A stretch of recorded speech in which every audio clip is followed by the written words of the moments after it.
This school and the people here hold themselves to a very high standard of helping and supporting each other and making this a safe and welcoming environment for everyone. Awesome. Helpful. Teamwork. Learning and listening. I would say diverse because we are a bilingual school. The word I use is excellence, and that's what the administrators, teachers, everybody expects out of their students. We have many different teachers from many different places. The way that they connect with the students, they just understand how teenage years are really hard for students. I've learned to treat others the way I want to be treated, and I feel like I can take that anywhere that I go and be successful with that. This school is just great for college readiness and career readiness. I'm 100% prepared. That's one thing I'm going to take with me for the rest of my life is the amount of support I get here. I found everything I need in Lawrence Township to become the best version of myself. Globe Asphalt Paving Company, paving progress in the community.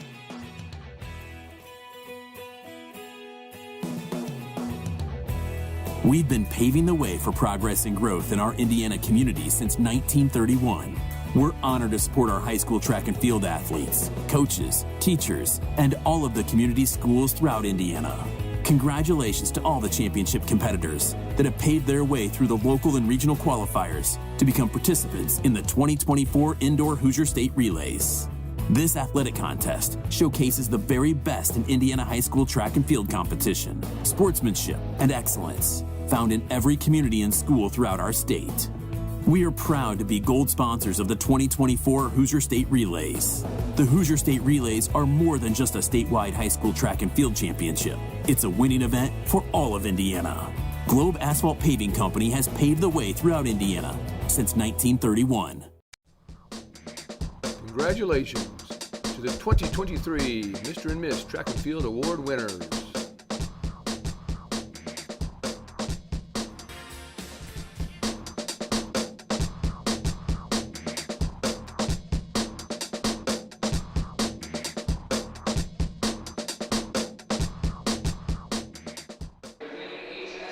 You're looking live at this immaculate facility inside the Fall Creek Farm Bureau Coliseum, rather the Fall Creek Pavilion here at the Indiana State Fairgrounds. Alongside Pete Smith, I'm Kurt Darling. Live coverage here of the Hoosier State Relays here on the ISC Sports Network. My broadcast partner Pete Smith will be joining me here in a matter of moments.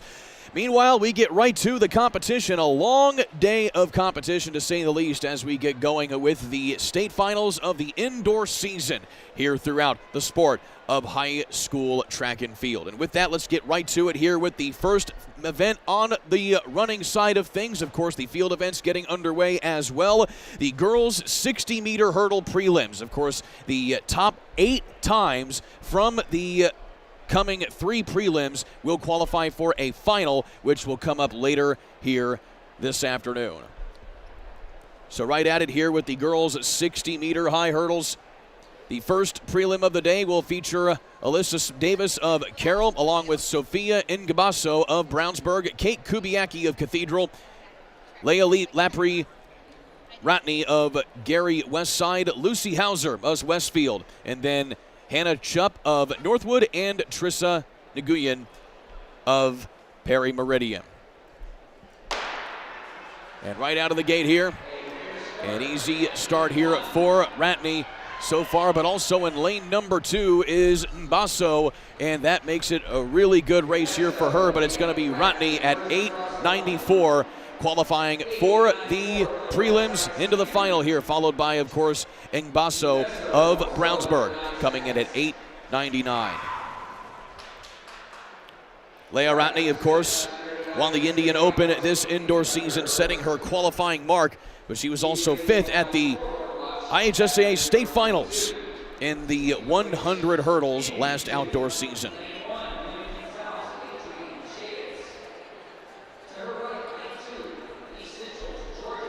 Going to make quick work of things here as we go right into the next heat of the prelims here of the girls' 60-meter hurdles.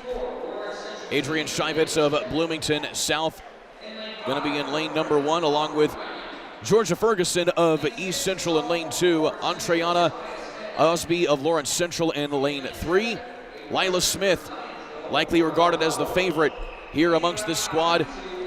And from Warren Central in lane number 4, Audrey Runyon of Franklin Community in lane 5, Samaya Smith of Warren Central in lane 6, and then Laurel Powell of Zionsville in lane 7, and Anna Williams of Fishers in lane number 8. Lila Smith, as we mentioned, from Warren Central, the newly minted MIC Indoor Champion in the 60 hurdles. She was also the IHSAA state runner-up in the 100 hurdles in the outdoor season just last year. So here we go with the second heat of the prelims here of the 60 hurdles.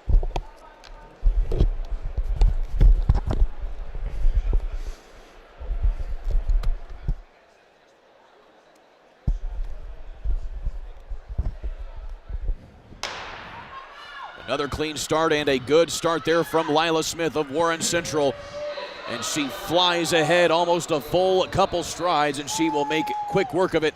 Also coming in with a good run there was Aubrey Runyon of Franklin Community. 8:79 rather is the qualifying time there for Lila Smith. And with that, pleasure to be joined by Pete Smith, longtime track and field coach at Guerin Catholic, as well as a two-time state championship winning. Never coached track and field at Guerin Catholic. Oh, right, but at Manchester you were. Manchester, Warsaw, and South Bend. You've coached Adams, at so many places I almost lose track. I'm drawing a pension from each one. No, great to be with you, Kurt, on the broadcast. We had a great small school meet this morning. I had to go see a couple of my former athletes who are coaching their kids and or our coaches now in the pole vault. And I could get across from they started the darn sprints too fast, so. But of course, they sprint right into it. Glad to be with you. We're going to have a great afternoon and evening. Glad everyone's joining us here, and off to a pretty good start. Indeed we are, as we've gone through the first two prelims here of the 60-meter hurdles, and now we go to the final one of the day, which will be an interesting one to say the least, as we'll have Renee Hogan of Ben Davis, another one of the top qualifiers here for this meet this season. There you see her wearing bib number 4, the MIC Indoor runner-up to the aforementioned Lila Smith of Warren Central. She was also third in the 60 hurdles at the Indiana Runner Sprint Showcase back on February 17th.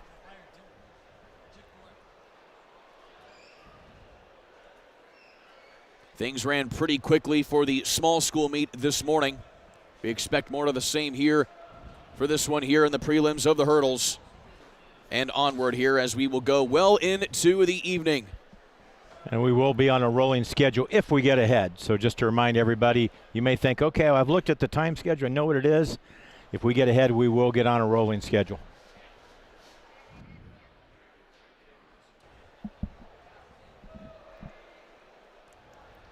So the final qualifying prelim here to go to the final for the 60 hurdles.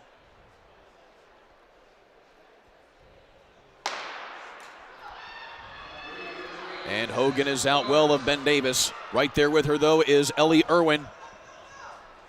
And it's going to be close here, as it also looked like it was Dee Dee Eberly of Bloomington North getting the top qualifying time, and Renee Hogan all the way down at 7th in 9:20, so she just makes the final. And you'll have 3 runners from this particular prelim in the finals, as it'll be Lila Smith, Leah Lapri-Ratney, as well as Sophia Mbasso of Brownsburg, Aubrey Runyon, Dee Dee Eberly, Janiqua Jackson of New Haven, and Renee Hogan, and of course Lucy Hauser from Westfield. Qualifying there for the girls 60 hurdle finals. We're just getting started here inside of the Fall Creek Pavilion here at the Indiana State Fairgrounds. Taking a timeout, back in a moment here on the ISC Sports Network. It's the 50th year for the Midwest Meet of Champions. From the honor of being an All-Star selection, to the great new friends you make, to the great competition on All-Star Saturday, to the Midwest Meet Olympian Banquet, this is an experience you will cherish and never forget. Do you have what it takes?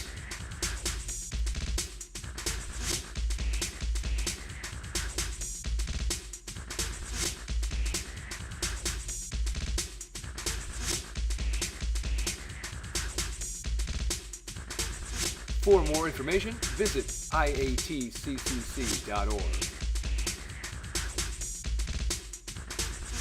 Globe Asphalt Paving Company, paving progress in the community.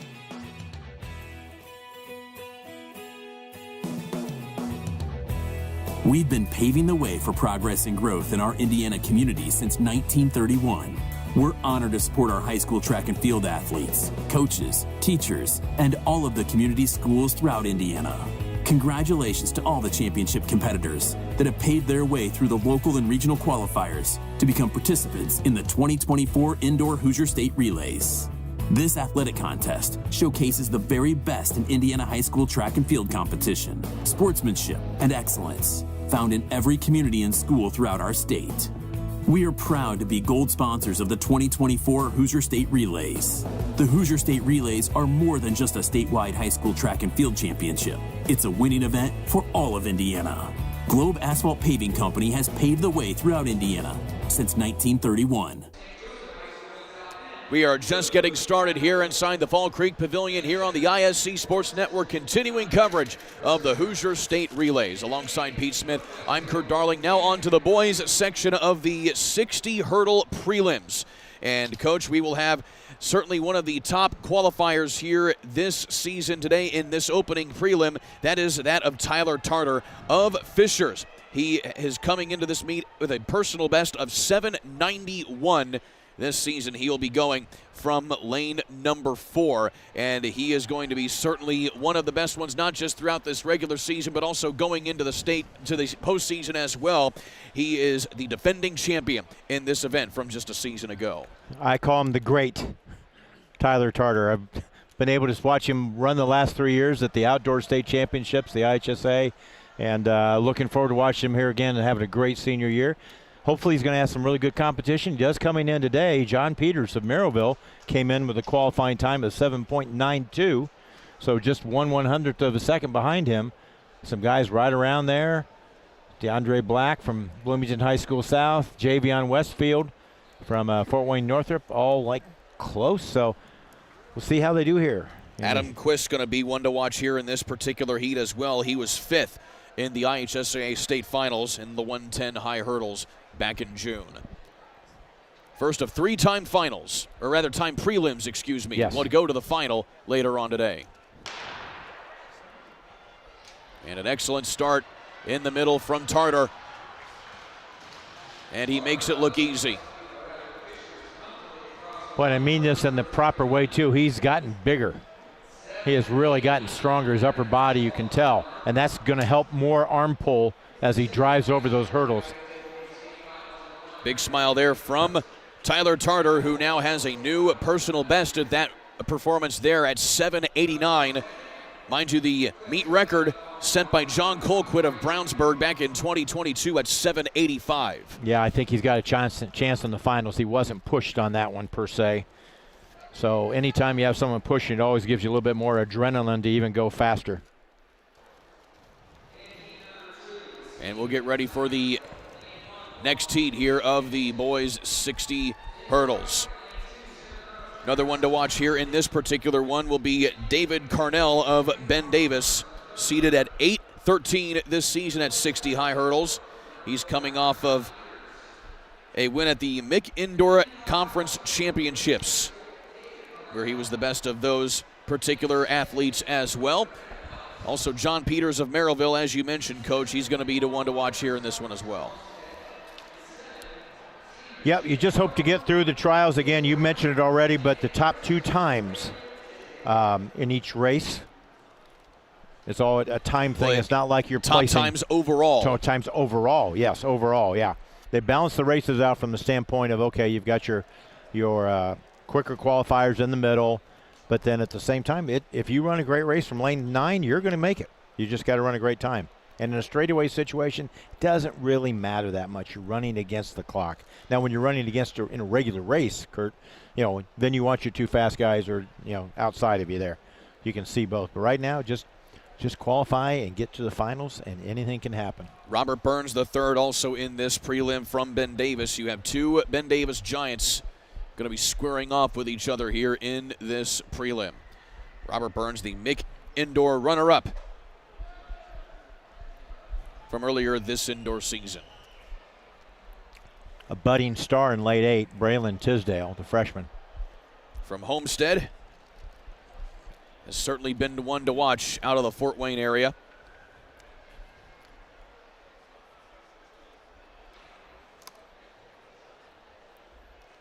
It's a nice sunny day, as you can see a lot of times in the backdrop of our cameras, but I'm glad we're inside.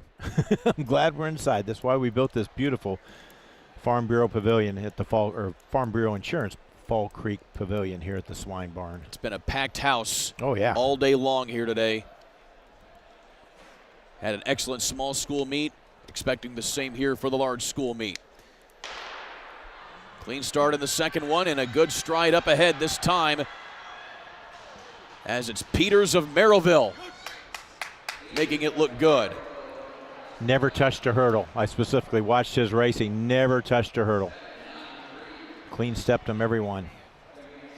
Striding over everything there, and not a good prelim there from the Ben Davis Giants concerned here, as you had David Carnell at 8:29, only placing 5th, and Burns will not make it to the finals as he goes 10th at 8:35. Also Dallas Johnson of Center Grove and Evan Ellis with some good performances there from Plainfield. Yeah, nice time though by Josh Peters. 7.93 for Peters.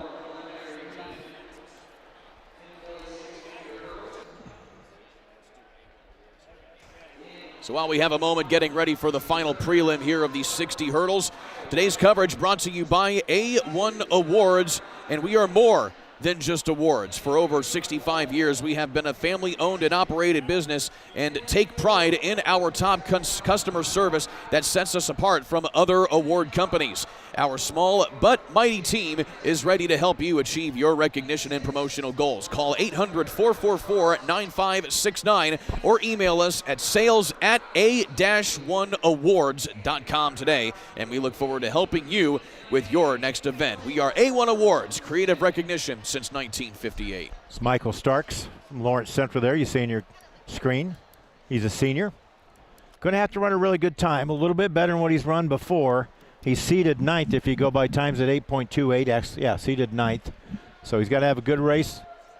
But he's going to have to do one better on DeAndre Black of Bloomington South, who will be running out of lane number 4 there, as you can see.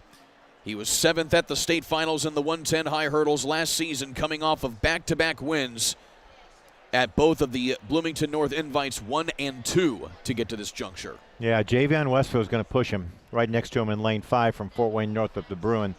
Got some good times coming in, too. You got Henry Dixon on the other side flanking him, the New Albany Bulldog. So this will be probably the best race of the 3. Wouldn't surprise me if all 3 of those guys don't get in, but we'll see.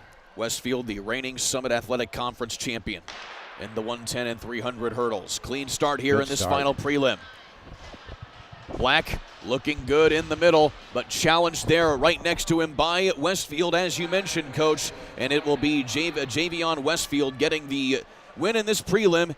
And you will have the top 3 qualifiers, and Starks of LC just missing out on the final, as Westfield sets a good mark there at 8:11.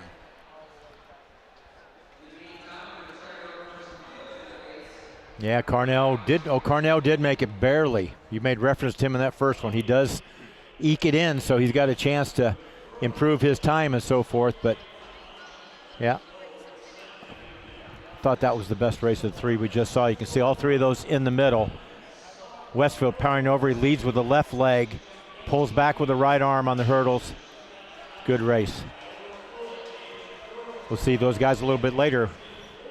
Indeed we will, as some good qualifying there as they clear the track of the hurdles, and we get set for the girls' 60-meter dash.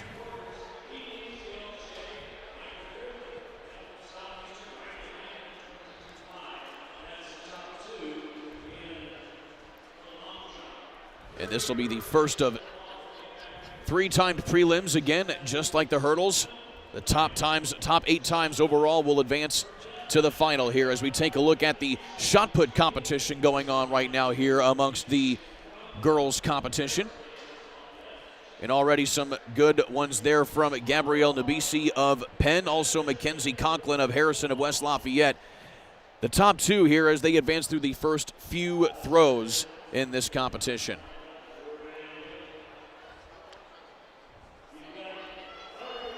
And that is Katie Wooden of Hamilton Southeastern putting things together.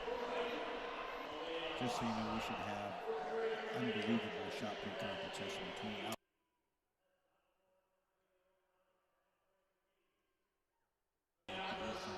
Wilmington North, Hadley West, just for the camera people. Those three should be great ones if we can get those.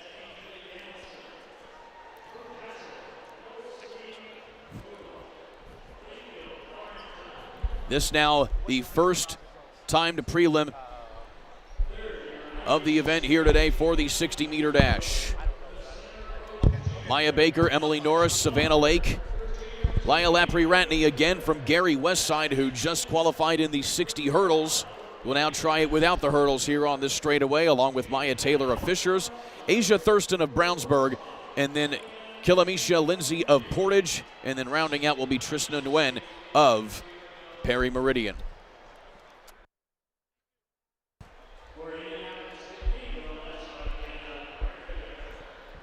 Again, Lapri has been one of the solid sprinters so far this year, leading in the hurdles, now leading as well as the top overall qualifier in the 60 meters straightaways so far this year. The meet record set by one Lena Irby of Pike. All the way back in 2016 at 7:42 was that time, and that one, of course, Irby going on to compete in the Olympics and have a lot of individual success after her high school days. Awesome. A joy to watch run here. You know, you may have pointed this out because I was a little late getting to the broadcast because I was down schmoozing with some of my former athletes, track athletes and coaches even, but from that standpoint, it's a little bit different for these young ladies. You know, they run the 60 in other places, but they don't have to run the ramp. And you may have touched on that, but we've seen several falls during the contest, during the track meet this morning between the small schools, and in one of the first hurdle races we saw a girl go down. It's just different because they're not used to having to all of a sudden go up that incline, and your knees aren't ready for it because you're running straight. You're not expected to climb. So, you know, if you do see that on TV, I mean, they've got a nice wall. They've got everything blocked. They've got padding there. Our camera's right next to it, so we're in good shape. It hides the shot put area, which is directly behind the finish line of the 60. Not directly, but after that wall up there. So as you watch that, hang in there. They'll probably be okay, but they're just not used to running up that hill. I don't blame them. Ratney running in lane number 4. Has knocked 0.3 of a second off of her 60-meter time from a year ago. She was 20th overall in this event last year, now one of the top contenders. You know, the thing I noticed as we were doing our prep, Kurt, was that this is a predominantly upperclassmen event. No sophomores or freshmen in this first race. I didn't see very many in the next couple of the trials, so you've got a lot of experienced runners here, and that's a credit to Indiana Track and Field because it's really come along, particularly in girls track and field. Since I started coaching in 1982 as a head track coach, it's come a long way. You'll have all juniors and seniors here in this first prelim. 1 sophomore in the second prelim and 3 sophomores and a freshman in the third prelim.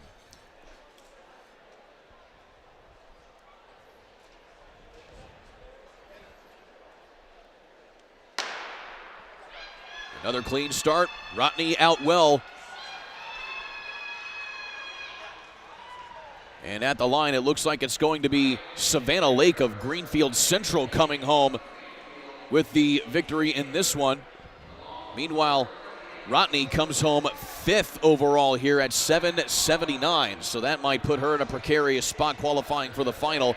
But Savannah Lake of Greenfield Central with a good performance at 7:73. Driving with those arms.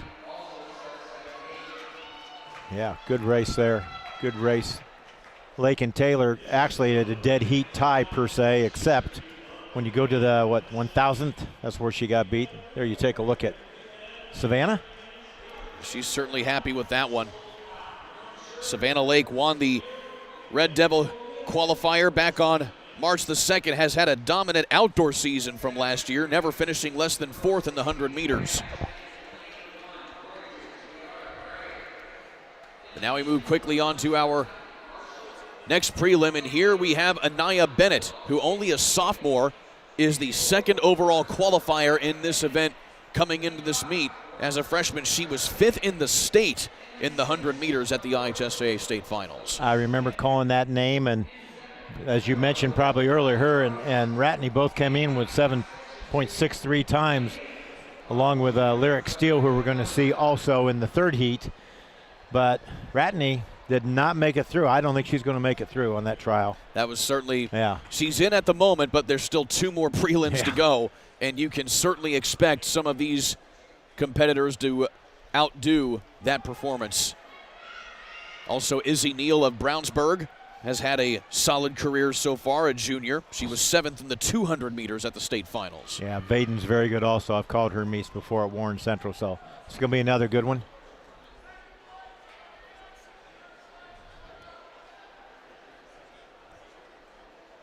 Good starts in the 60 are much more important than even in the 100, just because the race goes so fast. And you get it right here in lane number 3 is Neal, but challenging now is Bennett to her left, and she just reaches across the line. Of course, they go by the chest at the timing, not the hand, even though she reached out ahead. But Bennett just edging out Neal there at 7:62, and that matches the previous championship winning time from a season ago in Angel Thomas of South Bend Adams. Yeah, pretty good for the trials. Get her warmed up, and the finals, I think we're going to have a couple really good flying times there. And right now on the bubble, Lyle Lapri-Ratney from Gary Westside in 8th from the compiled results that we've had so far. Yeah, I don't think she's going to make it. Hate to say it. You want to see the best ones that have the best potential to have the fastest, but you've got to show up every race there. There you see the compiled results. Yep, she's on the bubble. That's why it's in yellow.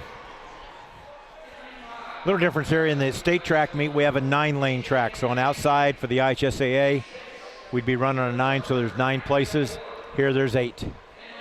Well, what a great facility. I know we made comments on it in the morning session, so excuse me if I'm repetitive because you were watching the morning session, but this facility, as you take a look, as we take a look on the camera, broaden the picture of it, it's just so nice. Our athletes are so blessed in Indiana to have these facilities, and it's paying off because we have great track athletes nowadays in the state of Indiana, and just love to see more. I'd love to see more kids not specialize in one sport.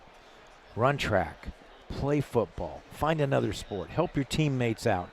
Take some time off your main sport. I mean, it's not always healthy to be doing it 24/7. That's literally, I know, but it was time for me to get out of coaching because I just started seeing more and more of my basketball players even say, I just want to play basketball. Well, good. But let's take a season off and go do something else. So anyway, let's talk about these characters. Lyric Steele is the favorite here. Lane 4. She is from Jeffersonville. Yeah. You'll also see Dejanay Lane of Evansville North take a little bit of a crack at it as well. But Lyric Steele has been dominant. She accomplished a lot as a club runner with Hero Sprint Club out of Kentucky. And she can try and do more here. Running in lane number 4 is Steele, and she's going to get the victory. But outside, Nadia Ford of Carroll of Fort Wayne slipping in there as well. And she also, how about that time from Lyric Steele? Wow.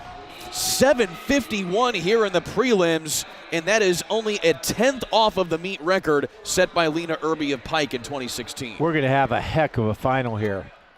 I tell you, you look at Teska in the third one at 7.72. She did not get a very good start, the Evansville North Husky. She did not get a good start, but I think she's still going to be in. Yes, she is. And Nadia Ford also coming in at 7:59 as well. It illustrates just how fast this track is. We'll take a quick 1-minute timeout. When we come back, we'll have the boys prelims in the 60-meter dash here on the ISC Sports Network.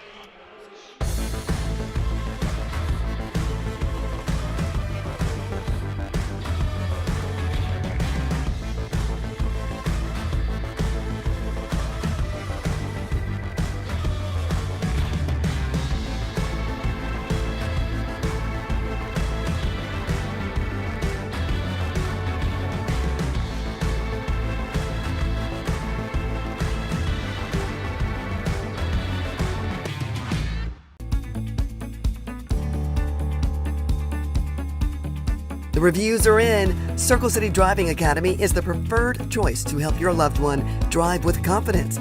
Pick Pick your plan and let our instructors lead the journey to independence. Schedule a consultation so you can sit back and enjoy the ride with smiles. Call us at 317-401-8000. Circle City Driving Academy. We're steering you in the right lane. Now on to the boys section of the 60-meter prelims here on the ISC Sports Network. Continued coverage of the Hoosier State Relays. Alongside Pete Smith, I'm Kurt Darling. And there you get a look at John Peters, who is just coming off of a win in his 60 hurdles prelim out of Merrillville. He will now be trying to do the same here in this prelim of the 60-meter dash, but he is going to have to go up against that man right there wearing bib number 6, Jaden Johnson, a senior, the top overall qualifier at 677 this season. And we're going to see a record in this, I believe, today. And that would be a great accomplishment. Isaac Gerardo from Avon, who plays in the NFL. I just watched him last season. I remember him playing. We're going to see maybe a record today here in the 60-meter dash. Always got to show up. For some reason, no one is in lane 8 on this one. We got 7 lanes filled. Cameron Mullins is in lane 7 from Zionsville. He'll be on the outside. Are only 7 competitors entered, so nobody is scratched out of that lane there. But you mentioned a possible record here in Jaden Johnson from the senior.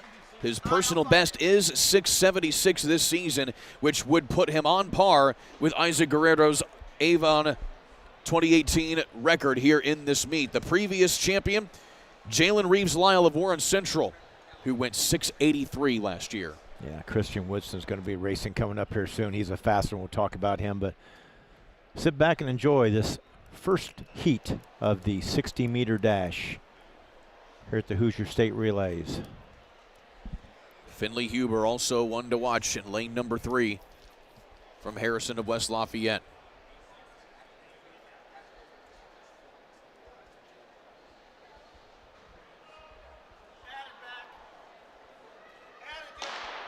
Starter held him for a while, but it's a clean start. And Johnson is going to make quick work of this one. Woo. A blistering pace right there by the reigning Conference Indiana champion at 680 in that prelim result there. Finley Huber, as I mentioned, 696, his first time eclipsing the 7-second mark ever in his history in the 60-meter dash. I think John Peters is going to make it from Merrillville. I don't know if it was the quick turnaround, but a 7.05. He was 4th in this trial.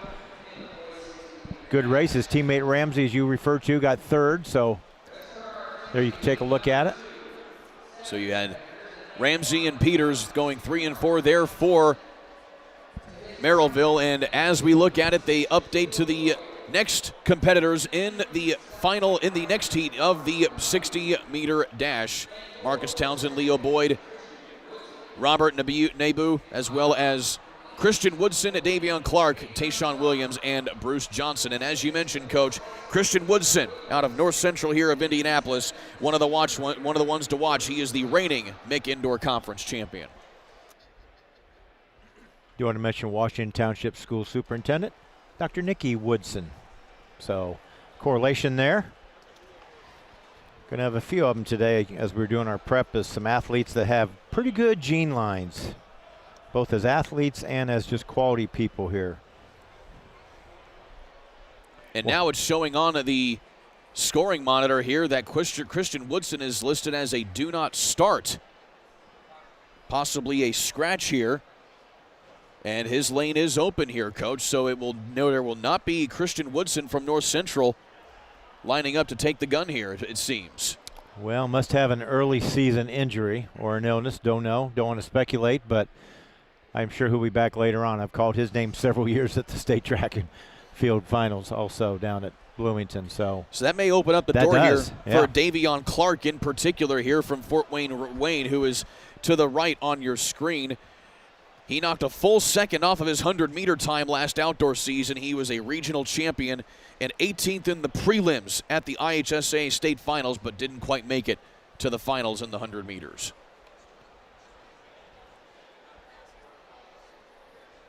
So again, no Christian Woodson here in this prelim. Made reference to the old days where we used to have people stand on your blocks. Nowadays, the blocks are good enough in the track and hold them all in, no matter how powerful the start is for these athletes.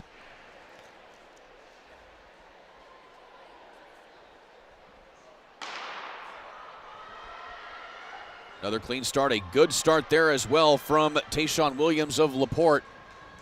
But it's going to be Clark getting there at 6:92. That puts him second overall among the compiled results so far. And Peters, as we talked about before, he is now on the bubble from Merrillville. Big time, yeah, 7.05. I'm not sure that's going to stick, is it? It'll be awfully close. It'll Depends be awfully on close, yeah. Here who comes up with the third prelim. And there will be some big names in that one. There are actually 4 prelims here of the boys' 60-meter dash. So lots of opportunity for other athletes to come in and swoop in on that one. And one of those is going to be Christian Barth here of Zionsville, coming up in the next prelim here of the 60 meters. Barth coming off of a runner-up result at the Red Devil Last Chance meet. He's also the reigning Hoosier Crossroads Conference indoor champion in the 60 meters, and you're going to be seeing a lot of HCC competitors in this meet today as you get a good look there at Barth. Yeah, there was a time where the MIC, I thought, was just dominant. Not dominant, but the quality of track and field athletes they had, but the Hoosier Crossroads Conference has really picked it up. Their facilities have gotten better. They've stepped it up so the kids have better training opportunities, better tracks to run on. Always the coaching's good everywhere you go. And if it's not, you join a track club and you get it from that standpoint too. You're familiar with that with your track experience. Absolutely. Israel Jackson, the lone MIC representative here in this particular prelim out of Lawrence North. And you also have William Riley of Greenwood Community here in this one, seated at 686. He was 13th in the prelims in this meet last year, just missing the final.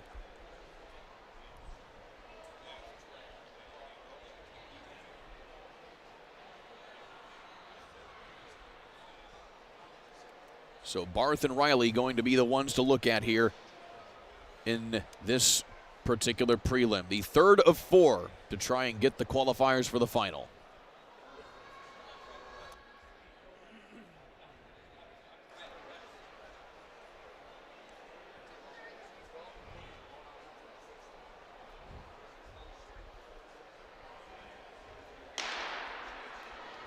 And they're away. Good start here from Barth as he's able to get the closing speed ahead. And coming up on the outside there was Demario Moore of Lawrence North. And he's going to come in second and qualify 5th. And William Riley from Greenwood just grabbing that 8th spot at 7 seconds even. Good race. For those that aren't really sprint aficionados, the more head movement, the slower you're going to run. You want to keep that head straight, nice and solid, looking ahead. Any kind of weaving or bobbling, counterproductive to being as fast as you can be. And you notice not too many bobble. I saw the Muncie Central boy last race. His head was going back and forth like a bobblehead. Did not make it through, just had one of those races. And there you saw the compiled results now, as it is Will Riley on the bubble to make the final. Meanwhile, Jaden Johnson still untouched there as the top qualifier, but one more heat to go here. And this time we will have a couple of big names here. Dominic Calhoun, in particular, of Brownsburg, who had a dominant outdoor season last year, going undefeated until placing 3rd in the regional round. He went on to be the state runner-up in the 100 meters, going 10.57 as a junior. Yeah, he's got a great chance to win the state this year in the 100s. It's going to be a dogfight for that. But the 60, again, is a little bit, you've got to get quick acceleration. You've got to hit that top speed about 10 meters down in the 60, and you got to maintain it that whole 50 meters after that. Start again is going to be really important. Let's see who's going to earn the right to be in the finals here coming up a little later this afternoon. Samuel Safolahan of Ben Davis also going to be a factor in this. He's coming off a runner-up finish to Christian Woodson in the MIC Indoor Championship. So he was the MIC runner-up, but no Woodson here today after he was a do-not-start in his particular prelim. Yeah, disappointed about that. I'm sure there's a good reason. And it is only March. And right now there's some other madness going on, so no need to be too stressful here in March. I'm sure would love to run in this, but more track ahead this season. It's much more important. So Safolahan and Calhoun in lanes number 4 and 5. Don't rule out Mason Alexander there in lane number 3 from Hamilton Southeastern.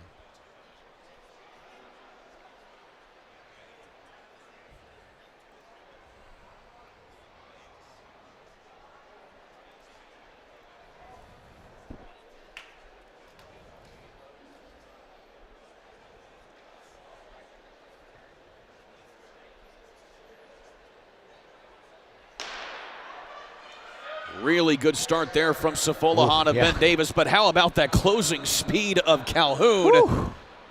He did not get a good start, but man, he found another gear about 20 meters down the main straightaway. Wow, this is going to be close. Calhoun's in for sure, but... And he is the second qualifier down to the 1,000th. As you take a look at the compiled results here, Coach, and the replay as well, Jaden Johnson going to the 1,000th of the second went 6.797. That makes him the top qualifier. Calhoun literally just slower by 3 1,000ths of a second. Wow, there's some fast guys that aren't in the finals tonight. Nabiu from South Bend Riley, from James Whitcomb Riley High School in South Bend, gets the 8th and final spot at 7 flat even. He was 6.995, you round up. And with that, we will get ready to go to the long distance. 3,200-meter run for the girls coming up next after this quick timeout here on the ISC Sports Network. Globe Asphalt Paving Company, paving progress in the community.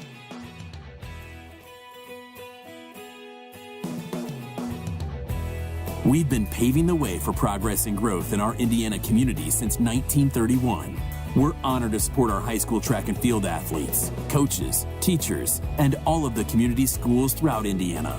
Congratulations to all the championship competitors that have paved their way through the local and regional qualifiers to become participants in the 2024 Indoor Hoosier State Relays.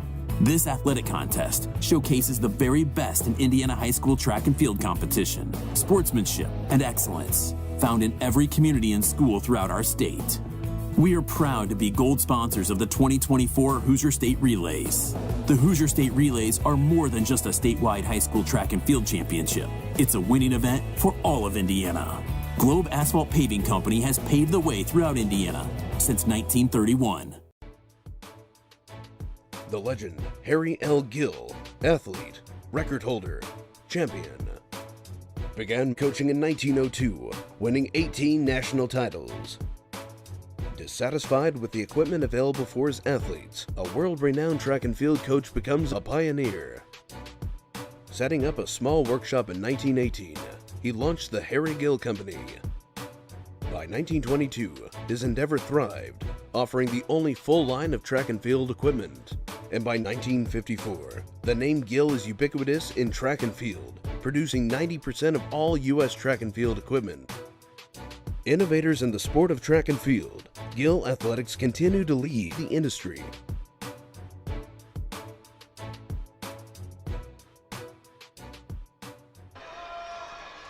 There are the competitors in the girls' 3,200-meter run. The only time final we'll have here in this event, so the top 10 competitors will be scoring points for their respective teams. Alongside Pete Smith, I'm Kurt Darling, and Coach, we will have a pretty big name here in this one in the name of Addison Knobloch, who is from Homestead and is not only is also the meet record holder at 10:11.92 back in 2022, but she is not the defending champion. She did not run in this race a year ago. Julia Kaiser of Columbus North was the previous champion at 10:17, so she will be one to watch here as Addison Knobloch gets back into this competition here. Yeah, you see her in the inside lane. She's going to be in lane 2, or she's position 3, which is basically on the inside of lane 2 there.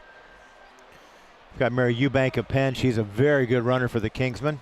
Kenya Leach starts in position 1 from Columbia City. And a freshman, mind you. I was going to say, keep a note on her. She's only a freshman, so this is probably one of her biggest meets she's running when it comes to age group wise. You know, she runs typically in her age group when she runs competitive, but now she's in the high school ranks.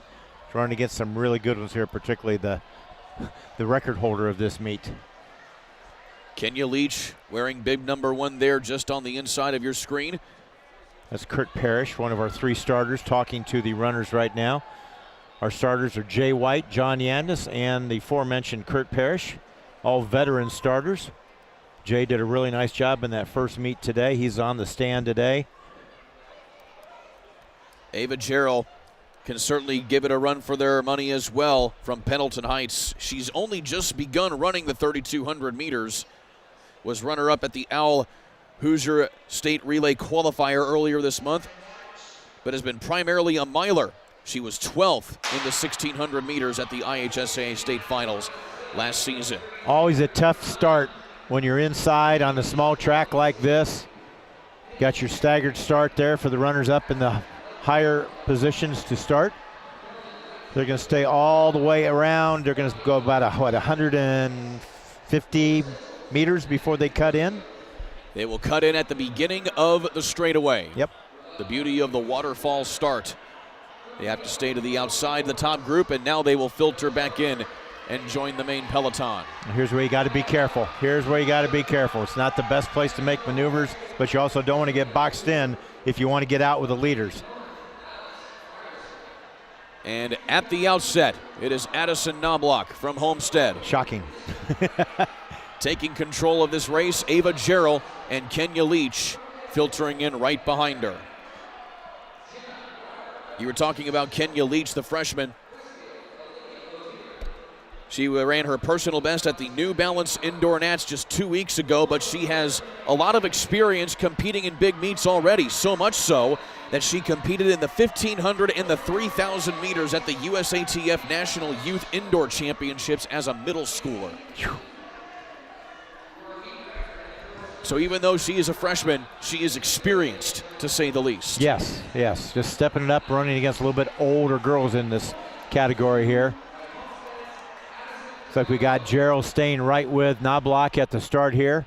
Ava's the junior. She's an Arabian from Pendleton Heights. So Gerald and Knobloch setting the pace here out in front with Kenya Leach coming up in third.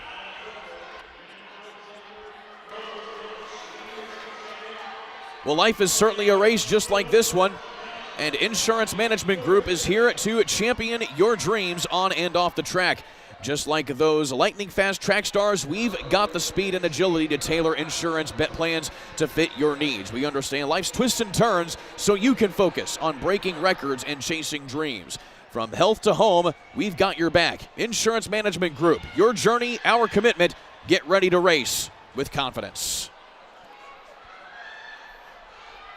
Gerald and Knobloch have pulled out to a little comfortable lead here.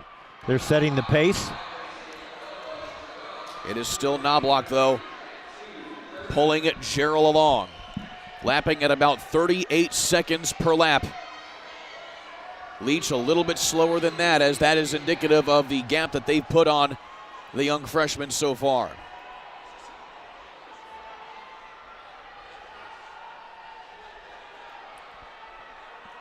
Ava Gerald of Pendleton Heights, also the HHC runner-up in the 1,600 meters last season. Knobloch, the runner-up in the 3,200 meters at the IHSAA State Finals last year. You may remember a name by the name of Sophia Kennedy of Park Tudor. She was the state champion in that regard, running 10 minutes, 7 seconds. Daughter of former IU great Bob Kennedy, if you recognize that Kennedy name. So she was certainly one to watch. Oh. Going on to better things as well. Field events still progressing as well. The girls pole vault moving through, as well as the girls shot put. We'll have some highlights from the girls shot put here later on, as there is a big battle brewing in that one. That should be a good one. Yeah, we'll catch up with results there as they get deeper onto the flights of the shot put. Gerald still keeping pace here with Knobloch, as there are now 10 laps remaining. Again, 3,200 meters, 16 laps around this 200-meter track, 2 miles. And with that, let's go ahead and break into some shot put highlights here as they've been moving through the field so far. Hadley Lucas right now with the top throw of 46.10 and a quarter. But Hannah Alexander and Loria Snowden, two HCC opponents as well. But there is Lariah Wooden getting in from Crispus Attucks High School with a throw of 43.2 and 3/4, moving into third place. Yeah, they're getting their preliminary throws in, or their first throws in, but Noblesville's Hannah Alexander won the national championship last week. She threw it 53 feet, 4.5 inches last week in the national championship. So excited to see this competition today, as we've got Hadley Lewis, who's state known from Bloomington High School North. So this is Alexander's second national championship. She won the girls 15-16 discus at the United States Association Track and Field National Junior Olympics also. But she's got a long list of accomplishments. Right now, though, Hadley's got her beat by about 1.4 inches, but it's early. Of course, I wouldn't be an Indiana State Sycamore if I didn't mention this, is the fact that the meet record in the girls' shot put for the large school competition set all the way back in 2008 by Felicia Johnson of Lawrence North, of course, who went on to compete in the Olympics in the hammer throw and disc and shot and many others. Felicia Johnson also a national champion in the shot put and hammer throw in her time at Indiana State. And a Lawrence North graduate, a very excellent Lawrence North graduate. There's Lane Custer, the retired track and field coach and teacher from West Lafayette, helping out with the meet today, one of the clerks on the course. Counting the laps here today for these competitors. And one of those is Addison Knobloch, who has now put a little bit of a gap between herself and Ava Gerald, the junior from Pendleton Heights. I got to tell you, she looks like she's really going after it today. I'd love to see her break 10 minutes.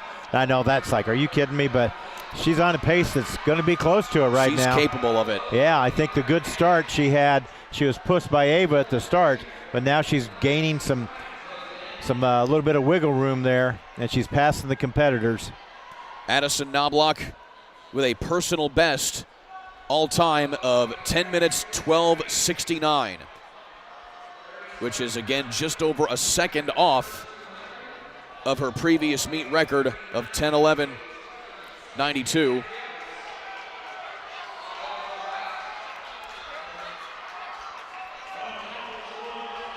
Knobloch was also fourth overall at 5,000 meters for the IHSA Cross Country Championships just this past winter.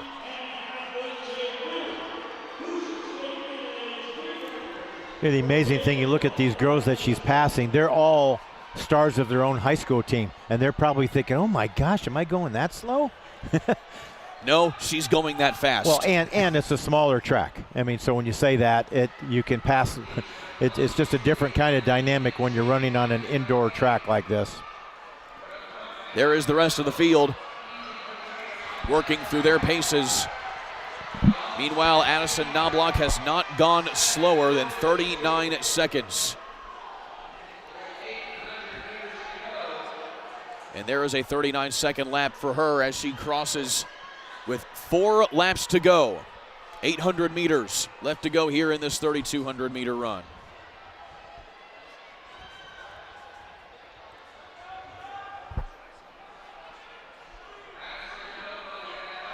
I'm not sure there's a bleacher spot open in this place. What a great crowd we have here this afternoon. Had it all day here.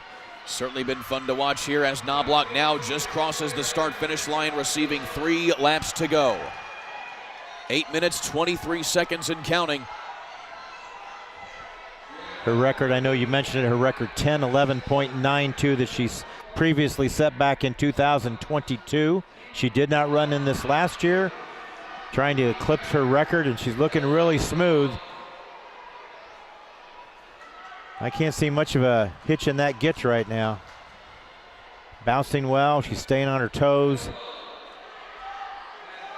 And she will come to 2 laps to go right at the 9-minute mark, just south of it. So she'll need to put about a 70-second 400 meters here to try and eclipse that record. Needs to be under 70. I think she's got it in her. Does she have it? No one's really pushing her, but that's where your inner self has to come in and say, gosh, can I get this? I've done it before. Love to see her do it here. We had a few meet records set in the small school meet. Can we have a couple here in the large school meet? I did see her look back just really quick on the curve. Final lap here for Addison Knobloch. 9:39 on the clock now. It's going to be awfully close. Yeah. Yeah. Believe me, I'm not saying she's slowing down, but she's not quite got it like she had the first couple laps here. Let's see if she can pick it up. Again, 10:11.92 is her target. Nah, she's not going to make it, darn Not it. quite this time. No. But still, a heck of a race and a heck of a talent here in Addison Knobloch, just showing off how good she is and how good she will be going into the outdoor season. Yeah, she's just cruising right now. So she comes across the line right at 10:17, matching the time of Julia Keisler of Columbus North from a season ago. And waiting for the official time here from Timing and Scoring. Yeah, Ava Jarrell's in for second place. She's crossed. She had a nice race today. 10:17.10 for Addison Knobloch. And then awaiting the second place runner here, which it will be Ava Jarrell of Pendleton Heights. An excellent run for her as well at 10:25, a new personal best for her as well. And in third place, coming across here will be North Central's. Is it going to be Melp? It's Kenya Leach. No, it's Kenya Leach, excuse me. It looked like I caught one too late there. Yeah. Coming across the line, Kenya Leach, the freshman from Columbia City, coming in at 10:46. We'll take another quick timeout as they finish out the 3,200 meters. Stick with us here, live coverage of the Hoosier State Relays here on the ISC Sports Network.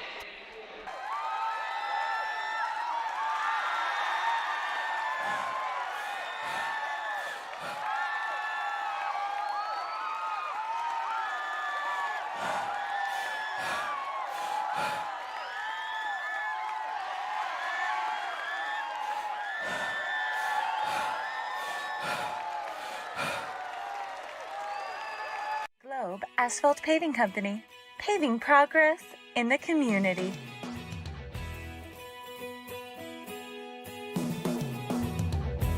We've been paving the way for progress and growth in our Indiana community since 1931. We're honored to support our high school track and field athletes, coaches, teachers, and all of the community schools throughout Indiana. Congratulations to all the championship competitors that have paved their way through the local and regional qualifiers to become participants in the 2024 Indoor Hoosier State Relays. This athletic contest showcases the very best in Indiana high school track and field competition, sportsmanship, and excellence found in every community and school throughout our state. We are proud to be gold sponsors of the 2024 Hoosier State Relays. The Hoosier State Relays are more than just a statewide high school track and field championship. It's a winning event for all of Indiana. Globe Asphalt Paving Company has paved the way throughout Indiana since 1931. Moving on with the competition here at the Hoosier State Relays here on the ISC Sports Network inside the Fall Creek Pavilion at the Indiana State Fairgrounds alongside Pete Smith. I'm Kurt Darling. On to the boys section of the 3,200 meter run. If you're just joining us, we just watched Addison Knobloch destroy the competition with a new season best at 10:17.10 to go for the 2 miles. And now on to the boys competition, which we'll see a lot of different runners here today, but one that is said to be absent, at least according to meet director Bob Potter, is Cameron Todd of Brebeuf Jesuit.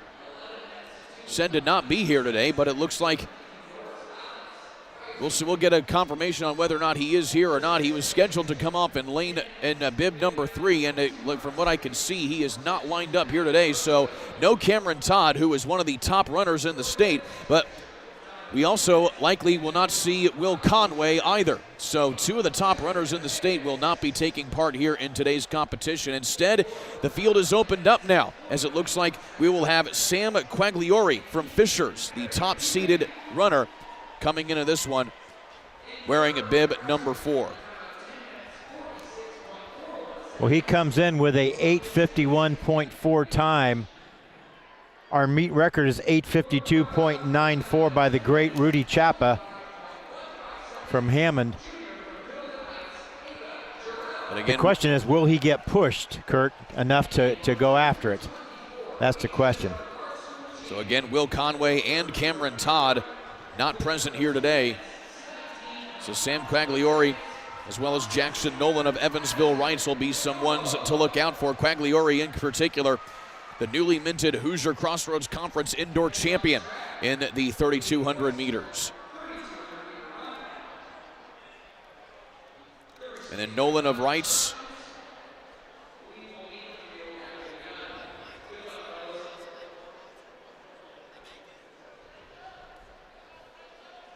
Another one to look out for here, but still a kind of wide open field here as well. Jacob Mitchell of Bloomington North will be one to look out for as well.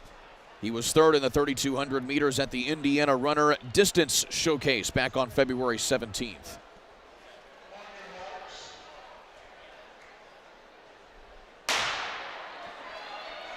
So again with the waterfall start, as you can see, and we have a gun and an injury. So they will wave off the start here as we have an injured runner. And can't quite get, and that is Sam Rinker of Noblesville, who is clinching his foot. Senior runner, don't know, maybe he got stepped on? He's holding the top part of his foot. He may very well have gotten spiked on the top of the foot. Well, that's the first indication I would guess in my years of coaching track. I saw that happen from time to time, particularly when you've got that crowded of a pack that I know I mentioned in the girls' race. At the risk of being repetitive, I said during the girls' race you can lose the race at the start, but you can't win it. And don't know if someone cut him off, but he's in some pain there. So we'll have a delay in the action here as they'll take a look at his foot. So the athletic training staff here tending to Sam Rinker of Noblesville. Was certainly looking for a good performance today from him. He's a senior, had his season best this year at the Hoosier Crossroads Conference Indoor Championships, where he finished second in that regard. You know, I haven't noticed what kind of spikes, if at all, are they using in this track? Are they I believe the rules stipulate 1/4-inch spikes. 1/4 inch, okay. Or rather, no more than a 1/4-inch spikes. Right, yeah. So they'll line the competitors back up again here, and Rinker will be a do not start here as we take a look at the replay. Okay. Inside track, yep. So he'll be in the middle here of the back, and you can see. Oh, he jumps up. You see how he elevates himself just for a second, like, ow, and he jumped up out of pain, and then he was down. You don't see him anymore, and you won't see him because he's going to be at the back of this pack. You can see him right there. So it was one of the first strides. Can't tell if it was something premeditated. Nope, there we're taking a look at it. You see the blood on his foot. So, but at the same time, that may be just a shoe burn. It could be checking some kind of muscle and some kind of bone. Either way, it certainly looks like he could have gotten stepped on right there. Yeah. He also had that foot taped up prior to, so it may have been a previous injury he'd been dealing with. Is that a drone we have? How do we get cameras in the middle of these things like the NFL does for the huddle? Good job by our ISC crew. Because we have the best camera operators in the country right here. Yeah, that camera is up on our podium where we are sitting, our perch up here. Greg Sharton, responsible for this shot right here, doing an excellent job as always.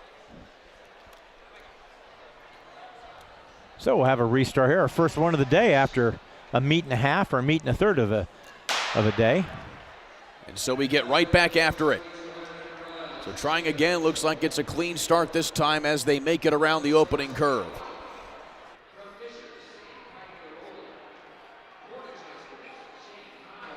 Again, waterfall start.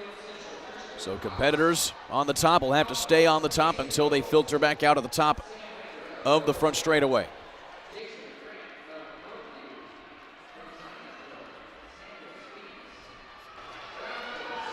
So Quagliario one of the leaders there from Fishers. He's going to be in second now. Quaglioli again from Fishers, followed by Shane Conroy there of Portage. Right behind him, Conroy, the reigning Northwest Indiana champion in the 3,200 meters. He was 7th at the state finals in the 3,200 last year.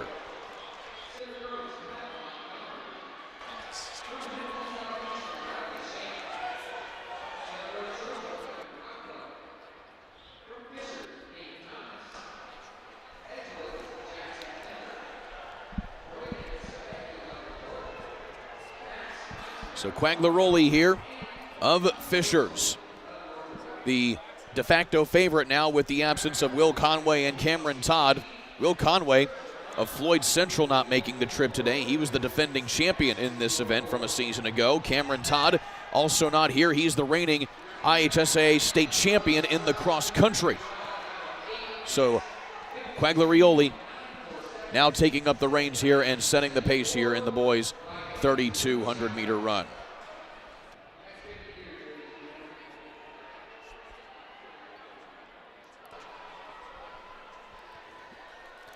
So today's meet is brought to you by MF Athletic, everything track and field. We're still more of everything than ever. We have a track and field brand that you want or need, with everything backed by our famous 100% satisfaction guarantee. We have proud same-day shipping policies and are backed by a team of track and field experts to advise and make suggestions, as well as sensible low prices. Be sure to contact us today at 1-800-556-7464 or visit us online at everythingtrackandfield.com. We've had some field events progressing as well as the competition shakes out on the track, and a lot of long jump in particular. As we take a look here at some competition here in the track and in the long jump here for the girls long jump in particular. It's Layla Smith from Warren Central. I've seen her jump a lot of times. And she now has the best jump off of her third here in the prelims at 20 feet and a half. As she takes a couple there along with Lila Smith and Jyla Vaden. Yeah, you got Jyla Vaden too. And then we also have had some competition in the boys long jump as well. Jalen Ramsey, the one to beat from Merrillville, but a lot of other competitors as well. But Ramsey with the best jump so far at 22 feet, 7 3/4 inches. There's Israel Jackson from Lawrence North. There's the Riley guy, Nabiu. And then Michael White of Homestead.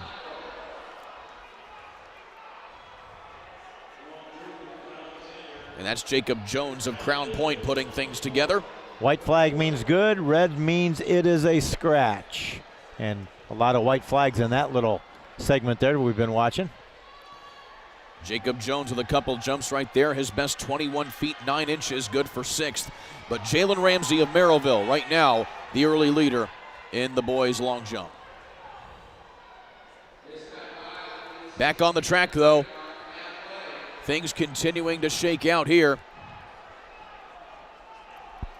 as it is Quagliaroli still holding things firm with the lead, but right behind him is Neil White of Columbus North.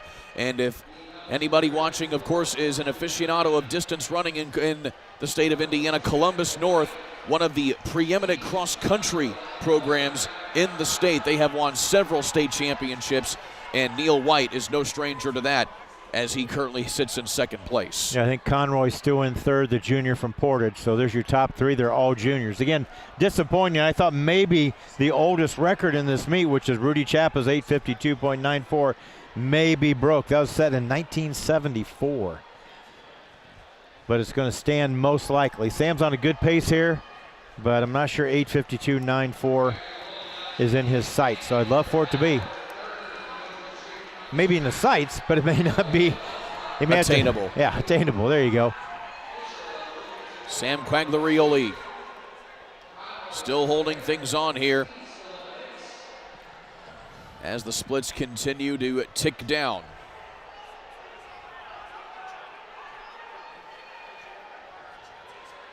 He was at 4:29 for the first mile.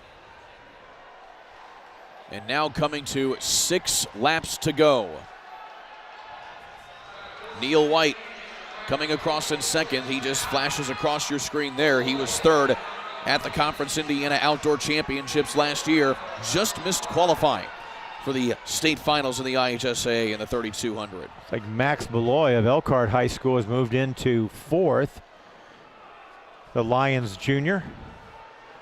Elkhart used to be a great running ground in the 70s. And in fact, he has now moved into 3rd place at the lead of the chase pack here behind these front two in White and Quaglioli.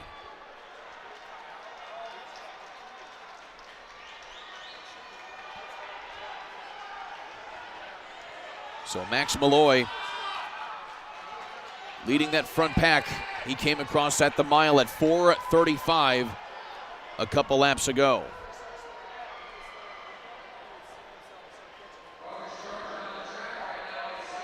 Getting past now, I think Samuel Spies of Zionsville.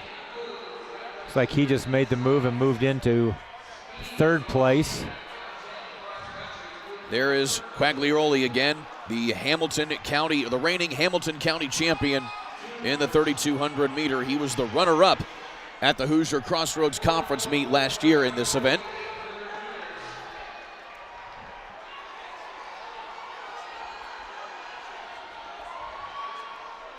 And now Max Malloy has fallen back into 4th place here as Samuel Spies of Zionsville has taken over the lead of that chase pack.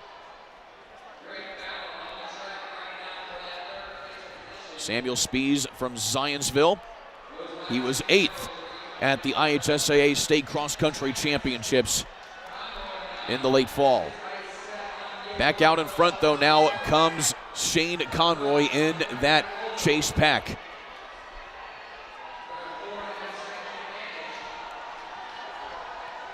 Sam Quaglioli will now get 2 laps to go here on this next time by.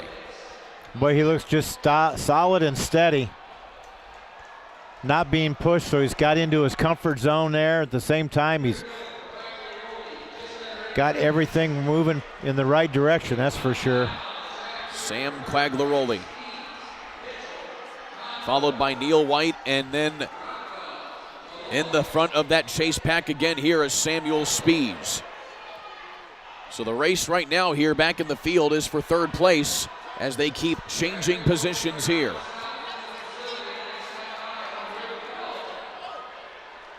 Gavin Rockwell from Center Grove has moved up now to 7th place.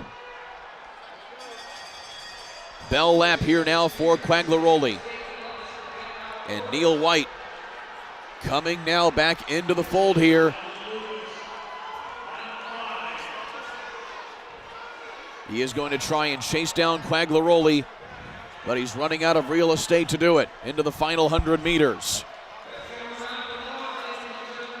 And that wide shot capturing the atmosphere here as Sam Quaglioli will outpace the rest of the field and putting in a solid performance today of 9:09 roughly. Neil White right behind him as well. 9:08.74 the official time for Quaglioli.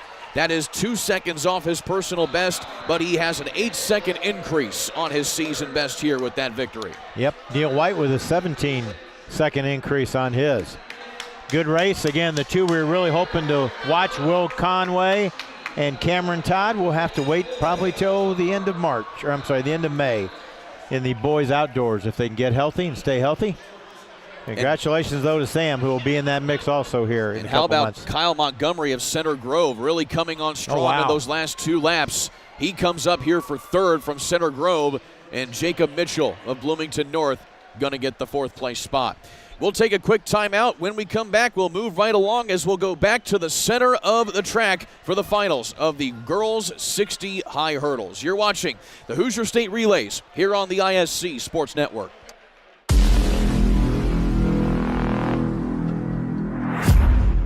It is no surprise that throughout the duration of its use, every vaulting pole goes through a considerable amount of wear and tear. As time goes on, this can become apparent when looking at the outer wrapping of a pole, either being torn and frayed, or weathered by the sun. At Fibersport, not only is our equipment on the cutting edge of sport performance, it is also built to maintain a clean, pristine look throughout its lifetime. Our pole wraps are printed in-house on a specialty automotive wrap adhesive printer, with a 3mm UV coating built to last against the elements. The poles pictured here have seen 4+ years of sun almost every day, and the labels are still holding strong and prominent. If you have any questions, please visit the website linked in our profile to chat with a sales representative. Fibersport, where innovation meets longevity.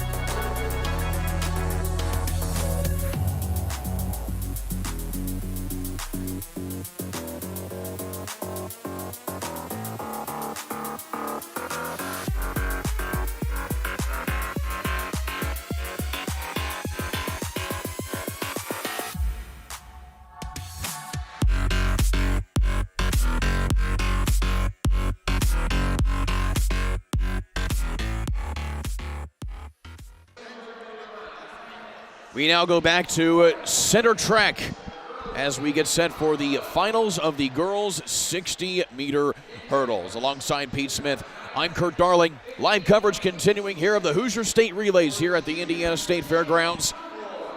And center track in particular, Leah Lapri-Ratney and Lila Smith going to be the ones to watch here duke it out for the championship of this 60-meter hurdles final.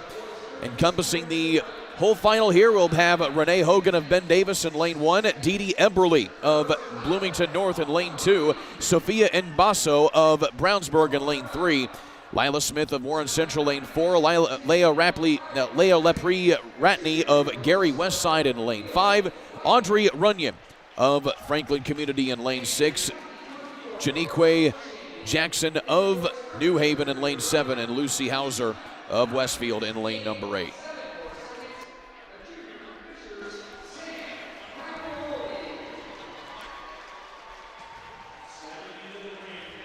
Again, Leah Lapri-Ratney, the senior from Gary Westside.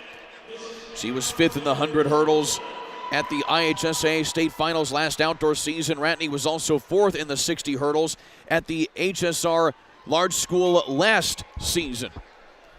Trying to put it all together here today, but Lila Smith of Warren Central, again the reigning MIC Indoor Conference champion. She was the runner-up in the 100 hurdles last year, going 14 seconds 19, losing to Rachel Meringer, who coincidentally was a big competitor in this event last year and now is doing big things at Indiana State. Yeah, Meringer set the meet record last year at 8.62 from Forest Park, the Ranger did. She mentioned she's a Sycamore now. Our record is 8.58 by Warren Central's Kaylin Jackson back in 2017. Let's see if Ratney and Smith can give it a run. Should be a good race. So Ratney wearing bib number 5, Smith wearing bib number 4.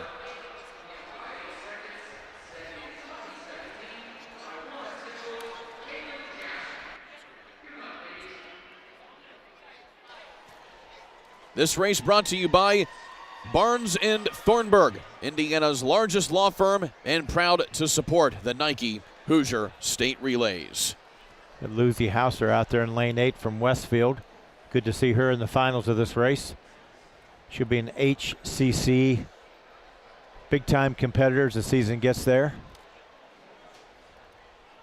One sophomore in this field, that is Sophia Ngbasso of Brownsburg in lane 3. She's a good one.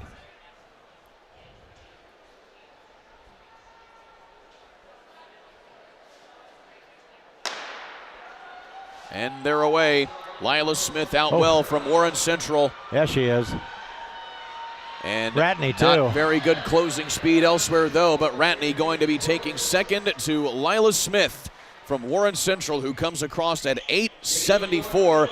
besting the previous championship time of Jyla Page of Fort Wayne North from a season ago, and Laya Lepre-Ratney at 8:78 comes in second, and Audrey Runyon of Franklin Community in third at 8:89. Yeah, Aubrey Runyon, nice race for her at 8.89. She gets third. She was running out of lane 6. Just to remind you, we do keep team totals also. We'll update you as scores start to come in when finals come in. There's 11 events that get scored here in the Hoosier State Relays, as you see the girls. Now, I may have mentioned this earlier, but now after the completion of races, they will come to the east side of the track. Is that the east side? That is the east side, That's what I said all morning. The east side of the track, where they will sit down in chairs, and at the appropriate time when the meet, our announcers, Dennis McNulty, can get it announced, they will be presenting medals to them, similar to what we do with the IHSA State Championships for outdoor track and field. But before they do that, they all look pretty happy, don't they? They do. Yeah. Sometimes the guys don't always look that happy. They look a little upset sometimes, but girls usually are pretty happy. They did a good job. Got to check out their hair, make sure their hair is sitting the right way for the pictures. I get that. And they're going to announce them right here. So again, it'll be Lila Smith announced as the champion here out of Warren Central. Going to give the Warriors right now a tie with Homestead with 10 points apiece in the girls' competition. Now in the small school event earlier today, it was Bishop Chittard winning both the boys and girls sides in dominant fashion. Well, here, Coach, it is wide open on who could possibly come away as the team champion, as Carmel won the boys event last year by just 1 point. Well, by the way, in our screen, there's Bob Potter, the meet director, is walking out of our picture in the Red Champions Together shirt that all our officials work and use on the outside of the IHSAA Track and Field Championships. There you see the final results and the final times as they get ready to get on the podium here.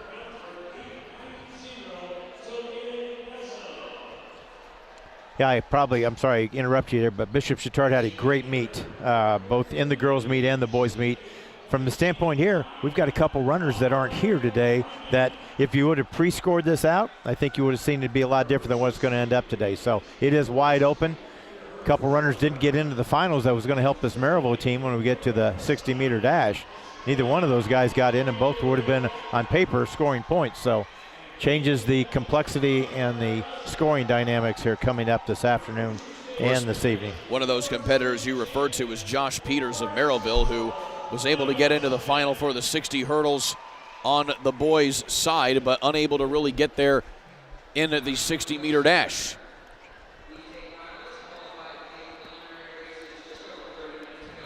And there you look at the field of competitors here in this final of the 60 hurdles. And at the center of your screen, you see the two top competitors, Tyler Tarter, who had a whopping time in the prelims of 7:89, just 4/100ths of a second off the meet record. But John Peters is right there in lane number 5, and he is certainly capable of big things. John Colquitt, as you mentioned earlier, has the state record from Brownsburg. He set it 2 years ago at 7.85. There may be a shot here. We'll see how it goes. We have some great hurdlers in this race.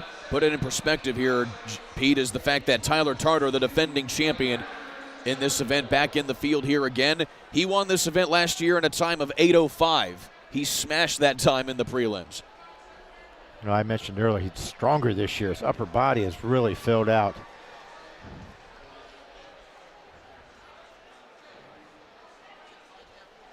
So here we go, getting set for the final of the 60 hurdles on the boys' side. Tarter, the reigning Hamilton County and HCC outdoor champion in the 110 high hurdles, state runner-up in that event just a year ago, losing to George Burhen of Mount Vernon. Boy, could he run. Now playing football at Purdue University, tight end.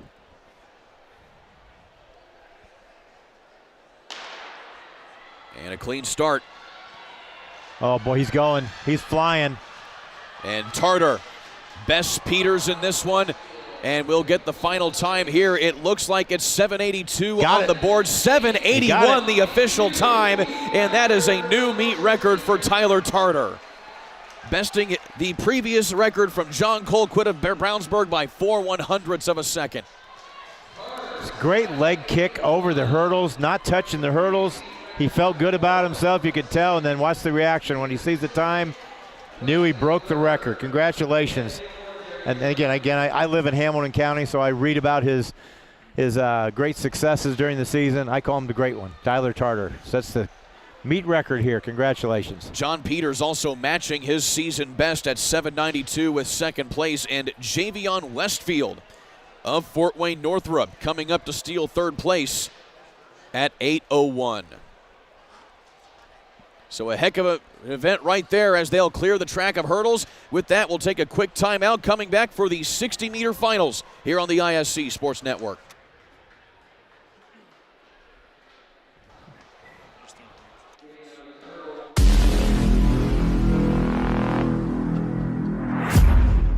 It is no surprise that throughout the duration of its use, every vaulting pole goes through a considerable amount of wear and tear. As time goes on, this can become apparent when looking at the outer wrapping of a pole either being torn and frayed, or weathered by the sun. At Fibersport, not only is our equipment on the cutting edge of sport performance, it is also built to maintain a clean, pristine look throughout its lifetime. Our pole wraps are printed in-house on a specialty automotive wrap adhesive printer, with a 3mm UV coating built to last against the elements. The poles pictured here have seen 4+ years of sun almost every day, and the labels are still holding strong and prominent. If you have any questions, please visit the website linked in our profile to chat with a sales representative. Fibersport, where innovation meets longevity.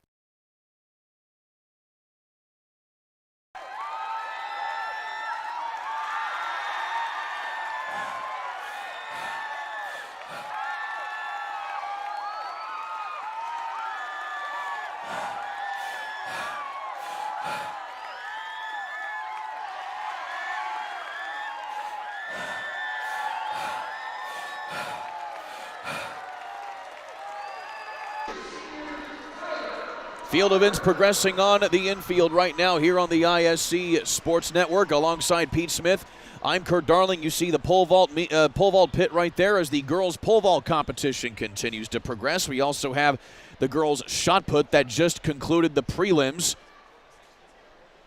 And a couple of the big qualifiers there. Hadley Lucas of Bloomington North with the top throws so far at 49 9 3/4, and Hannah Alexander also 45 6 1/4, coming in second place. Now remember, these are just the prelims. They get 3 additional throws going to the final.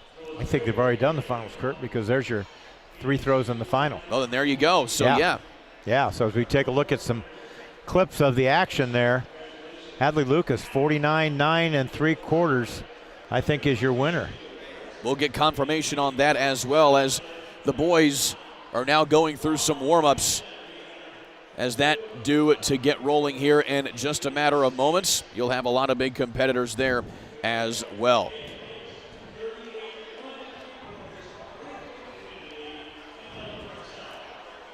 So getting back to the track here on the inside in just a little bit. We'll have the 60-meter dash finals for the girls as we get more highlights here of the girls' finals here in the shot put.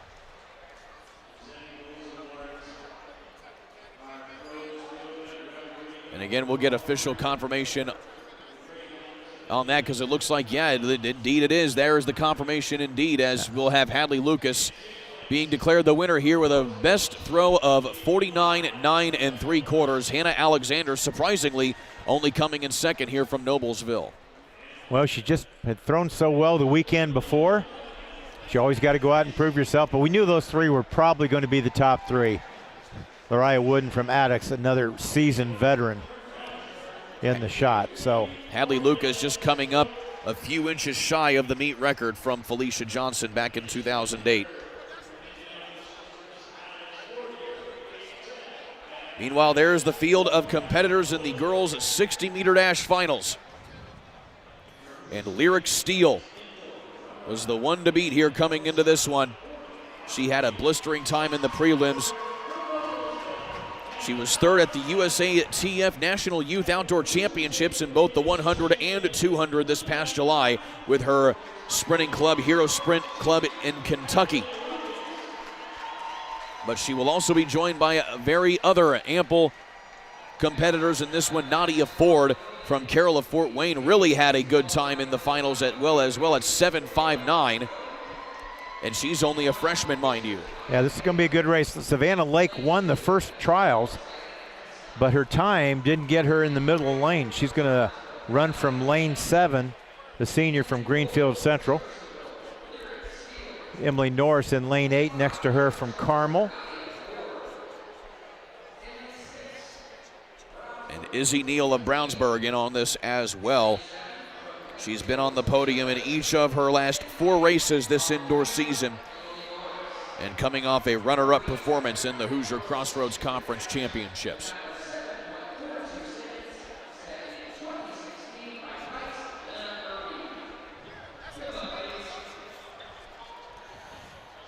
So the introductions have been made here. The starter getting set to put them in the blocks here for this final points-paying race here, as Bloomington North has the lead in the girls' event after 3 events scored.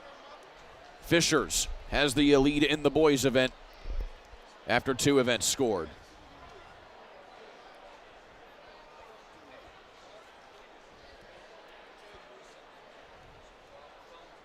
Lyric Steele in lane number 4. Nadia Ford, lane number 5. Neal in 6. Bennett in 3. And a good start here from Steele as well as Ford. And Lyric Steele looking really good at the line from lane number 4. We will get the time here, 7.50 even. About a 1/10 of a second off of the meet record time from Lena Irby of Pike back in 2016, but a solid performance here from Steele and Anaya Bennett, the sophomore, at 7.63 coming in second. Yeah, nice race there for the sophomore. They'll head back to the awards podium chairs. And there you see the results, 1 through 8. Izzy Neal in third at 7.65 as well from Brownsburg, Maya Taylor. So all of these competitors breaking the 7.75 barrier here in the 60 meters. Pretty good. Nadia Ford, the freshman, the Carroll Charger. Got a lot to look forward to. This was a star-studded field, with several of them seniors, Steele being one of them, this champion there. Nice race there. This next race here for the boys, 60 meters, is brought to you by I Want to Race, which is a full-service timing and scoring company with 50 years of experience. And that's right, they've been timing races since 1974. The I Want to Race staff are some of the most experienced and knowledgeable around and previously were owners of the largest timing company in America. They do it all from IHSAA high school and middle school cross country all the way up to NCAA Division I meets like the Big East Horizon and Crossroads Conference Championships, and road races as well, big and small, including the Boston Marathon and several local 5Ks. They have the experience and the most modern equipment to make sure your race is scored accurately and flawlessly. To find out more about what they do, visit iwant2race.com. That is iwant2race.com. Our meet record our meet record in the 60, 6.76 by Isaac Garendo, Avon High School. Played football at Wisconsin. I think he transferred then to Ohio State, and now in the NFL. And his record may go down today. Let's see what happens in this final. Got some feeding with Jaden Johnson, Dominique Calhoun. Lanes 4 and 5 are the 2 favorites coming in from their preliminary trials. And you mentioned this is probably going to be a fast final based on the seed times and the qualifying times that we had from the prelims. Dominic Calhoun, one in particular who won his meet and ran his prelim in dominating fashion. He was the state runner-up in the 100 meters as a junior to Elijah Jackson of LC, who was the state champion last year. And then Jaden Johnson, the top overall qualifier. Take a look at some of the field event competitions here. This is the girls pole vault competition that we have a live look at here. There's Hadley, your state champion in the shot put. Big run, or big performance from her as well.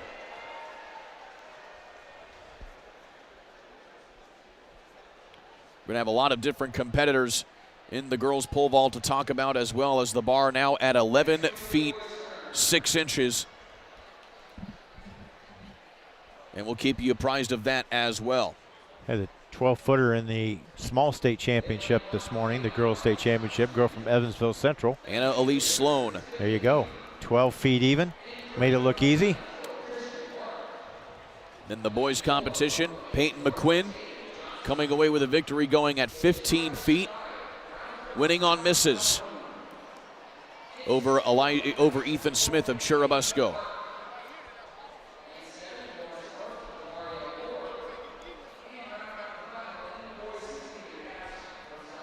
Boys 60-meter dash introductions being made here.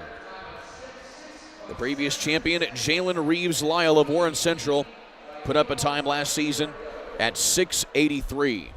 That will assuredly be surpassed here with this one. And as we mentioned before, the meet record is in jeopardy with some of the performances that these competitors put up in the prelims. Yeah, they have the potential.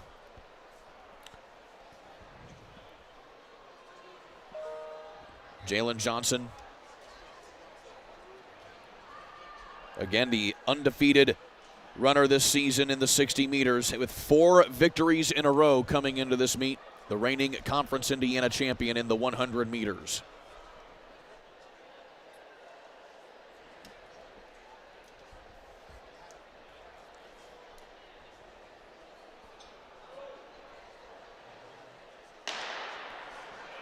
Another good start. Barth out well, as is Johnson. But Johnson and Calhoun right there at the line. I think it may have been Calhoun here, Coach. We will get a look at the finish. 6:73 is the official time, but who does it go to? Dominic Calhoun. 6:74 for Calhoun. That is a new meet record, surpassing Isaac Garendo from Avon. What a performance there for the Brownsburg Bulldog. Well, Jaden Johnson's time also would have broke the state record, except Dominic Calhoun has it now. Great race. Boy, right out of the gate, he was a 2-man race. Barth got third at 6.86, as you can see on the screen. And take a look at this again. It was a tight finish from all these competitors. Watch Calhoun on the lean. On the lean.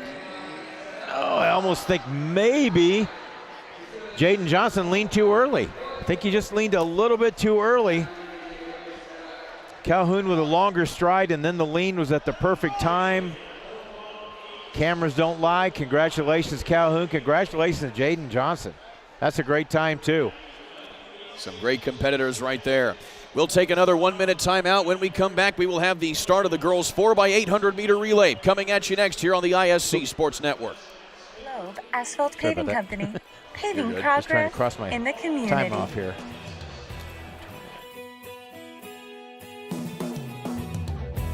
We've been paving the way for progress and growth in our Indiana community since 1931. We're honored to support our high school track and field athletes, coaches, teachers, and all of the community schools throughout Indiana. Congratulations to all the championship competitors that have paved their way through the local and regional qualifiers to become participants in the 2024 Indoor Hoosier State Relays. This athletic contest showcases the very best in Indiana high school track and field competition, sportsmanship, and excellence found in every community and school throughout our state. We are proud to be gold sponsors of the 2024 Hoosier State Relays. The Hoosier State Relays are more than just a statewide high school track and field championship. It's a winning event for all of Indiana. Globe Asphalt Paving Company has paved the way throughout Indiana since 1931. Back live here at the Hoosier State Relays here on the ISC Sports Network alongside Pete Smith. I'm Kurt Darling, moving right through the competition now as we finally get into the namesake of this event, the relay portion of this competition, with the first relay of the day, that being the 4x800 meters on the girls' side. The meet record set back in 2022 by Brownsburg, 9 minutes, 18 seconds, .95. That can certainly be up for grabs here today, but we will have to get through this first competition here in the first of two-time finals here for the girls. This will include Center Grove, Harrison of West Lafayette, Bloomington South, Columbus North, Whiteland Community, Greenwood Community, Carroll of Fort Wayne, Portage, Fort Wayne Bishop Dwenger, Fishers, Mishawaka, and Warren Central. Been a while since we reminded you, but we are on a rolling schedule now. We're about 15 minutes ahead of the printed schedule time, and we do that just because you never know if you're going to have to rerun a race or if we have any kind of injuries. Once we get ahead indoors today, we're going to keep it rolling. So we're on a rolling schedule. So if you think, for instance, your athlete's going to run at 6:35, maybe 6:20 now. Stay tuned to us. And we get right into it here in the first of two-time finals here in the girls 4x800. And we have noticed earlier in the day, a lot of times people from the slower of the seeded race does have a great chance of placing pretty high. So time is everything here. It's not just the win and the place, it's your time as we put them together. So Lexi Kolobom here getting things moving for Bloomington South, who are the favorite seeded coming into this one, but it is Center Grove with Marissa Pogue out in front in the early going here from the Trojans.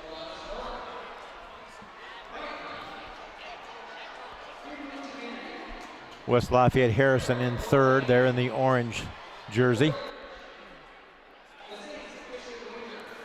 Pogue was fourth in the 800 meters at the IHSA Regional number 6. Was part of Center Grove's state qualifying 4x800 meter relay team just a season ago. And Bloomington South right now holding in second here with Lexi Kolbaum leading things off here for South.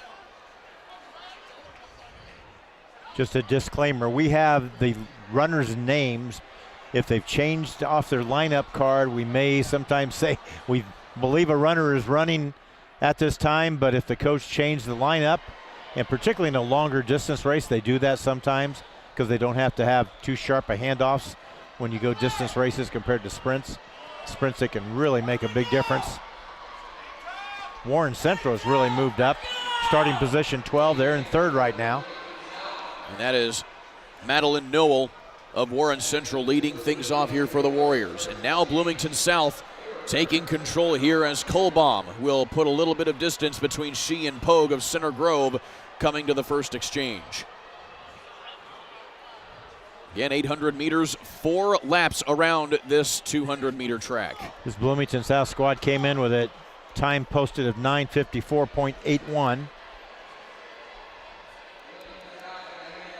And Bloomington South will have the next exchange here. Grace Stringer getting things moving here. And Whiteland Community will move into second place now here off of the exchange, followed by Harrison of West Lafayette. But Center Grove not quite letting this thing get out of hand yet, as Carla Rodriguez of Harrison now moves into second place. And then Haley Mimbella of Center Grove will put the Trojans back in third. A lot of race, but that second pack, or that second, third, and fourth have caught up a little bit on the Panther runner.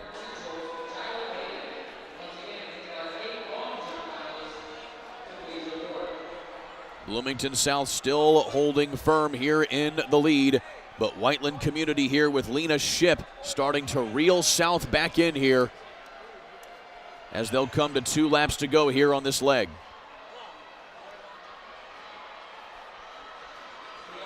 So that is Ship right behind Grace Stringer, and then Carla Rodriguez, if she's running where she should in the second spot, doing a really good job for Harrison.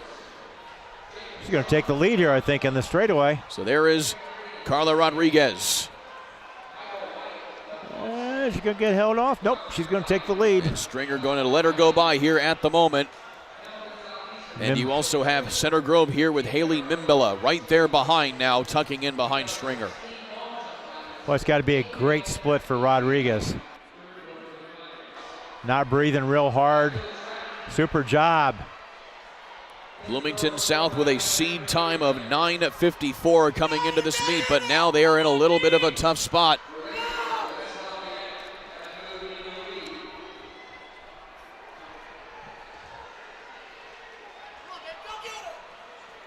Harrison holding the lead now here with Rodriguez.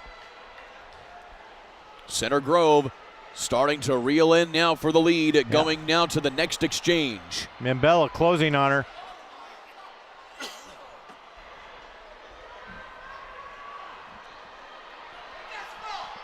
So Rodriguez will hand things off now here to Mimbella, though, in the lead. Great finish for Mimbella. Can't wait to see this split by both her and Rodriguez. They were great. Mimbella hands things off here to Allison Cohen of Center Grove.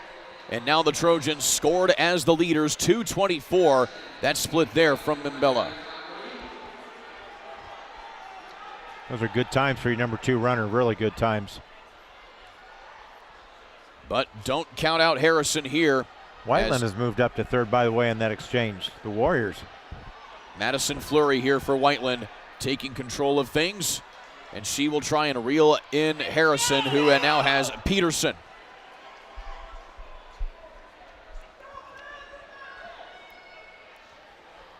But still, Center Grove with some really good exchanges to give themselves a little bit of a cushion.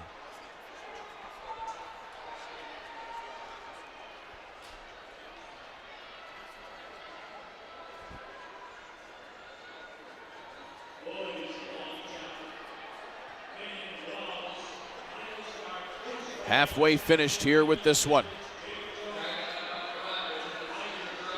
2 laps to go before the final exchange. Great run by Fleury. I think she's in second now from Whiteland, if I'm not mistaken. And starting to knock on the door here of Allison Cohen. She's going to overtake her. Maybe in the backstretch. We'll see. Nope. Not yet. And Harrison of West Lafayette with Anya Peterson right behind them in third.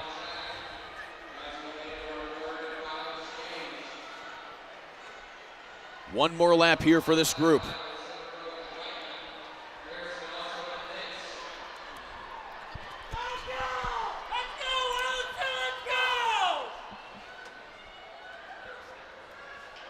Allison Cohen still holding things off here for Center Grove despite a tough challenge here from Madison Fleury and Anya Peterson of Harrison and Whiteland. There's the pass right there. So There's finally the pass there as Fleury buys her time and now will give Whiteland Community the lead here coming to the last exchange.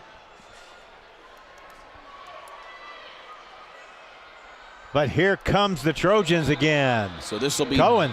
Bella Fuentes. Oh, and the handoff got her. And Deanna Hodges of Center Grove. Both of these runners now setting a really tough pace here to get things going here into this next leg. Yeah, 2-team race right now. Harrison has dropped back to a distant third right now on the backstretch.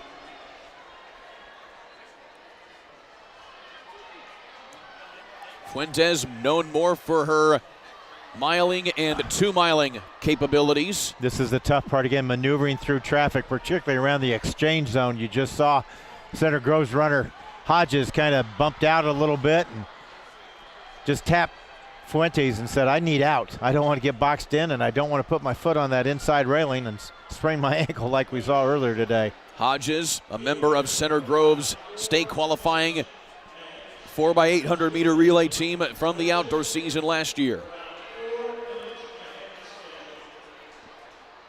But in individual events, more known for her long jumping and her prowess in the 300 hurdles. But has been called upon here today to do the anchoring duties on this 4x8.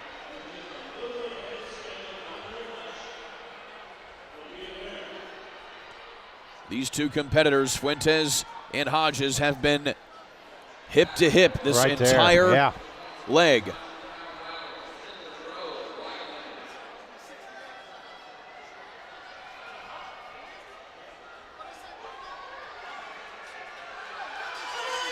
Final lap. Center Grove still holding the lead, but Whiteland right there here with Bella Fuentes. Getting a little distance now, Hodges is. Maneuvering around runners again. I think Hodges went on the inside of that girl. And Hodges now pulling out ahead as Fuentes starts to feel the burn going into this final 50. So an excellent final leg here from Diana Hodges. And she will give the Trojans the early lead here in the 4x800, the first of 2-time finals, and they come across at 9:33. A dominant performance right there. They best their previous time of 9:56 by 23 seconds. Well, it's early, but still, that's a great race. To your point there, Kurt, great race. They bettered that time big time. Never know who ran on the team last time, but there you see her strong finish. With about 180 meters to go, she started to just pull away from Bella Fuentes, who did a good job staying with her as long as she could. So there are the results as they stand so far. And with that, we'll take a quick timeout. When we come back, we'll have the boys section of the 4x800 meter relay. Stick with us right here on the ISC Sports Network. So you or your athlete are a budding pole vaulter, then you know that you need the right poles to take your ability even higher. That's why Inverted Rentals has partnered with Pole Vault Elite, giving you access to all the poles they use to train state and even national championship winning athletes. When you check out their website, their app-based program will give you access to every Team Pacer pole they have, all geared to help you achieve your goals. And you can choose how long you want to keep it, or swap it out free with a new one as you progress. So scan the QR code today and go higher with Inverted Rentals.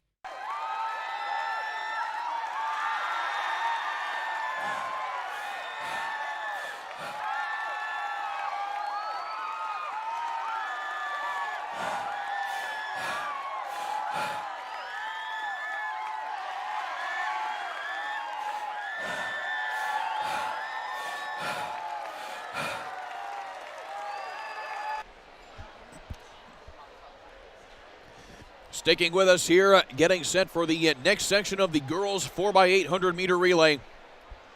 This will be the fast heat, as it's affectionately called. The top qualifiers in this one will be duking things out.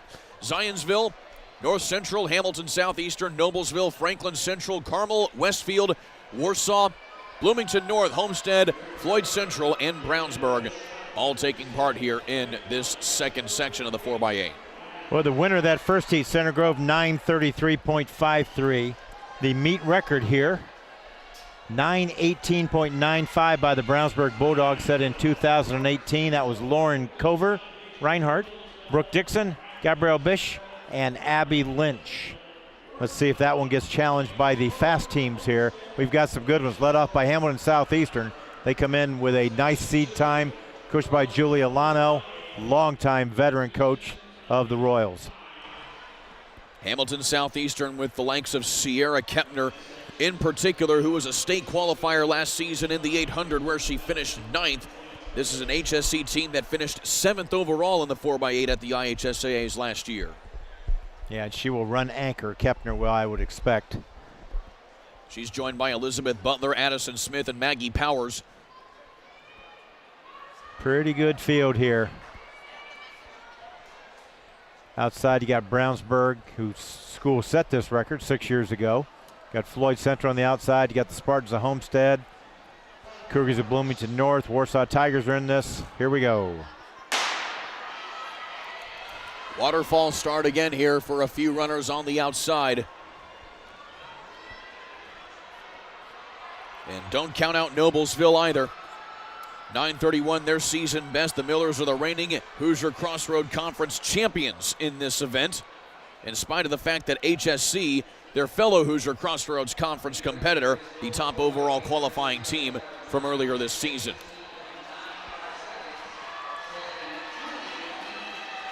And setting the pace here early is going to be Homestead.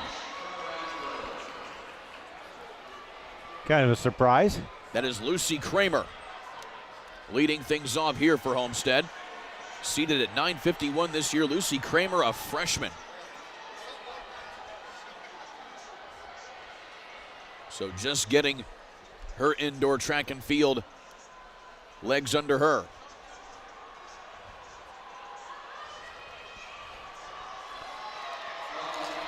Bloomington South on her tails in second. Bloomington North, rather. I'm sorry, Bloomington North. I'm sorry, Bloomington High School North in second. Nola, and now they're in first. Now Nola Summers Glenn taking over the lead here for Bloomington North.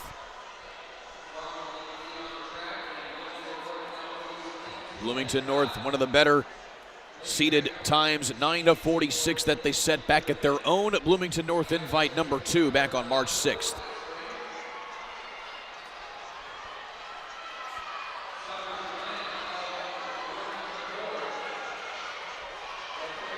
So holding things out in front now here as the field tries to shake things out with one more lap to go before the first exchange. Yeah, let's see how the first exchanges go. Right now, Bloomington North, pretty good spot right now after the first runner.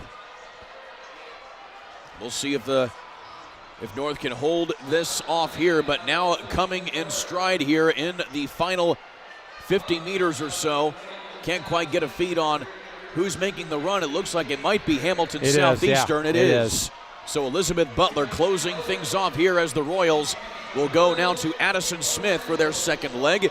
As for Bloomington North, they will have the services of Hayden McGuire. Meanwhile, North Central in third place, right on the hip there of Hamilton Southeastern with Kelsey Rimmel.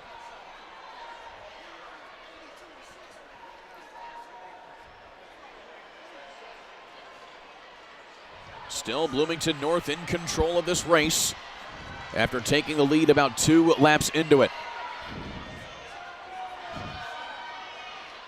Hamilton Southeastern ran their season best at the Nike Indoor Nationals back on March 9th.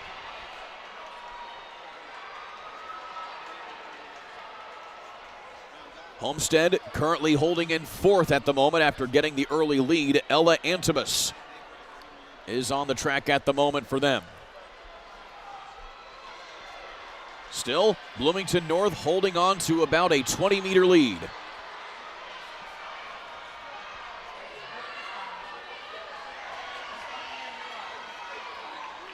Hayden McGuire holding down the fort right now here for Bloomington North. She was on North State qualifying team a year ago. They only placed 27th out of all of the teams that qualified. Now looking to try and keep the pace here and hold off for what could be a top spot here in the Hoosier State Relays. One more lap to go this time by. She jumped out on the exchange there. They had a good exchange, and she's been able to keep that lead ever since.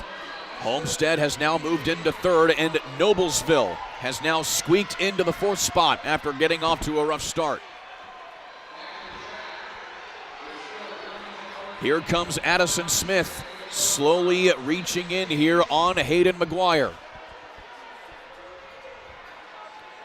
Addison Smith there now closing in, and it will likely be Hamilton Southeastern coming to the lead here on the exchange.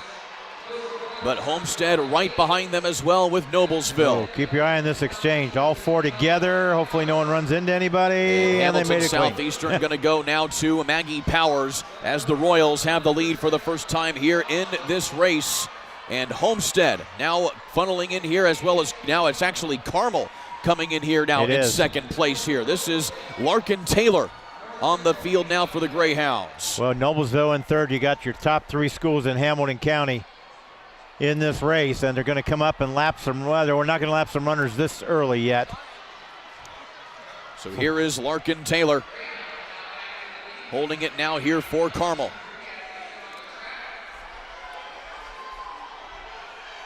And Hamilton Southeastern once again tucked back in here to second place where they've been for the majority of this race. Maggie Powers keeping things rolling here for the Royals. The Royals were fourth in this event at the Hoosier Crossroads Conference Indoor, finishing behind Noblesville, who is currently running in fourth at the moment. Well, they're in third. They're going to pass this Floyd Central runner here. It's Hamilton Southeastern, Carmel, Noblesville, Bloomington North. Yeah, the tricky part is when do you take the Floyd Central runner? She's a little bit more fresher than they are. That's why they're lapping here, but wow. Stretching it out is Maggie Powers now. And Powers going to come to 2 more laps to go here. Rather, 1 more lap.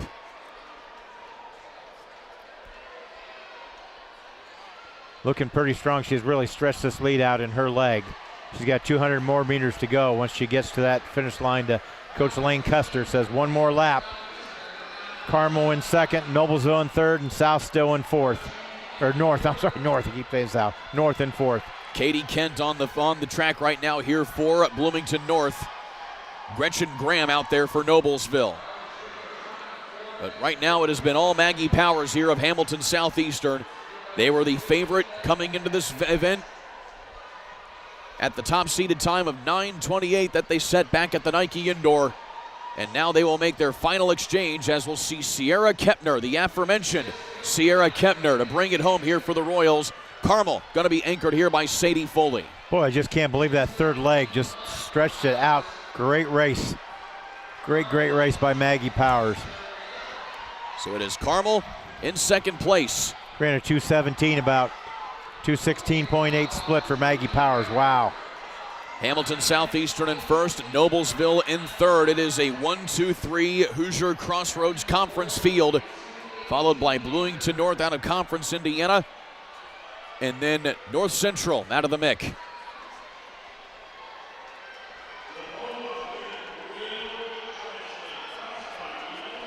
Laps continue to wind down here. There you see going down the back straight is Kepner. Center Grove moving up now. Just made a pass there. May make 2 passes here, we'll see. Sierra Kepner still looking good here as she comes down to 2 laps to go.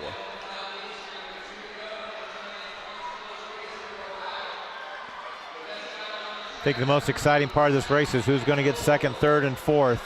And is that time going to be faster than Center Grove's winning time of the slow heat, or not the slow heat, but the first heat of 9:33.53. That will certainly play a factor. Again, these are time finals, so the top 8 times score points.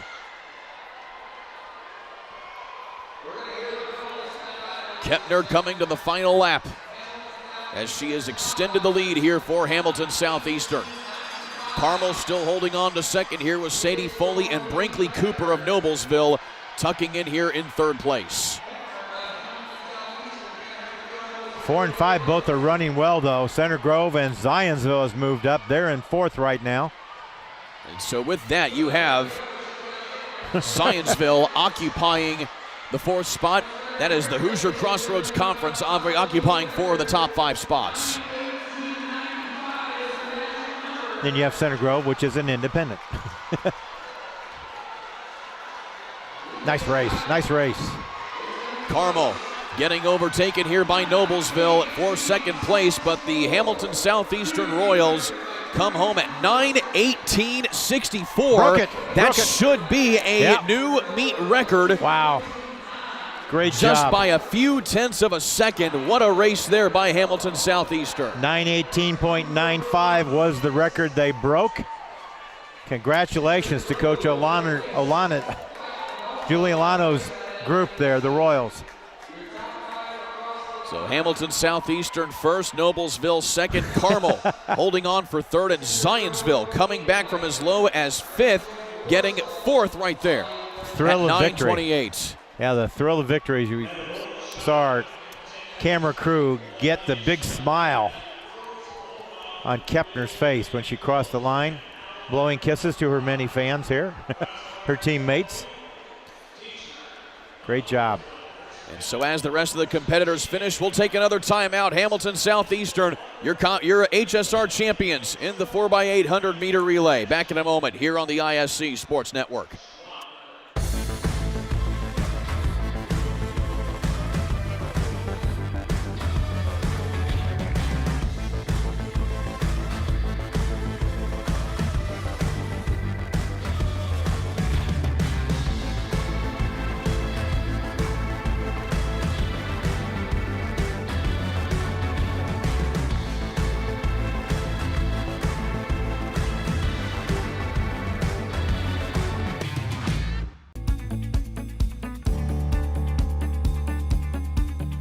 reviews are in. Circle City Driving Academy is the preferred choice to help your loved one drive with confidence.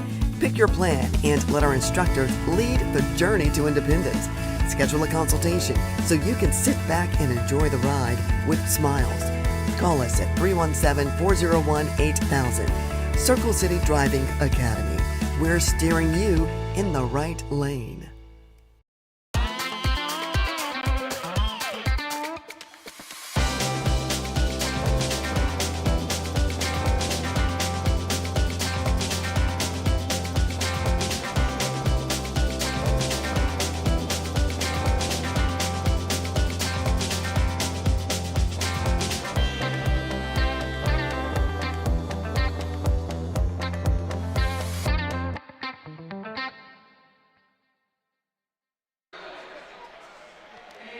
Getting ready for the next section of the boys 4x800 meter relay. Want to give you a quick update on the girls pole vault competition, as Delaney Teachner of Noblesville is the current leader at 11 feet 9 inches. The bar has now been raised to 12 feet even.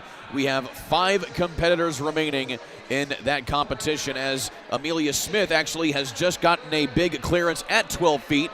And there you see it right there. She now has the overall lead at 12 feet even. Moving on in here, of course, Amy Luttrell is another one of the big names to talk about here in the girls pole vault. She'll be vaulting at Indiana State University next season.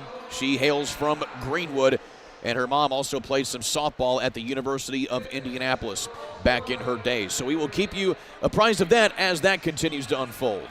That's Chloe Walker. You saw her on that last vault attempt there, or make, I should say, not attempt. She made it. There's Tiechner right there, booming over, 12 feet? So you have 2 Noblesville Millers in the lead at the moment in the girls pole vault competition. Of course, as I mentioned, Amy Luttrell earlier, she cleared 11.6 and has since passed to 12 feet as they are now going up in 3-inch increments from there. The last one's Amelia Smith from Noblesville, so she's currently in the lead on misses. There you take a look at it. She did miss at 11.9, but cleared 12 on the first one. So 5 competitors remaining in that one before we start the boys competition, which is set to start immediately afterwards. Back on the track now. On to the next section here for the boys 4x800 meter relay. Lots of top times here in this one. 2 timed finals just as the girls. North Central in the bib number 1, followed by Mount Vernon, Homestead, Warsaw, Columbia City, Valparaiso, Greenwood, Carroll of Fort Wayne, Lake Central, Center Grove, LaPorte, and Ben Davis. Bloomington North will be in the second race. They come in with the fastest time here, qualifying time, and they are just a second and a half off the meet record coming in here. See what happens. The Brownsburg Bulldog getting ready to pole vault.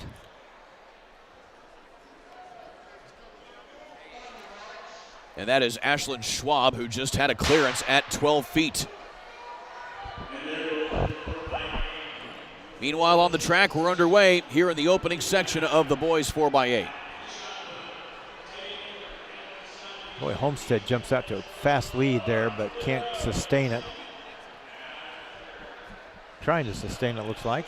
Columbia City will be one of the ones to watch here in this as well. They qualified for the 4x800 meters at the IHSA state finals last season. There, Homestead's back in the lead. Their neighbor Carroll in second. So Homestead being led off here by Jace Trevino. And trying to keep pace here in second place is Valparaiso. That is Brady Kavanaugh holding down the fourth there, but Warsaw now making a run as well in third place.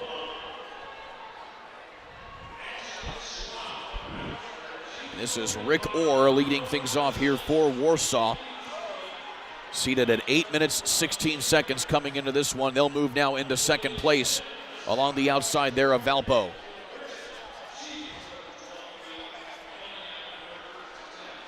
One more lap to go here for this leg.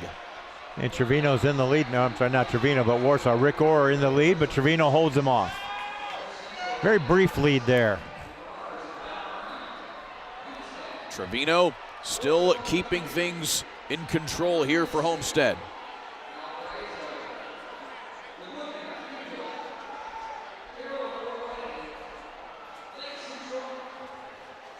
And coming to the first exchange. Spartans, Tigers. 2 Northern Indiana squads. Three Make it with the 3 Vikings, Northern yeah. Indiana squads with Valparaiso. 1, 2, 3 here in this opening section. Trevino hands things off now to Tyler Hess, while Warsaw will rely on Tyler Swartz, and Valparaiso will have the services of Sam Carpenter.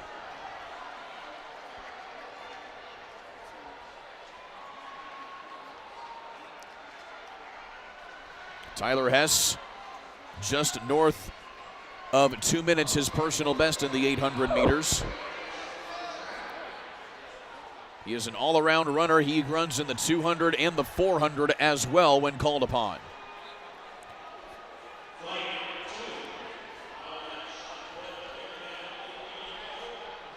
Tyler Swartz here for Warsaw, sticking right to the inside hip here of Hess.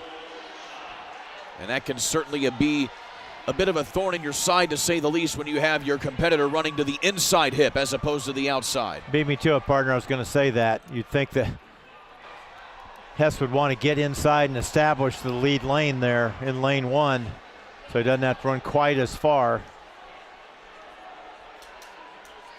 But Tyler Swartz has been making this a little challenging here for Hess as they come now to the final lap of this leg. Tyler Swartz, a 2-minute 800-meter runner in his own right. This is a Warsaw club that was second in the Northern Lakes Conference Championships in the 4x800 meters back on May 9th. during the Greenwood outdoor runner. season. Now hear about this. Yeah. Greenwood with Stuart Lego now moving in as the rest of the field starts to catch these competitors. You also have, as we can see things shake out, that is Center Grove getting in on the mix now. So Warsaw taking the lead here now with Tyler Mimmaw. Mummaw. Or Meridew, either. Meridew. Clark Meridew. Oh, there you go. Moonaw. Okay, they have some Mummaws up there, too. Tyler Mimmaw. Lots of different names. Tyler's looking good right now. But Tyler Mimmaw here of Warsaw there you leading go. Center Grove's Cameron Cox here in this third leg. Mimmaw has been someone reliable this year for Warsaw.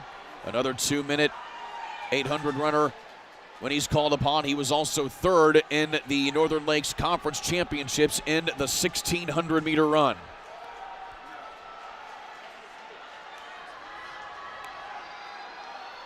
Was also invited to take part in the Carmel 3,200-meter distance showcase last year, was Mimmaw. And now he starts to stretch the lead out over Center Grove a little bit. Meanwhile, Homestead not going quite away yet as they came across the line at the third exchange in fourth. And Britton Schumard is now trying to close things in here on Cameron Cox. One more lap to go here for Tyler Mimmaw.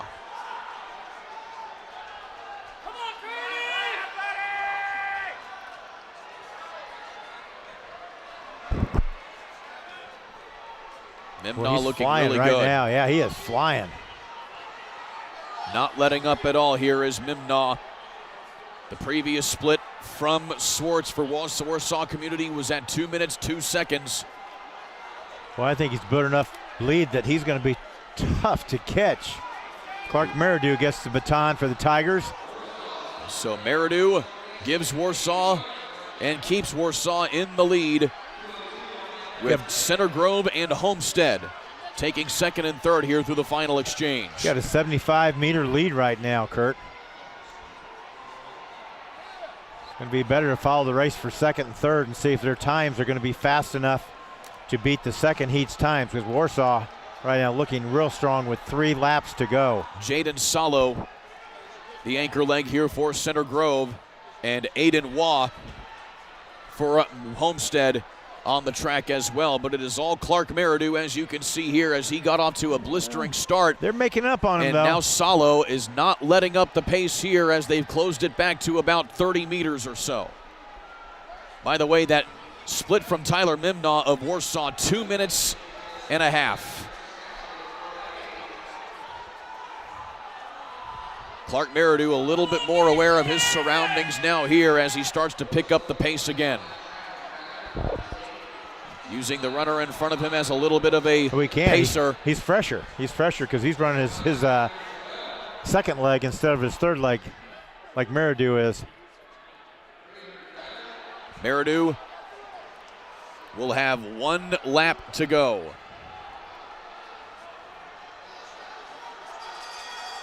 Tick-tock, tick-tock, running against the clock.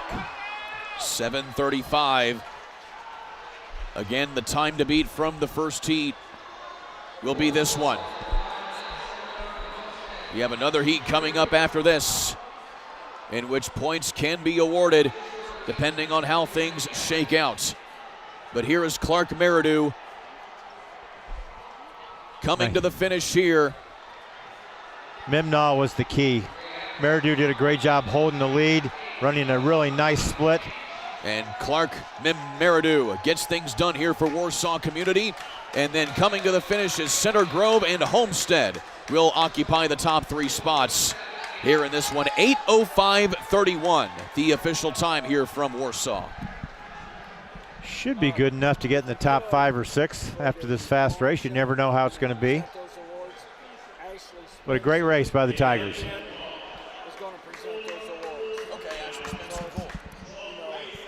Here you see the results. Yep, we'll do that. Thanks, yep. Greenwood fought to get 4th place in that race. Carroll Chargers 5, North Central 6. The Marauders, first time we've called their name basically today. Mount Vernon High School, Fortville, and 7th. So there you have it, the opening leg here, but we have one more championship final coming at you here in just a matter of moments. So while they do the final runouts here ahead of this final section of the 4x800 meter relay, today's coverage brought to you by Mac Designs, which has been the provider of team uniforms, spirit wear, and custom t-shirts and apparel for 35 years. Local to Carmel, you can work directly with Mac Designs' experienced staff to find just the right garments and their on-staff artists to design your look just for you. Mac Designs has uniforms and apparel for all sports and from all major brands including Nike, Adidas, Under Armour, and New Era. With Mac Designs, you work directly with the people who make your order happen, not through a broker or a middleman. The entire process is managed in-house from design to ordering to production with experienced staff, making sure that your order is perfect. Mac Designs will also help even set up a web store for your team or organization to select and pay for their items with no additional cost to you. Reach out to Mac Designs today at Mac Designs Incorporated. That's MacDesignsInc.com. Still see the Tigers talking after their victory of that first heat. Let's look at the second heat of the 4x800 meter relay. We've got the Westfield Shamrocks, the Carmel Greyhounds. The fastest time coming in, the Bloomington North Cougars. They have a chance that their time is on pace to possibly break the meet record if they run well today. So does Zionsville Eagles, along with Hamilton Southeastern, the Royals. Avon in this race. Brownsburg's Bulldogs. Flashes of Franklin Central. Noblesville seems like they're in every race and always in the hunt. So are the Fishers Tigers. Up from the region where I was yesterday, Crown Point, the Bulldogs, will run in the 11th spot, and finally closing out Harrison of West Lafayette. Those are your 12 teams competing in the second heat of the 4x800 meter relay. Kurt Darling. Bloomington North, the top overall qualifier here in this event, regardless of where you went in the finals. 7:47, their season best. They're led by none other than Caleb Winders, who will likely be the anchor for their team as we get underway in this one. But Bloomington North, but Winders in particular was the state runner-up in the 800 meter last season as a freshman. Wow. BLN is also the reigning IHSA state champions in the 4x800 meters, where they went 7:37 which would break the indoor meet record here set by Columbus North back in 2022. Got a pair of D'Onofrios running also too, Kalen and Dominic. Right away, it looks like Bloomington North's in the lead. Jumping out to it after the first lap of their 800. And based on the order we've been given here, Caleb Winders is due to run second. They will have Dominic D'Onofrio run in the anchor leg position here for North. Watch out here, though, for Zionsville. They are 10 seconds slower on the seed time from Bloomington North coming into this one, but they are the reigning Hoosier Crossroads Conference champions in this event. Hamilton Southeastern settling into second right now after the first 400. If you're just joining us, the track is 200 meters long, so it's 4 laps for 800 meters. Wow. Great start. So here you have an excellent start here from Bloomington North. Again, Winders as well as Dominic D'Onofrio are the returning cast members from the state team that blistered the pace at the state finals just a season ago in the outdoor variety. One more lap here for the first leg here for Bloomington North. Again, if you've written this time down or put it in your memory bank, 7:46.04, the meet record set by a great Columbus North team in 2022. Last year, Carmel were the champions in this event at 7:48.51, and the first exchange is made. Caleb Winders now takes it here for Bloomington North. 154.6 leadoff. Wow. What a heck of an opening leg right there by Caden D'Onofrio.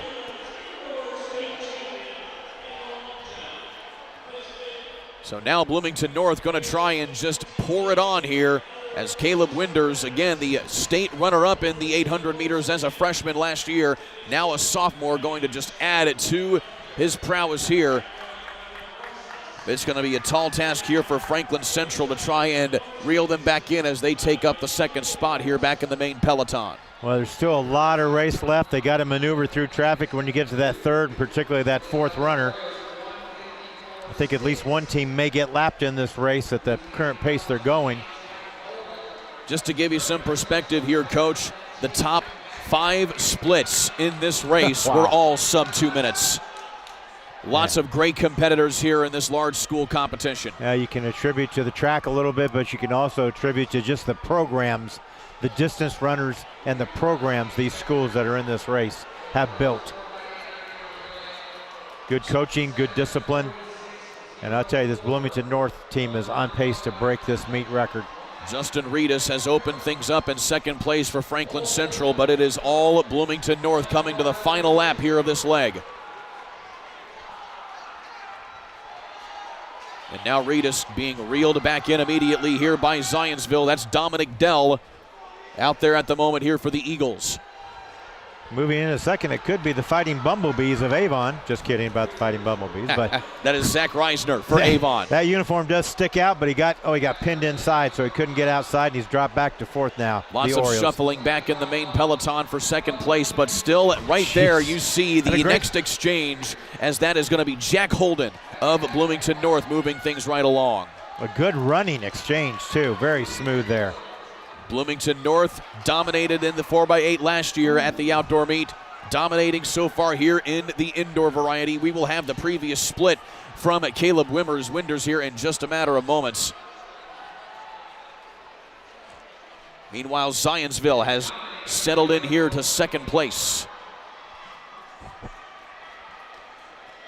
And then right behind them is Westfield. Hamilton Southeastern in fourth. And there you have it, 155.98 from Caleb Winders. So 2 sub 156 splits on this opening set here for the Bloomington North. Still looking strong, but Franklin Central has really jumped out to a nice lead in second currently. See if they can hold on to it.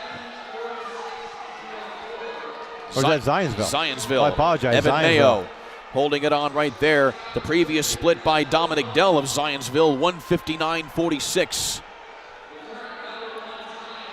But Jack Holden looking really good right now. And how about from Fishers, Mikhail Wiggins with a 158 split down, but Fishers is well off the pace here as a team. One more lap to go here on this leg here for Jack Holden. And Bloomington North opening up nearly a 50-meter lead. Westfield third, Hamilton Southeastern 4, I think. And you would be correct. Hamilton Southeastern now challenging for second place here on Westfield. Those dropped to fifth, Shinneman and Avon in sixth. Final exchange here as Dominic Dionfrio will bring things home.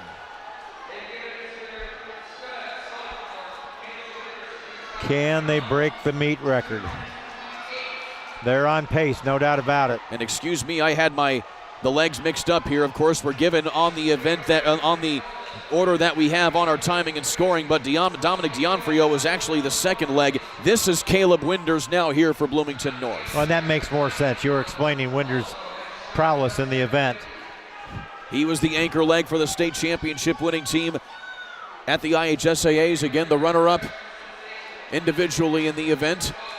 And now he'll bring things home here as Jack Holden had a 2-minute even split for Bloomington North to bring it to this final exchange. Can he bring it home? Well, he's going to bring it home, but can he bring it home in the record time? Record time, 7 minutes, 46 seconds. That is the target. He has 2 laps to get there. Good job by the third leg of Harrison. They ran a 158.15. They're not in this race, but that's a great leg.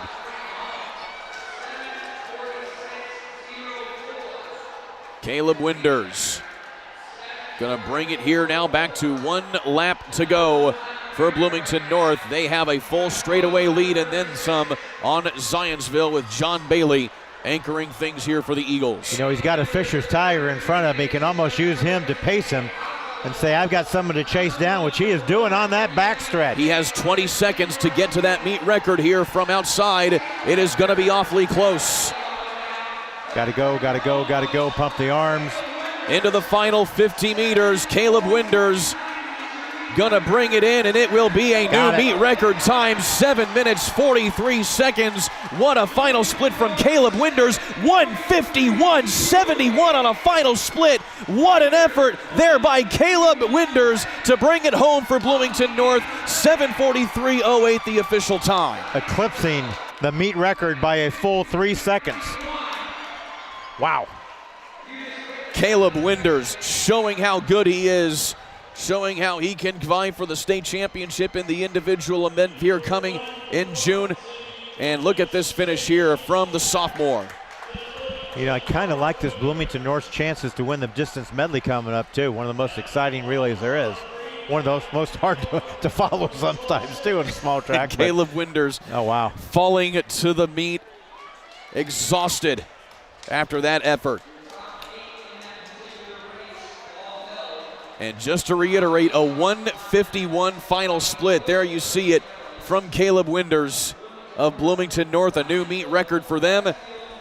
And that'll certainly put a really big cap on the 4x800 meter event here today. But we are just getting started here in the relay events. We will go ahead and take another quick timeout. Back in a moment with the 4x200 meter relay here on the ISC Sports Network.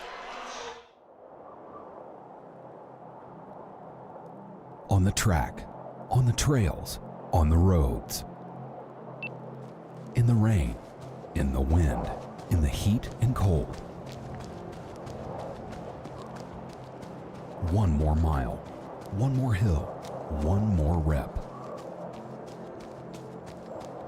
This is where champions are made. Athletic Annex, the ultimate Nike destination. The legend, Harry L. Gill, athlete, record holder, champion. Began coaching in 1902, winning 18 national titles. Dissatisfied with the equipment available for his athletes, a world-renowned track and field coach becomes a pioneer. Setting up a small workshop in 1918, he launched the Harry Gill Company. By 1922, his endeavor thrived, offering the only full line of track and field equipment. And by 1954, the name Gill is ubiquitous in track and field, producing 90% of all U.S. track and field equipment. Innovators in the sport of track and field Gill Athletics continue to lead the industry.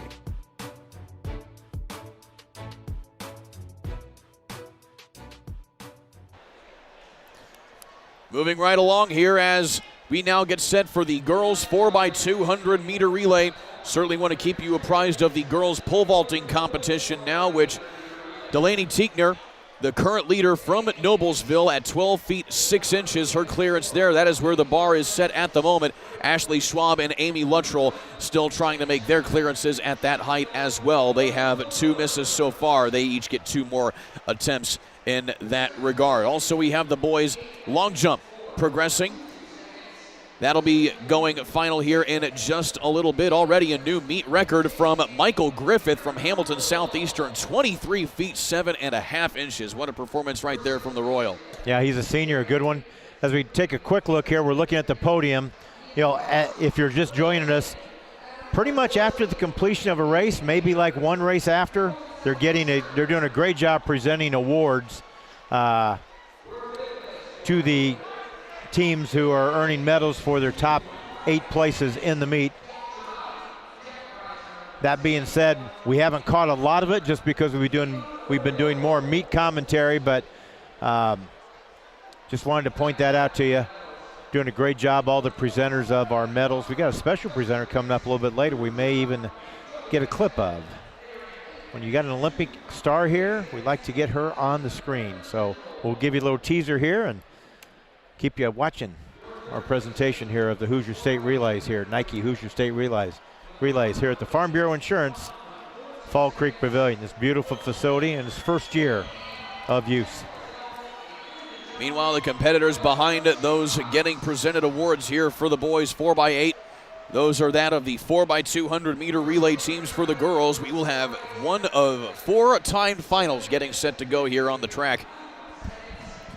And in this opening prelim, or rather this opening heat here, we will have Harrison in lane 1, Gary Westside in lane 2, Ben Davis in lane 3, Bloomington South in lane 4, Cathedral in lane 5, and Zionsville in lane 6.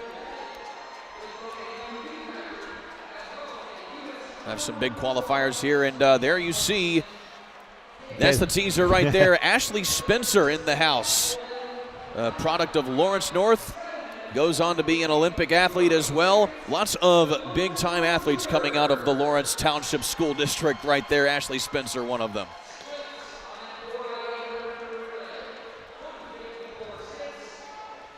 She's got her hands full because she's going to be presenting, and a child too, but she got her hands full as she's going to be presenting medals a little bit later here to long jumpers. Oh, definitely.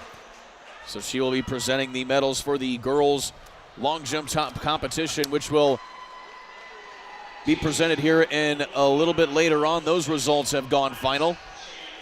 And Gila Vaden of Warren Central getting a meet record in that one as well at 20 feet and a half inches. Nice. Elnora Stevenson of Whiteland Community in second as well at 18 feet 9 inches. There are the medal winners in the boys 4x800 meter relay.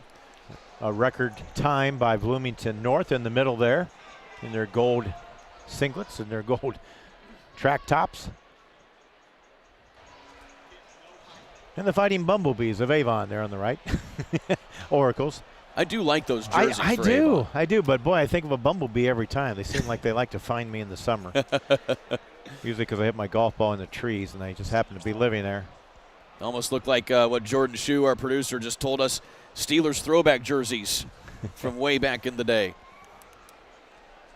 All right, getting ready for the start here of the girls 4x200 meter relay. There's 4 sections. There'll be time finals, so keep a track of your favorite team's time in the first 3 races because the 4th race is always the fastest seed time. There they go.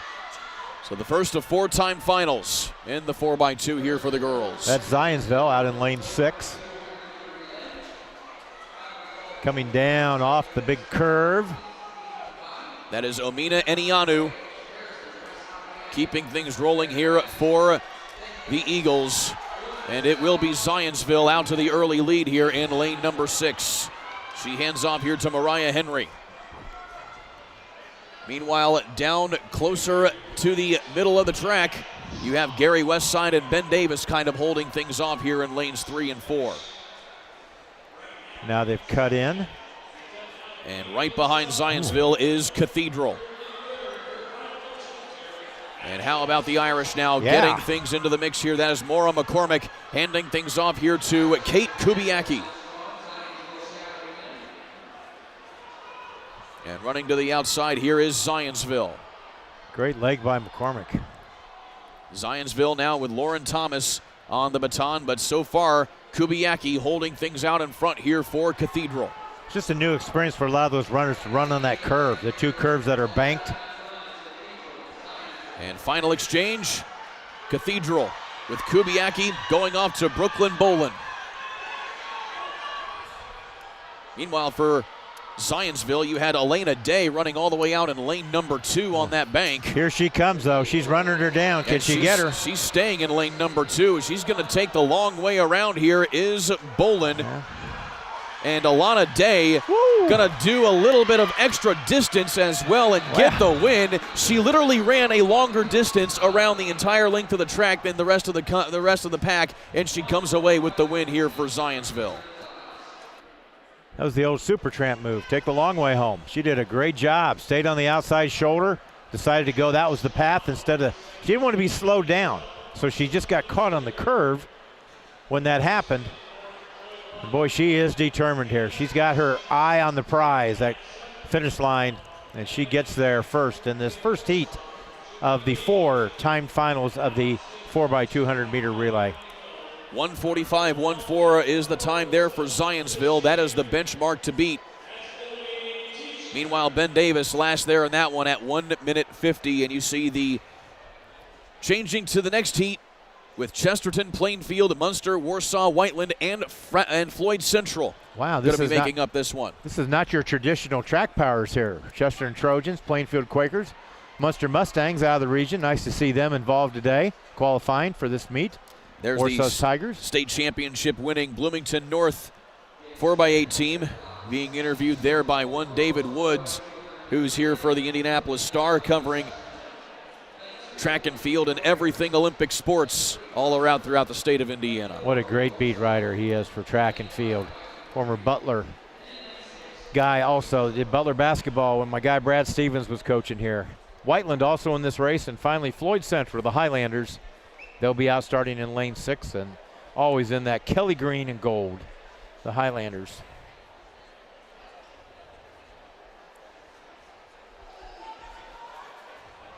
So working our way through these timed finals.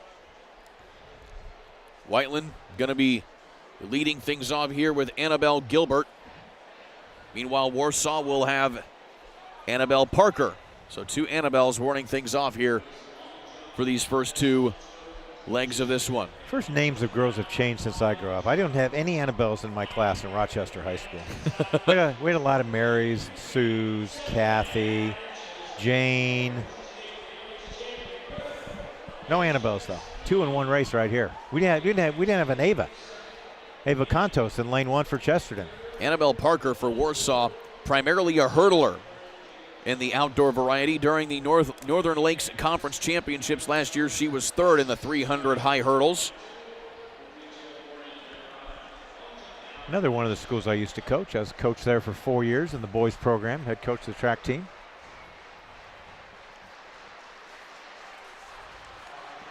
So now our starter, Jay White, getting things set to go here for the next section of the 4x2.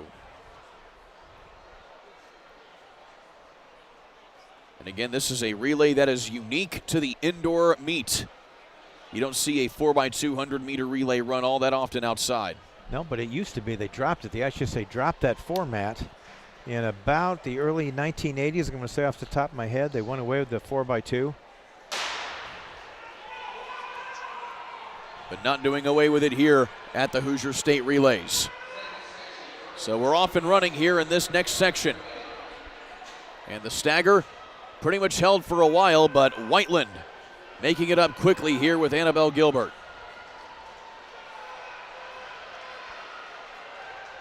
Gilbert running well here as she'll hand things off to Elnora Stevenson. So Whiteland setting the early pace here as they will break now down into lane 1 out of their respective lanes. Oh, nice lead, too. They've got a nice lead. Getting chased down, though. And trying to make a challenge for it again here. Again, Whiteland out to the early lead. It's Munster in second. And that is Eleanor Weddingler for Munster, who will get things off to her teammate, Aliciana McGuire. Plainfield third, Chesterton 4 right there. And now Marissa Katrowitz of Whiteland will take control of this one, and Whiteland is running away with it here so far. You see the gap right there on your screen. There to Munster in second. She got off to a great start. I want to say she, their team. Not a real fast handoff, but serviceable. And that is actually Plainfield moving into second place now as they try to chase down Whiteland. Into the final leg now here as Sydney Rogers will try to bring it home, and she will certainly do that here as they work into the final straightaway here. And Whiteland will likely set the new benchmark here for the top time in the 4x2. Good strong finish, second, third, and fourth. Warsaw fourth, Chesterton third. Quakers of Plainfield second. There's your top 4. 1:44.45. So that beats Cathedral's time. That is the time we are chasing right now at first place. By the way, the meet record in this competition, 1:39.55, set back in 2019 by North Central. Cathedral's time keeps them in second place at 1:45 as Plainfield ran a 1:46.34.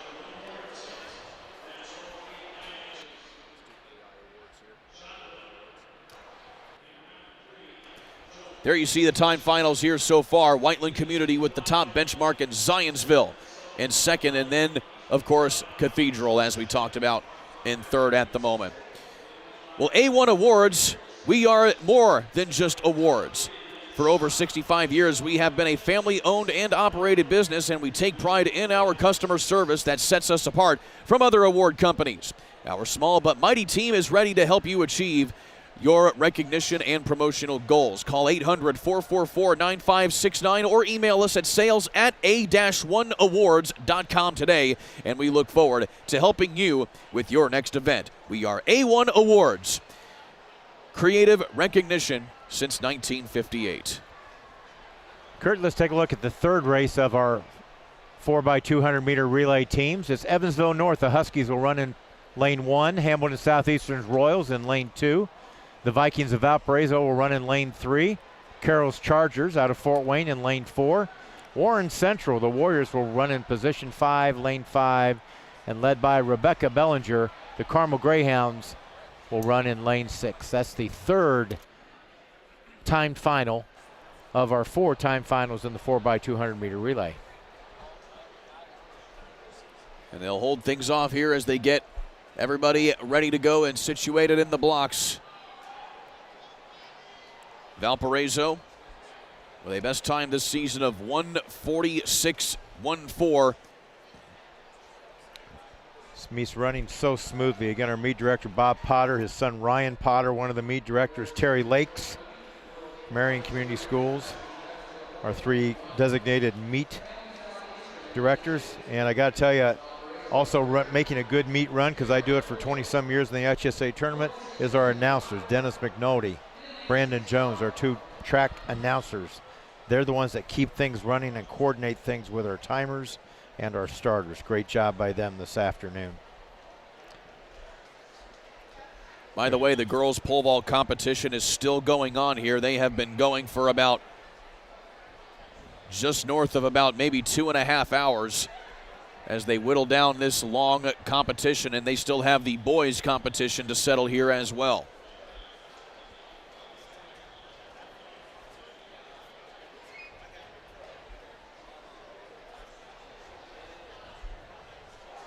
It is the only field event that doesn't really, well, I shouldn't say that, the shot put area also, but that doesn't have the dual areas where we've got 2 outstanding long jump runways and pits. We have 2 outstanding high jump areas and pads and pits, but only 1 pole vault. And we've got great competition in the pole vault, and that may cause a little bit of overtime here as we go into the evening a little bit later. But we had a little bit of overtime for the small school meet earlier for the boys pole vault. Meanwhile, a clean start there by Vanessa Nekenwenya of Evansville North in lane number 1. Meanwhile, in lane number 6, that is Rebecca Bellinger of Carmel getting things out going here for the Greyhounds. And in lane number 4, Carroll of Fort Wayne, Nadia Ford keeping things rolling here as well. So it is Carmel and Carroll with the early lead here into the first exchange. All good, clean handoffs. I watched that this time. I couldn't tell you who's ahead right now. I just watched the handoffs. On the inside, Dejanay Lane of Evansville North now will take control of this one. Evansville North making the long drive all the way up here, up 69. And now Laney will hand things off here to Jashanti Boyd. Carmel with a little bit of a stutter there on their exchange to Emily Norris, and that'll cost him a little bit of time. But Evansville North, after a tough start to this one, now back out here in front as they will hand things off here to Ayanna Tescon. So Ayanna Texan takes it here for North. Carmel. Oh, and a little bit of interference there on the exchange from North for Carmel. That puts them back in third, and unfortunately that's just the name of the game with a relay. That especially in a short relay like this when you've got a 200-meter track, it just gets a little bit bunched up as part of the indoor system. But still, Carmel running well here with Gabriela Grande Rosas slowly making up whatever time was left. But Evansville North coming away with a very, very fast pace right there. A little frustrating there if you're Carmel, but Evansville North now has the top overall time, and Carmel still with the second overall time in spite of that little hiccup in the exchange. Faced the adversity pretty well to still face it, accomplish it. Second place time 1:44.17. That does beat Whiteland, who won the last heat in the 4x2. There's the final results, and there's the current. Well, that's our teams coming up next. You can see the compiled results at the bottom. So Evansville North winning so far. Carmel in second, Whiteland in third, Hamilton Southeastern 4. You can kind of look at those times as we get ready for the fastest heat, the fourth heat of the 4x200-meter relay. It's going to be the Fisher Tigers in lane 1, the Merrillville Pirates running out of lane 2, Portage's Indians in lane 3, Bulldogs of Brownsburg in lane 4, North Central, the Panthers will run lane 5, and Lawrence North in lane 6, the Wildcats. Let's take a look at this crowd again here. They are lining the outside of the track wherever they can get a look at the competition. The stands are packed, standing room only outside around the perimeter of the track. Couldn't ask for a better event here and a better atmosphere for these particular championships. Yeah, the inaugural year here in the pavilion, the Fall Creek Pavilion, sponsored by Farm Bureau Insurance, is just really bringing out a lot of people. You and I had the pleasure of doing the conference meet, a college conference meet a month ago or 3 weeks ago, and had great races there, but not this kind of crowd because we had schools from Michigan, Missouri, all over the place. Don't have quite the following when you come that far, especially in college. Yeah, panning around there. No seats to be had. If you want to sit, you're going to have to wait and catch someone leaving maybe for the concession stand. This place has everything. A nice concession stand, some great mementos on the back from the old swine barn days. Got a nice Fall Creek Cafe where people have been eating below us all day. We've been watching them eat and being envious. But Meanwhile, a quick update on the girls' pole vault competition. The results in that have gone final. Delaney Tiekner of Noblesville getting the win at 12 feet 6 inches. Was unable to clear a bar at 12 feet 9 inches, but she comes away as the winner in that one. And then Ashlyn Schwab of Brownsburg in second, and Amy Luttrell of Greenwood Community in third place. Yeah, Tiekner had only one miss until she missed at 12.9 3 times. So cleared 12.6 and 12 foot on her first attempt. Great series of jumps there by the Noblesville Miller. So that'll be added in to the team score, and we'll keep you apprised of that as that continues to unfold as we get back to the track now for the final timed final. You know, this has to be exciting for the runners, too, to have that many people. They're right on you. Different than the outdoor state meet at Bloomington. They are right on you. So you can hear them clearly. You know they care. You can see their passion. That kind of fuels your fire to run even harder and to compete even harder sometimes than when you've got the fans way back in the nice, comfortable stadium seats. So again, Fishers, Merrillville, Portage, Brownsburg, North Central, and Lawrence North here in this one as we are now off and running in this final heat of the 4x200 meter relay. The Brownsburg Bulldogs, the top seeded team coming into this. They are the reigning IHSAA state champs in the 4x100 meter relay on the outdoor season. North Central looks like they've made up to stagger the best. First handoffs. Oh, Brownsburg, not a great handoff. They were looking good for a while. So Brownsburg kind of in an early hole here, but Portage is in the lead a little bit, coming off that curve. This is Asia Thurston out in front. Oh, wow. Or rather, Asia Thurston of Brownsburg tucking in things here now, but still it is North Central out to the early lead with Thurston of Brownsburg right behind her. It's Olivia Smith, I think, running for North Central. Next exchange, Brownsburg going off to London Smith, and North Central going off to Kamaya Hunt. A little bit of a bobble there from Hunt, Hunt there going through the turn, but able to keep the lead. Still trying to find her hole here is Smith of Brownsburg, but it has been all North Central here from the beginning. And now the final exchange. Brownsburg has some work to do. We have a wipeout and a missed exchange. North Central. For Lawrence North, Lawrence North. Right down the road from North Central. Lawrence North. But now they are not out of the meet, though, because it is an open exchange zone. But I think the time is going to be impeded greatly by that. But North Central with a big lead and a big win here today, and they get the upset over Brownsburg. And how about this from Portage? Or no, Fishers rather, coming in. Maya Taylor with an excellent final leg there for the Tigers. They come across in second, and Brownsburg comes across in third. And Brownsburg, after the compiled results, will come home sixth in the competition. 142.18. That is North Central with the top overall time. They get 20 points, 20 big points, and that brings them closer to Carmel, who lead the girls' standings overall in the team. We think as Gabrielle Moore, the anchor, bringing it home. Nice finish there, but then you can see right on her tail was Maya Taylor from Fishers, I believe, in bringing the anchor home. Wow. But how about it? Evansville North out of the third time final, coming in second, ahead of Carmel in third.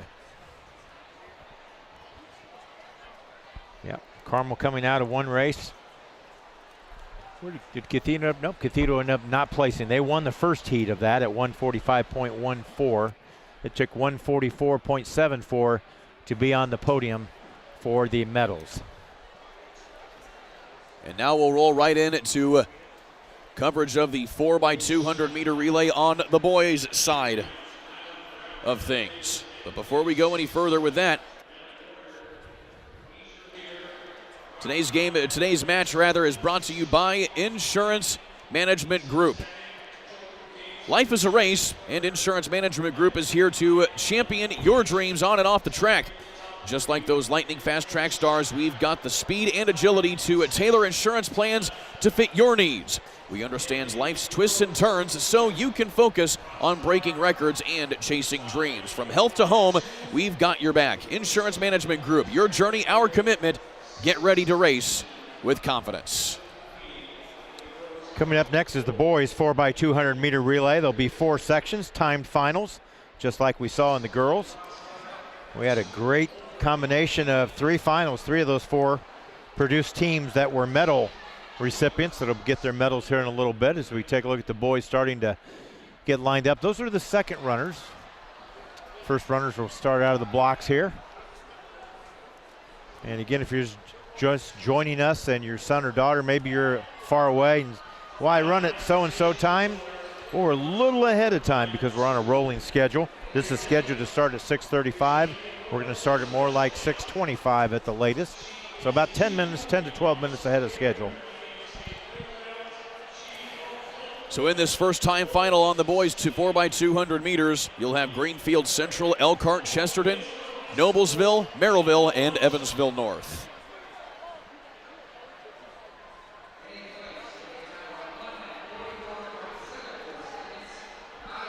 Meet record in this event set back in 2008 by Ben Davis, 1 minute 28 seconds. To give you a point of reference, Lawrence North comes in with the fastest time. They'll be in the fourth heat. They've run a 1:30.14. That was their qualifying time. Their next door neighbor, North Central, at 1:30.3 has the second. So as we look at that, a couple seconds off the pace as they come in here.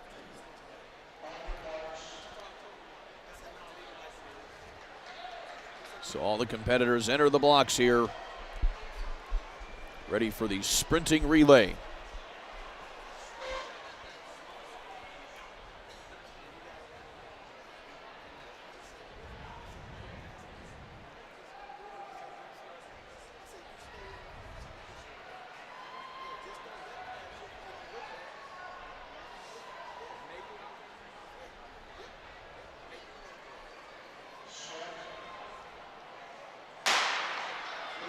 Aaron Lee out well there for Greenfield Central.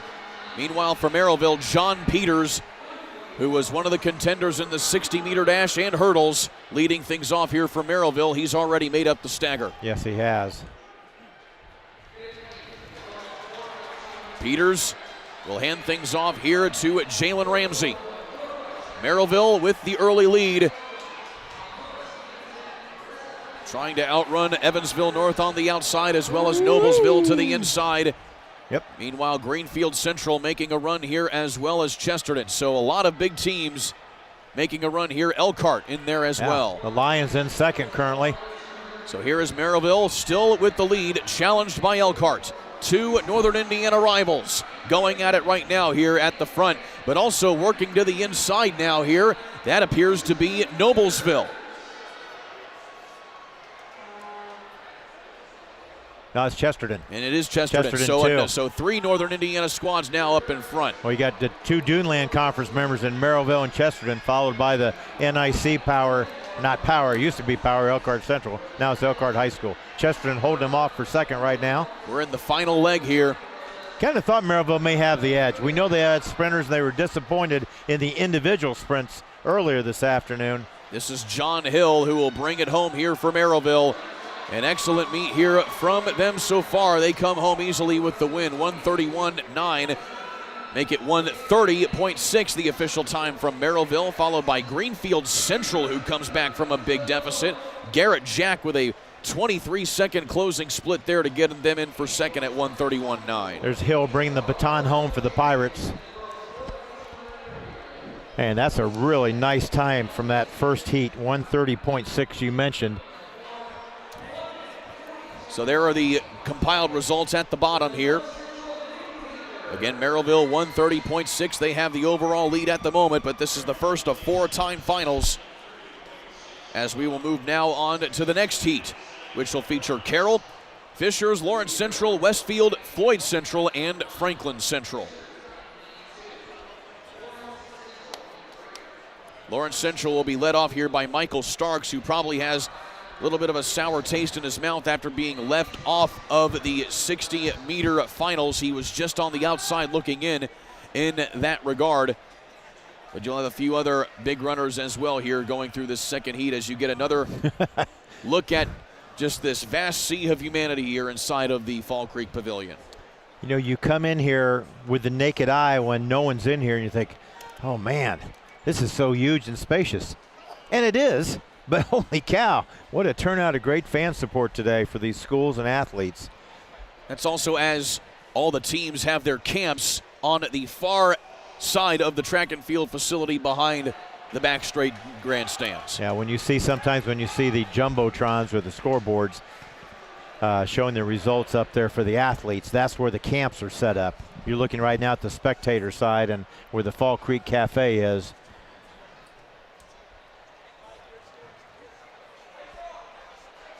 So awards being presented here for the 4x200 meter relay competitors for the girls side of things.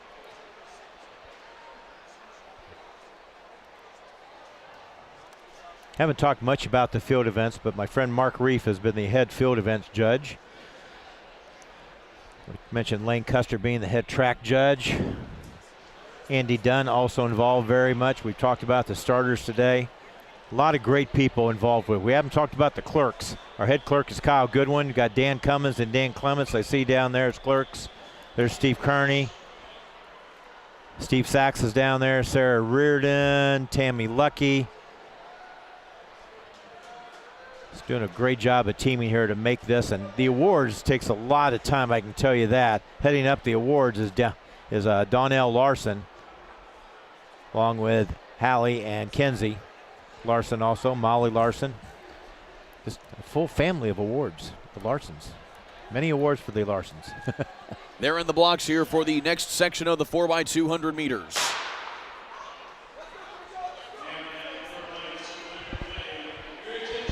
All 6 teams out well in their stagger. I like Carroll. Carroll's off to a good start on the inside.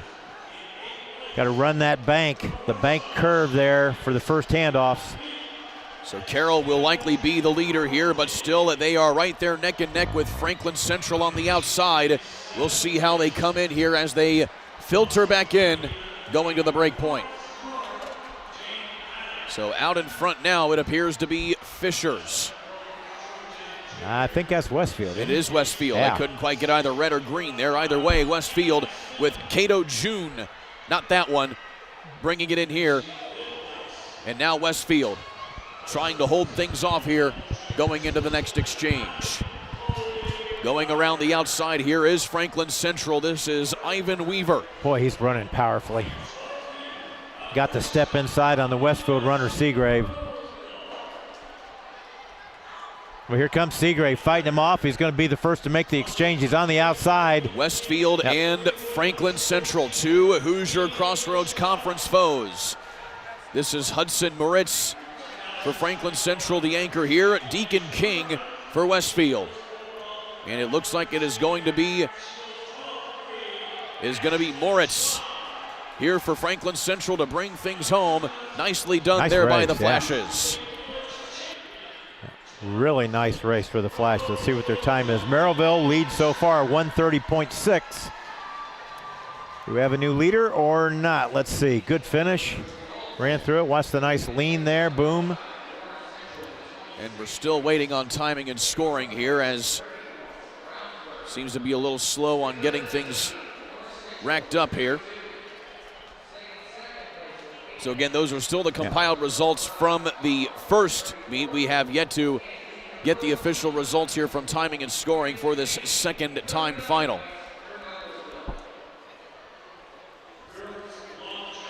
And it looks like we may have a little bit of a delay here. Let's see if we got something holding us up, like a potential flag up or something like that.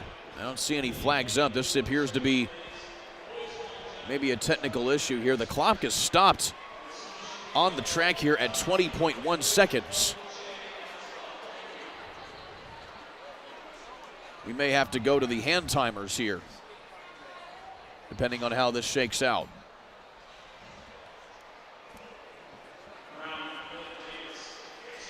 Yeah, we'll have to manually enter the times then if something happened with if there's a malfunction at all with the timing. And that gives us an opportunity to look at that 4x200 meter relay team from North Central with the Pearly Whites. Getting a big smile as they celebrate their championship. What a great race they had. So we'll keep you apprised as to what the times were from that next second section of the 4x2, but they are going to keep moving right along here as we will get ready now with the third portion of the 4x200 meter relay. This will feature teams such as Bloomington South, I believe, and then Ben Davis, Brownsburg, LaPorte, Harrison of West Lafayette, and Brebeuf Jesuit.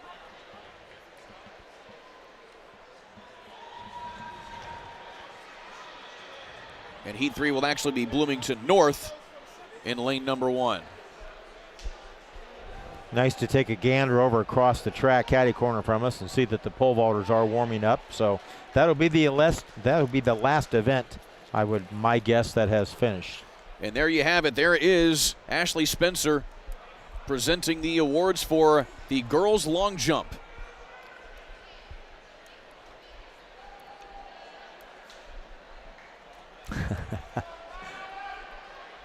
I just wonder if these girls know who this girl is from that standpoint.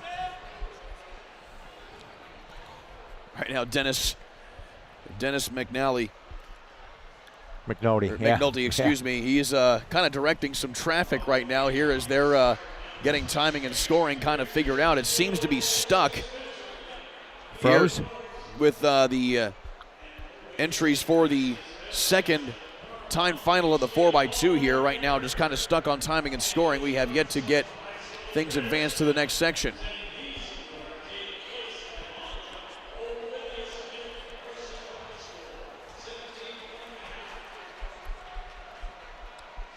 Meanwhile, there is Ashley Spencer presenting the long jump awards for the girls.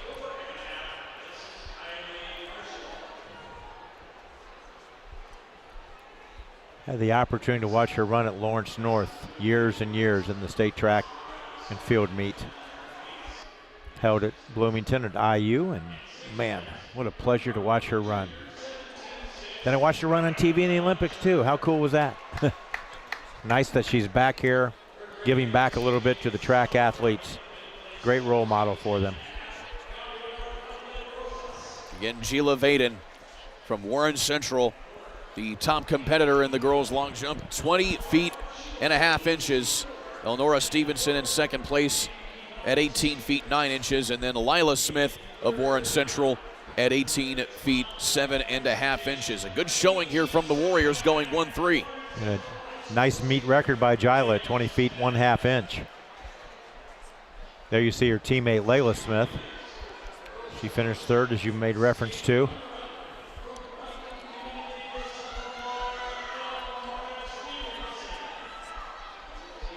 Again, we've got, if you're wondering what we're held up on, and this is why we do a rolling schedule. Sometimes things happen. The electronic timing system, we think right now, is down or stuck, frozen. And until we get that ready to go, we're just going to take a break and take a breath and breathe. Just stay patient here.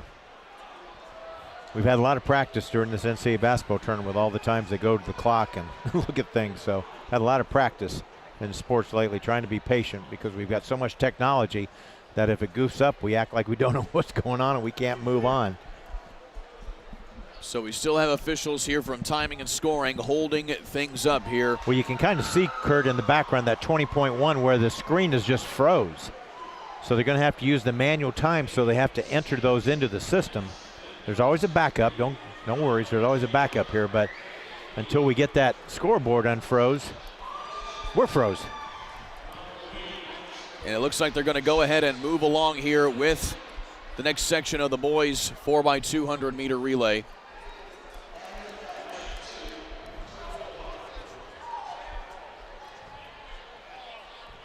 Have we talked about the lanes in this one? It's been so long Again, ago. it'll be Bloomington North, Ben Davis, Brownsburg, LaPorte, Harrison of West Lafayette, and Brebeuf Jesuit here. There we go. Now, unfortunately, we do not have the lineups in front of us because of the glitch with timing and scoring. Hopefully that'll be resolved here in a matter of moments.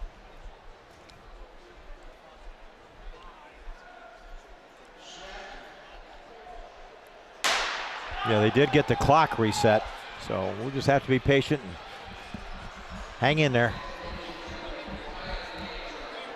So we're off and running. Boy, Westfield, is that West? Oh, we got a hamstring pull. Uh-oh, somebody's out. Oh, and that looks like that is going to be LaPorte. So LaPorte is out of this one, as we have an injury there to the front runner there for LaPorte. I guess LaPorte, is it? They're not purple. Oh, I'm looking at the wrong. I'm looking at the wrong thing because they haven't changed their screen. Because of the timing and scoring issues. Sorry, you're right, LaPorte. Like I said, it's LaPorte. Meanwhile, out in front here, it is Bloomington North. And they finally update things here on timing and scoring here for us. That was Brownsburg, lane 3. So Brownsburg actually was out of the competition. That is a surprising one right there. Yeah, the winner of the 100-meter dash and a record holder now, Dominic Calhoun, was in that race. That, if he was leading off, I think he the was injured leading one. off. Oh, that'll change things with their distance medley. So Laporte is still in this one here, but Bloomington North going to hold things up here now as they try to bring things home. This is Amari Drawn. Boy, that Brebeuf runner, though, is killing it in the corner. How about that? That is Taylor Clark. As Bloomington North surrenders the lead to Brebeuf Jesuit. Trying to run him down, but they're not going to get there. Brebeuf will come home with the win here for Taylor Clark. But the big story here in this one, Brownsburg out of this competition after the pulled hamstring from Dominic Calhoun. And keep in mind, Calhoun was the champion of the 60-meter dash earlier today here on the inside of the arc. 131.54, the winning timer, Brebeuf. That still allows Merrillville to be in first. And that is only good for 4th out of the 4 heats so far.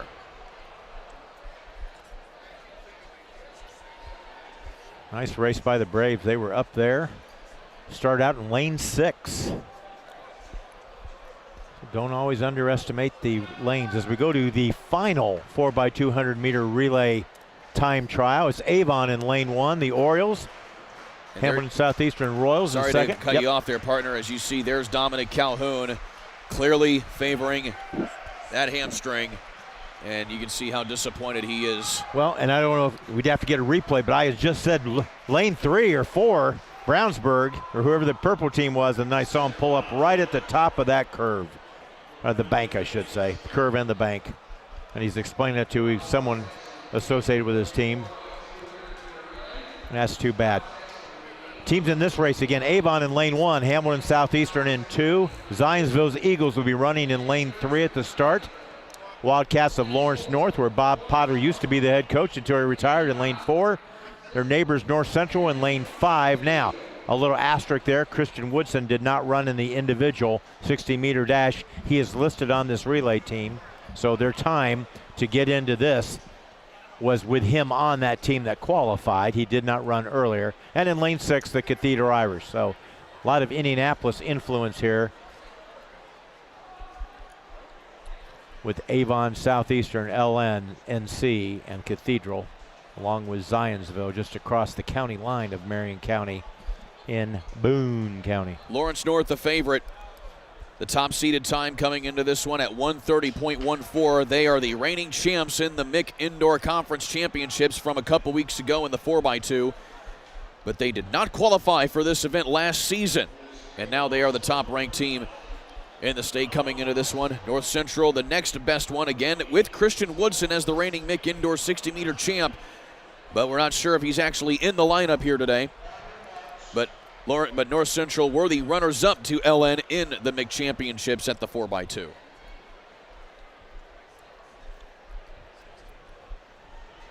Warm-up's about to come to an end, I believe, here for the boys' pole vault competition.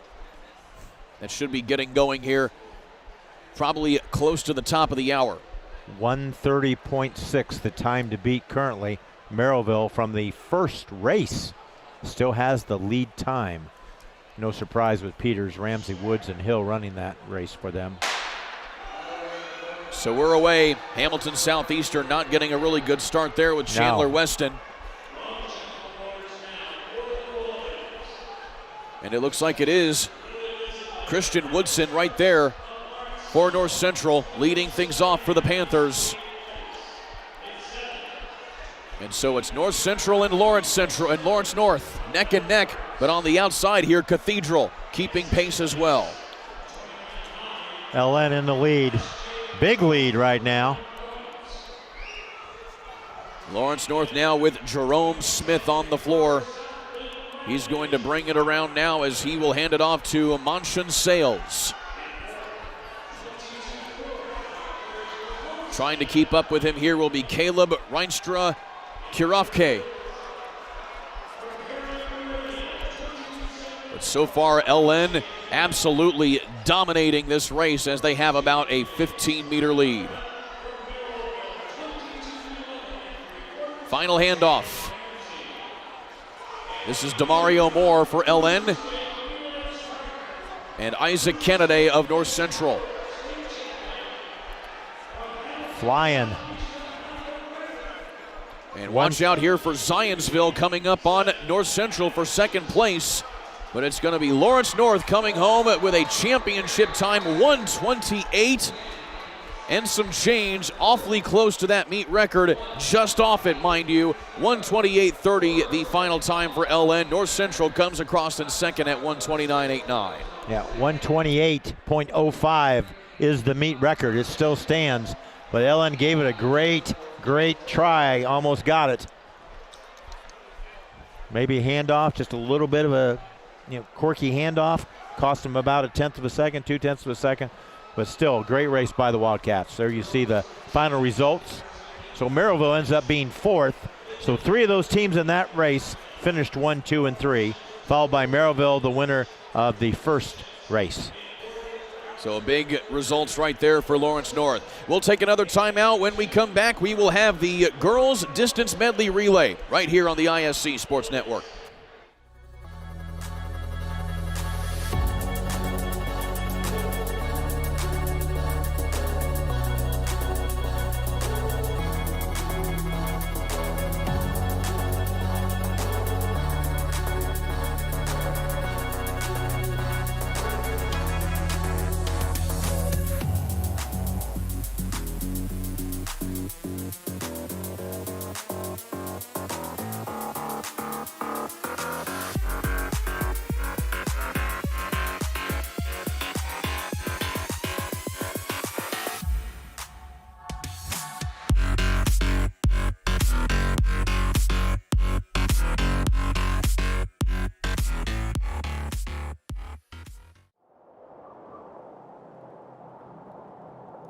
On the track, on the trails, on the roads. In the rain, in the wind, in the heat and cold.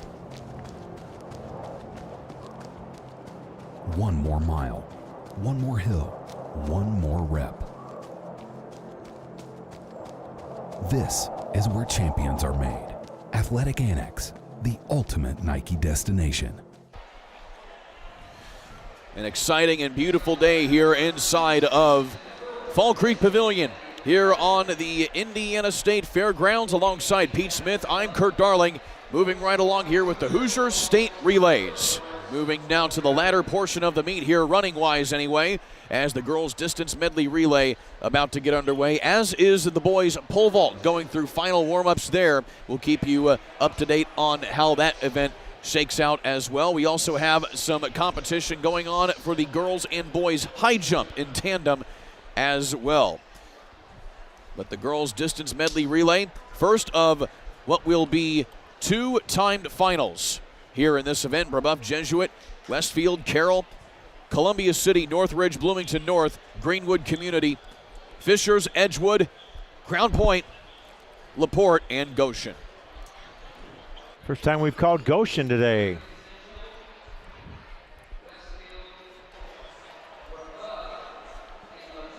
First time we've called Edgewood also.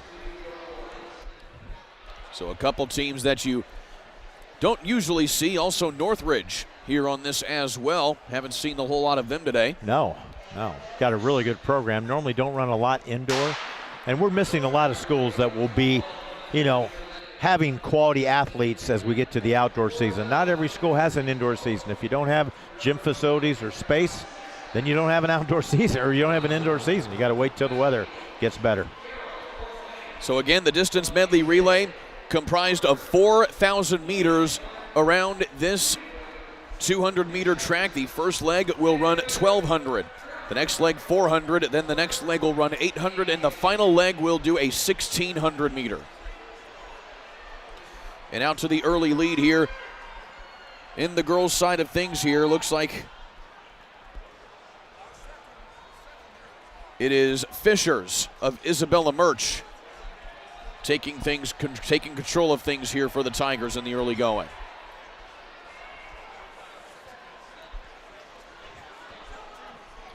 See Columbia City third. Looks like Westfield is fourth right now.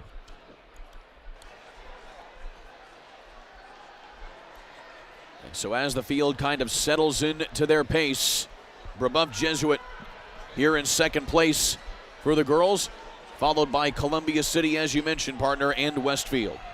But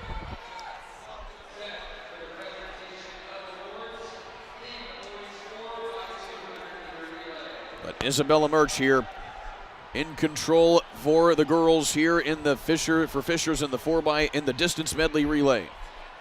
This is a very interesting race to try to watch, just because you've got 1,200 meters by your first runner. Then you've got the real fastest girls of the relay team, the 400-meter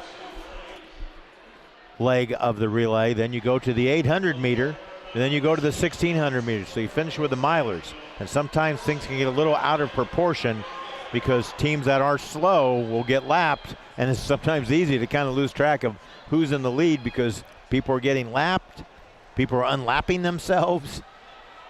So much so that in the small school meet, we had a little bit of controversy in the first time final on the girls' side of things, where we actually had a couple teams' athletes run an extra lap because the lap counters weren't exactly on top of making sure each team was running the right amount of laps in that particular juncture. I'm not sure I ever had any kids, though, that didn't know when they were supposed to run 4 laps, that it was 8 laps. Now, again, they're used to running on a 1,600 or a 400-meter track and not a 200-meter track like we have here at the Fall Creek Pavilion.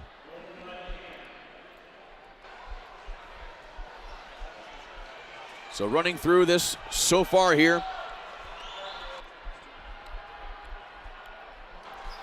as we run through this 1,200-meter leg here, today's meet is brought to you by MF Athletic Everything Track and Field, where we're still more of everything than ever. We have the track and field brand you need and want, and everything is backed by our famous 100% satisfaction guarantee. We're also proud of our same-day shipping policy and backed with team and track and field experts to advise and make suggestions, as well as sensible low prices. To find out more about what we do, contact us today at 1-800-556-7464 or visit us online at everythingtrackandfield.com. So Brebeuf is stretched out to a nice lead here in this distance medley relay. The Braves, number 1 runner is supposed to be Isabel Garcia. We hope it is, but again, we don't have their official lineups. We just have who they had scheduled and announced to run. And Garcia will hand things off here to Simone Jeffers here for the 400 leg here of this DMR. So here you'll see some lapping coming up, because she, as we look at Jeffers, she's going to lap some of the slow runners that are running their 1,200-meter run. They're not slow, they're just they've already run that many laps already. So 2 laps constitutes the 400 meters. Here she comes. So Jeffers with Carroll's Chargers in second place now. Westfield in third. And this is Alyssa Davis. Now holding things firm here for Carroll, and Fishers holding on to third here with Scarlett Olson. But now Jeffers starting to lighten up here a little bit, and this will open the door here for Carroll, who is closing fast. Here comes Westfield too. Westfield past Carroll. So you have Brebeuf. Or is that Westfield? Again, there's the confusion part of it. So that is actually a lapped runner right there. That's a Greenwood runner, my apologies. So that was a lapped runner. She was still on her first leg coming around. And now Brebeuf Jesuit on their 800-meter leg here with Emily Garton.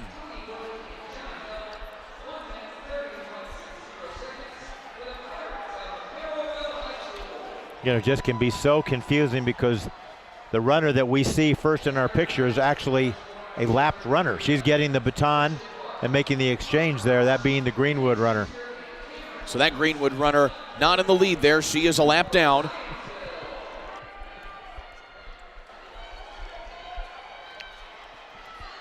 Meanwhile, back in the pack here, it is still Brebeuf Jesuit and Carroll Fort Wayne.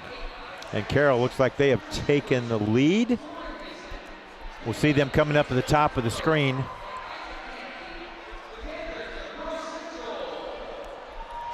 So there is your leader now coming off of the top of the front straight.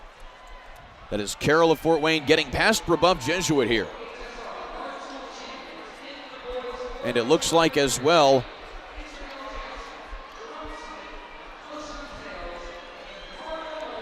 I feel like I'm watching at the Colts games when they have that football helmets move with the ball underneath it. Oh, yes. It's just so confusing on this small track because it's so tight. And you have different legs of your relay team running when you get behind in that 1,200 meter race. It's a tough race to run inside. It's a great race though. So that is Laporte, who was out in front of Carroll. They are a lap down. They are the last team scored. So Carroll is the official leader of the race here, followed by Brebeuf Jesuit. This is from the previous 400. Right. So they have yet to update the timing and scoring in front of us, but Carroll right now has a little bit of a lead on Brebeuf Jesuit. Brebeuf was the leader at the 400 meter exchange.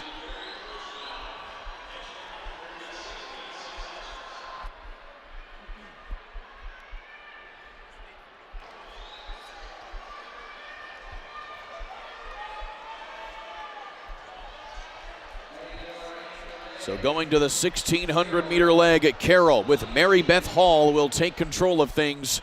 Lucy Wood of Brebeuf right there, as well as Ashley Wright of Fishers.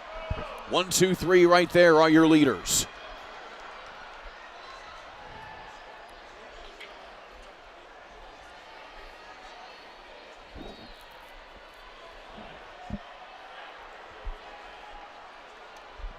Brebeuf's going to make their move. Maybe here comes North Central. And here's the challenge. You're going to have to move yourself through these runners, but they should be running a little bit faster because of their exchanges. Brebeuf back now in second. Meanwhile, that is Crown Point kind of holding things back there in fourth. There goes the Braves. Now they're in the lead. So Brebeuf back out in front here as Lucy Wood continuing to turn down her laps. Again, it's 8 laps around this 200 meter track to circumvent 1,600 meters.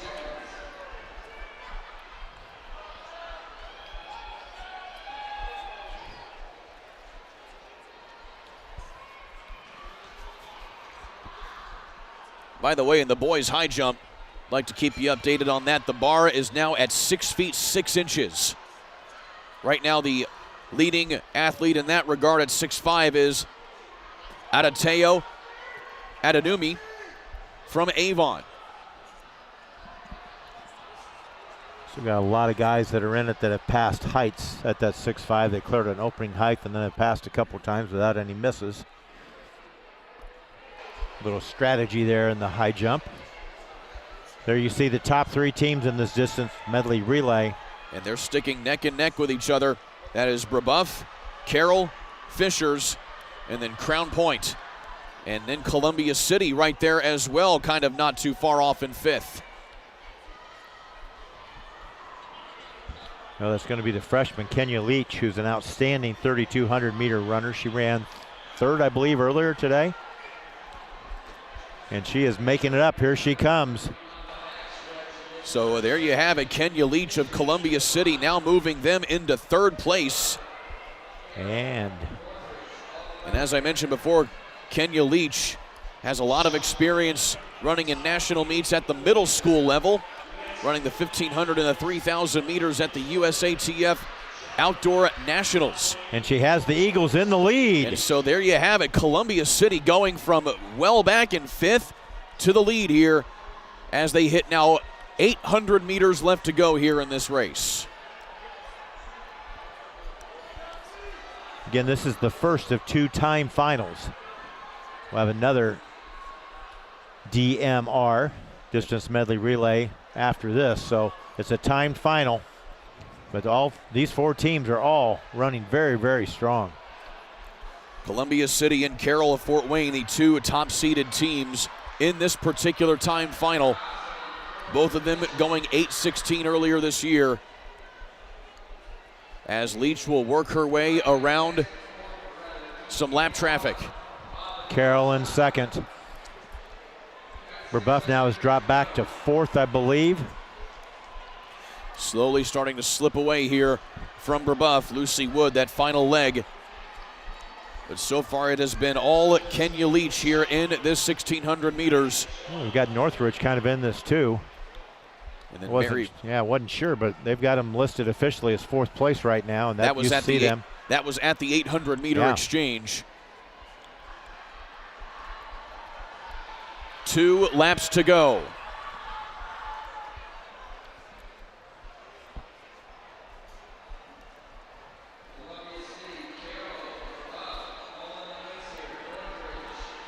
Kenya Leach keeping things at bay at the moment here as Mary Beth Hall is sitting right there in 2nd place from Carroll. This would be quite the result here for Columbia City if they're able to keep this going here, knowing that there is one more timed final in the DMR after this. 2 schools about 25 miles apart, Columbia City and Carroll. 1-2 down here in Indianapolis at the Fall Creek Pavilion on the State Fairgrounds campus. 1 lap to go. Leach is starting to stretch it out now, the freshman.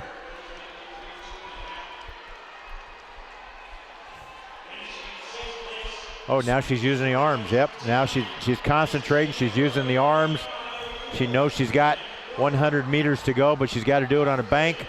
There she's making the pass. And Kenya Leach is cementing her footprint here on this meet today. And she will come across the line with an excellent time, 12:51 and some change here for Columbia City off of a wonderful final split of 5 minutes, 12 seconds for that final mile at 12:50.97 officially here for Columbia City. Northridge finishes 3rd, Brebeuf Jesuit 4th. Fisher's kind of hung around, finishes 5th as we see the replay of the finish there by Leach. So nicely done there by the freshman, mind you. She will have a bright future for Columbia City and their distance program going forward. So with that, we'll take another quick timeout. Don't go anywhere. You're watching the Hoosier State Relays here on the ISC Sports Network. The legend, Harry L. Gill, athlete, record holder, champion. Began coaching in 1902, winning 18 national titles. Dissatisfied with the equipment available for his athletes, a world-renowned track and field coach becomes a pioneer. Setting up a small workshop in 1918, he launched the Harry Gill Company. By 1922, his endeavor thrived, offering the only full line of track and field equipment. And by 1954, the name Gill is ubiquitous in track and field, producing 90% of all U.S. track and field equipment. Innovators in the sport of track and field, Gill Athletics continue to lead the industry.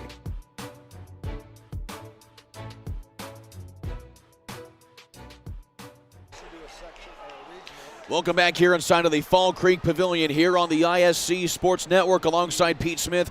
I'm Kurt Darling. Continued coverage here of the Hoosier State Relays here on the ISC Sports Network. Moving right along here with the next event on the docket. This is the next timed final of the girls' distance medley relay. And here you will see a lot of top teams, including Homestead, Hamilton Southeastern, and Franklin Central, going to be duking it out here to try and get some good times here going forward as we take a look here at some of the accolades here. Homestead in particular was 11th in the 4x800 meter relay last season outdoors, and now they're going to be relying again here on the likes of Dominica Cassini and also Addison Noblock here as they will try and put together a solid distance medley relay squad here to try and repeat, or rather come here as champions. The previous champion, Columbus North, setting the mark a while back, but also the distance meet record set by Westfield back in 2007, 12 minutes, 11.16 seconds.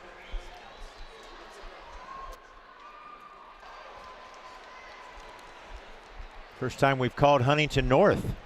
The Vikings were the team in this race. And the whole lineup here, Noblesville, Floyd Central, Homestead, Hamilton Southeastern, Franklin Central, Avon, North Central, Carmel, Huntington North, Brownsburg, Columbus North, and Penn. If Penn can stay in it, Mary Eubank is an outstanding distance runner, finished very high. I think she was 4th in the 3,200 meter earlier this afternoon, and we've got an injury again. We have a runner down here at the start of this one. That was midway through. They were almost down the back straight. They're going to bring the runners back in here. Looks like this is bib number 6. That is Avon. That is Eve Schur, presumably here, who took a little bit of a spill there midway through the turn there.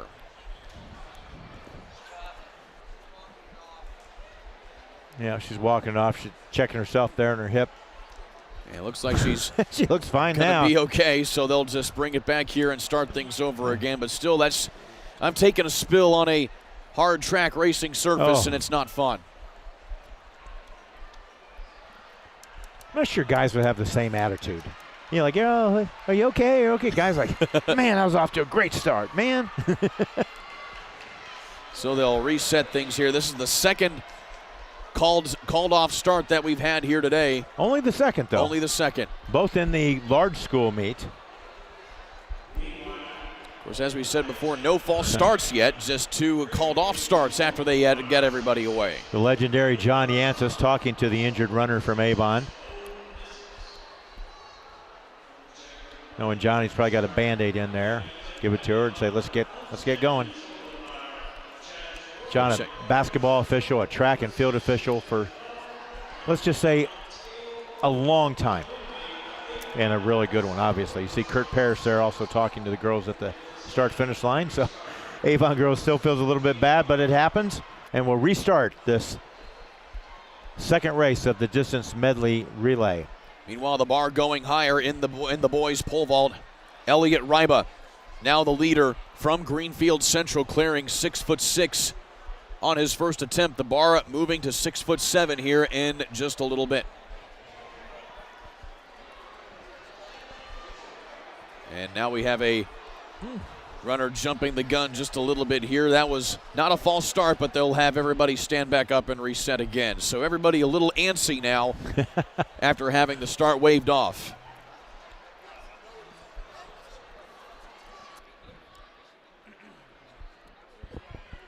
Remember the time we had because we were on a rolling start? We're back on schedule just about here. There we go. We are back on schedule. Between the 2 different injuries we've had and a few other things, back on time. They have closed the runway for warm-ups here for the boys' pole vault competition, so that'll be get going here in just a little bit. Well, after 2 attempts, we finally have everybody underway. And again, this is the fast section of the distance medley relay.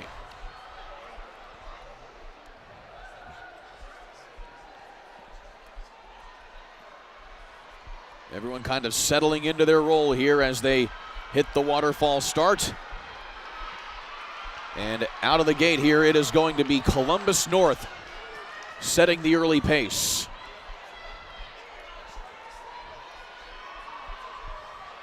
.1200 meters, the first runner, followed by 400, followed by 800, and the final anchor will run 1600.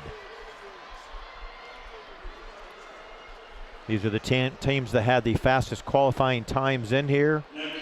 Just want to point out again, Homestead has the outstanding Allison Knobloch that'll be running the 1600, the last part of the race. So Homestead stays in there. I like their chances in this race. Homestead up in 3rd place here at the moment with Katarina Perego.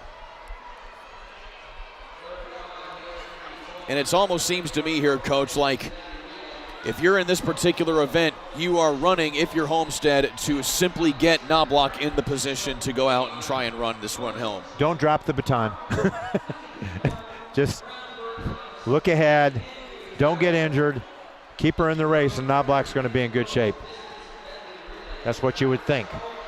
Hate to put that much pressure on her, but that's just how good she has been, the senior outstanding star for the Spartans. Meanwhile, Katarina Perego looking really good here for Homestead, keeping things rolling.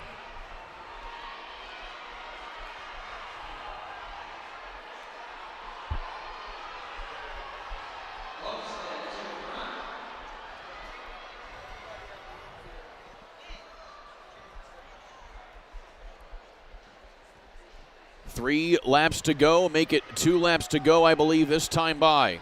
Brownsburg in second. Franklin Central in third. The Flashes now making her move. The Flashes runner could be Savannah Miller, looks like. Mackenzie Steele, the runner from Brownsburg. And it'll now be Franklin Central moving into the lead here with Parego here of Homestead kind of starting to tighten up a little bit here. Again, 1 more lap around after this one. And at the moment, Franklin Central with Savannah Miller out to a good lead here coming to the last exchange here after this lap. Carmel has moved into fourth. And now Miller extending the lead here. Going to try and give themselves a really good cushion going into the 400-meter leg, which is a leg that can really change the course of a distance medley relay as you go into the latter half of it. Boy, she has run away with this 1200. Great leg.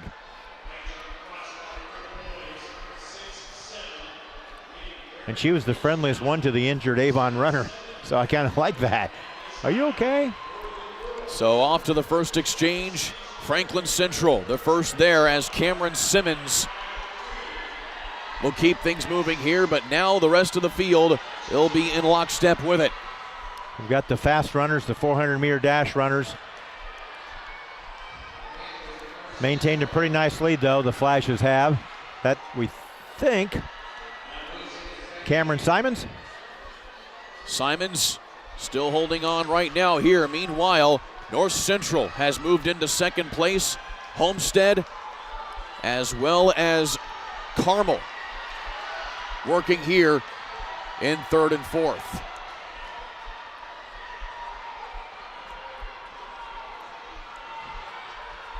Hamilton Southeastern up there as well. North Central has gained a little bit of ground. But it'll be Franklin Central holding on to the lead as Brees Bass will take up the 800-meter reins here for Franklin Central. So that'll be 4 laps on this 200-meter oval. And Homestead right there here at the next exchange. Oh. So it is. Got a girl got run over there, but she's back up. Franklin Central, North Central, and Homestead, the top 3 teams at the moment. Brees Bass now looking good here for Franklin Central, coming with 3 laps to go here in this 800-meter leg. Homestead now taking up the second spot now here as Lucy Kramer has the task of putting Addison Knobloch in the right spot here for their team to try and run down Franklin Central here, as the Flashes have really kept this big lead they built up off the services of Savannah Miller in that 1,200-meter leg.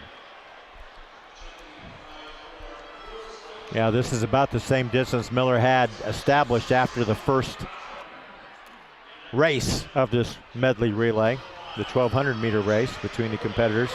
Got a good race for second and third right now.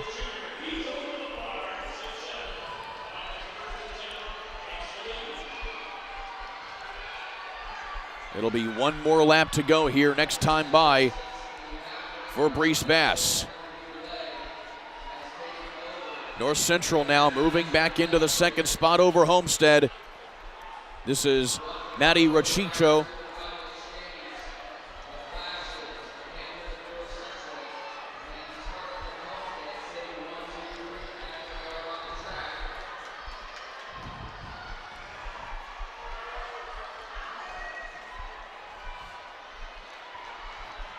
Franklin Central's final leg will be run by Kylie Klein.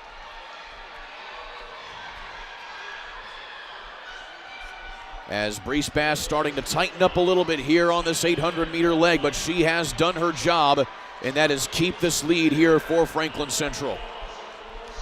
Now Homestead's dropped back to third, so Knobloch's got some room to maneuver and catch up, that's for sure.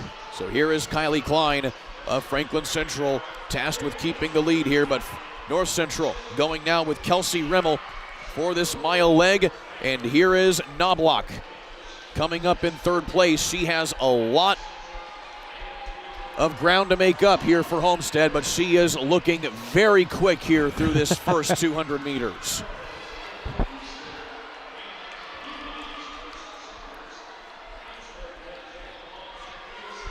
Now the other problem here, Klein's got to get through the traffic here at the start-finish line without slowing down too much. All the exchanges have been made. And so Knobloch has now caught up to Rimmel, and she will go the long way around to move into second place. Got her sights set on Kylie Klein. It is doable here for Knobloch. Oh gosh, yeah. But then once she makes the move here, Coach, she has to keep the lead. What do you think? If I were her, I would say I would catch up to her and then just stay put there for a few laps before pouncing. Not a bad strategy, but she's such a good veteran runner. I don't think she's even thinking about that. Just run my race, keep my pace. I'm arguably the best runner in the state in the 3,200 meter run. And I'm just running 1,600 meters this time. Like a walk in the park for her. Knobloch was the runner-up in the 3,200 meters at the IHSAA's last season, 8th in the state cross-country championships.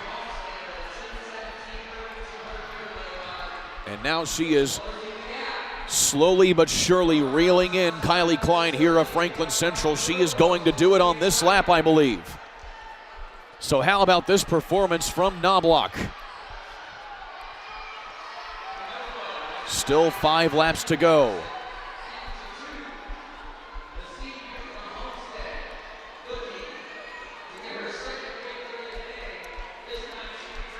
Kylie Klein, you can tell she's feeling the awareness here of Knobloch coming up here on her 6 o'clock.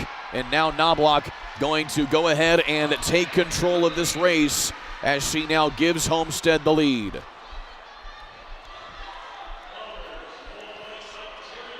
So Knobloch literally just made up about a 50-meter deficit to come back and take this lead, but she still has 800 meters to go, so she now has to hold on to this lead over that period of time.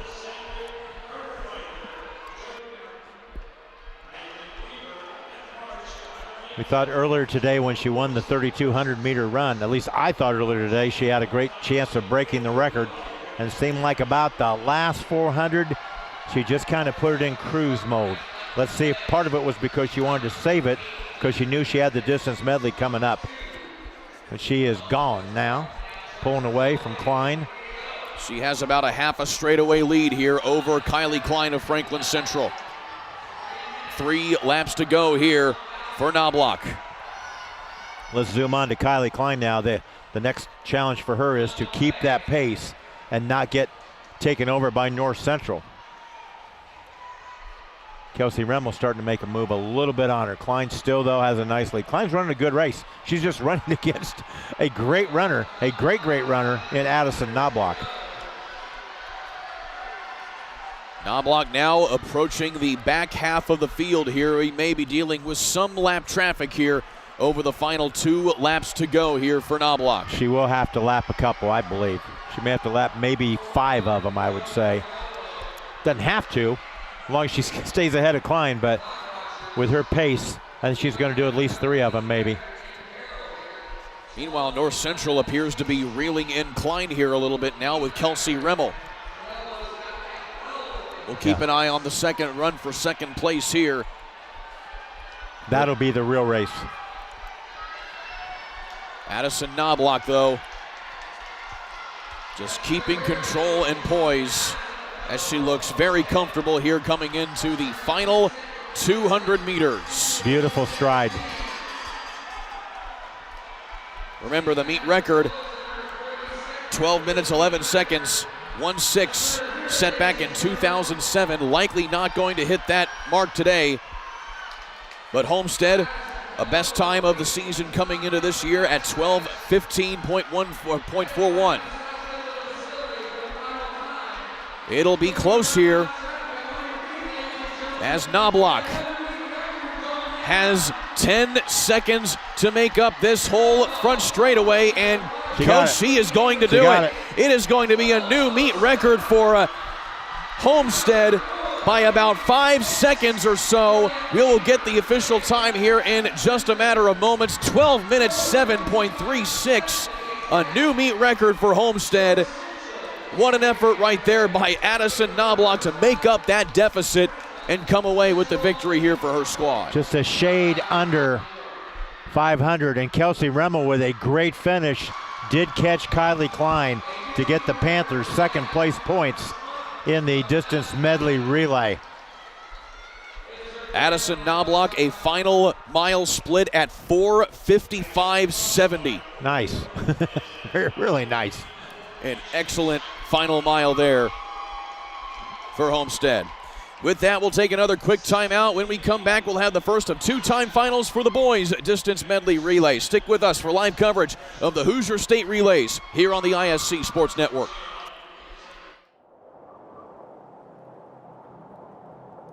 On the track, on the trails, on the roads. In the rain, in the wind, in the heat and cold.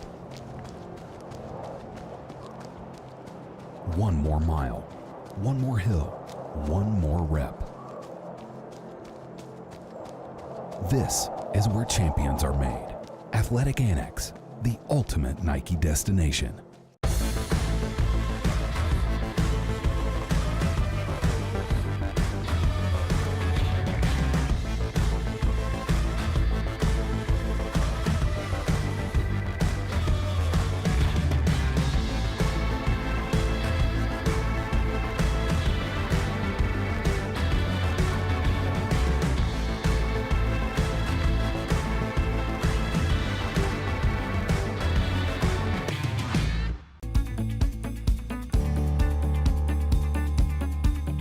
The reviews are in. Circle City Driving Academy is the preferred choice to help your loved one drive with confidence.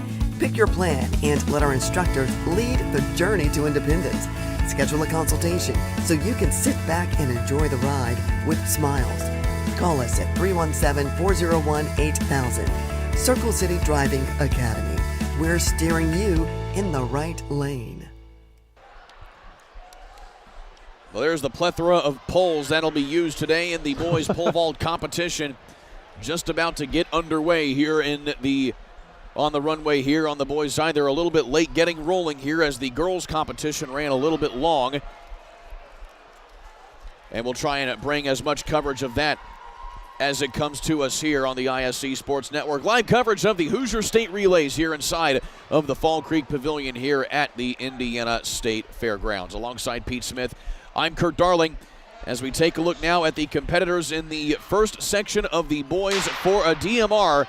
Here, the distance medley relay. Roncalli, Bloomington South, Evansville Rights, Warsaw, Crown Point, Lawrence North, Munster, Marion, Center Grove, Elkhart, South Bend Adams, and Terre Haute South Vigo. South Bend Adams. I used to be the coach there one time. Nice to see the Eagles in today's meet along with Terre Haute South. Their first appearance in anything today. And Marion, the Giants. Again, some schools just don't have indoor facilities, so they don't really have an indoor season.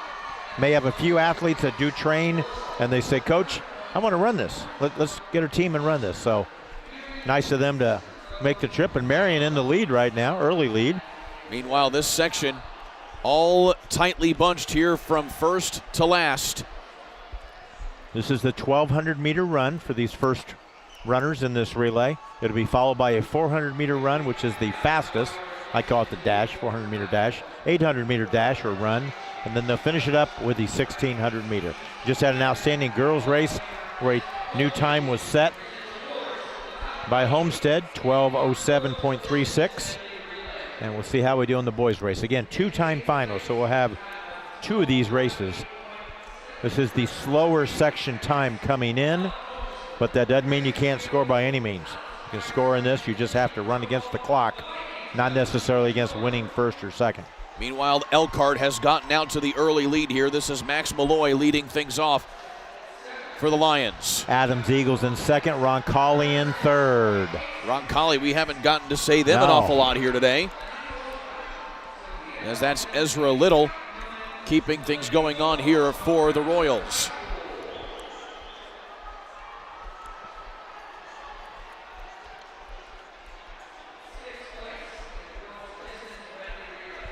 So again, Elkhart still out in front here as we get now to 2 laps to go coming this time by. The field starting to string out a little bit, but you still have about 6 teams here vying for the front here, including Elkhart, as well as South Bend Adams. Munster coming on the outside there of the Roncalli runner. So there's your top 4 teams, Kurt. And actually a 5th team's coming up really fast and making its move. Lawrence North is among these as well. Yep, that's LN coming in. Now he just got boxed in there. That is Conrad Schumacher. As we come to 1 lap to go, and now Schumacher is going to take command of this here for Lawrence North.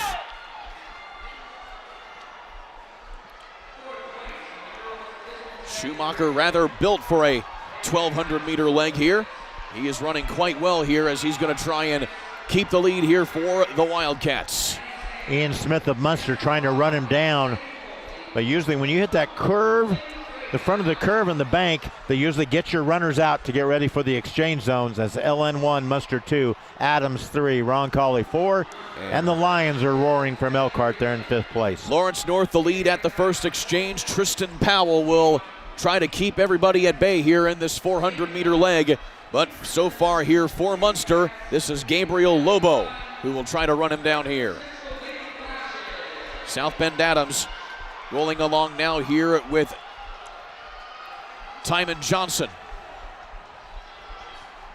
But still Lawrence North about 5 to 10 meters out in front here of Munster with Gabriel Lobo. Everybody through here through the first 400 meters. Wildcats remain in the lead. Mustang 2nd of Munster, Adams in 3rd. Elkhart running him down 4th. Roncalli drops from 4th to 5th on this leg of the relay. Ethan Powell now in command for Lawrence North, but this is going to be Kwaku Awa for Munster, who's slowly kind of reeling in Powell now here as they go through the first 200 of this 800-meter leg.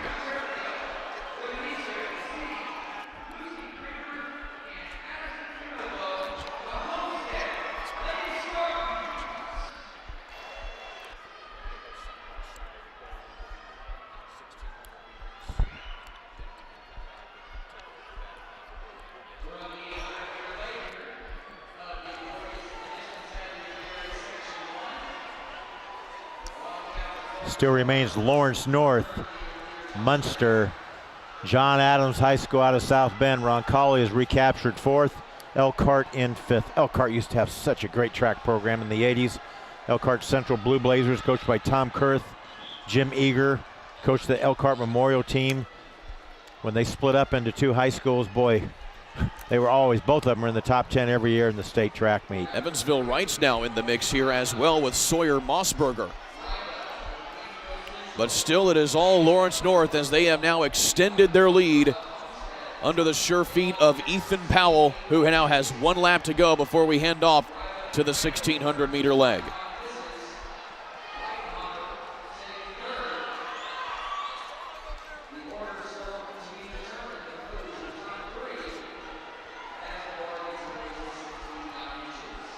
More runners here at the back of the pack coming through. But now the leaders coming in for the next exchange. So Lawrence North will hand things off here to Rahman Samiri. And they have the lead coming in, and Evansville Wrights will be in 2nd as Bryce Johnson will be tasked to take the reins from here for them. Midway through the boys distance medley relay, we now take you side by side for this break right here on the ISC Sports Network.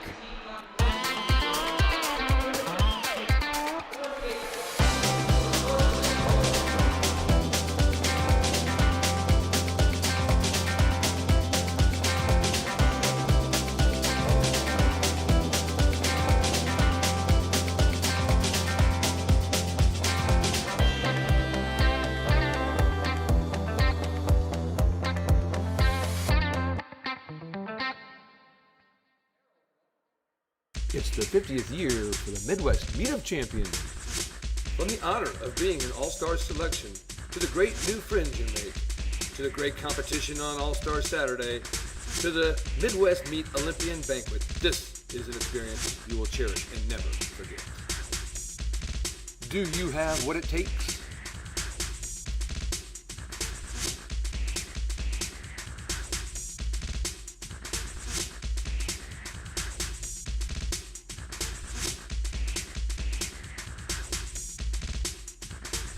For more information, visit iatccc.org.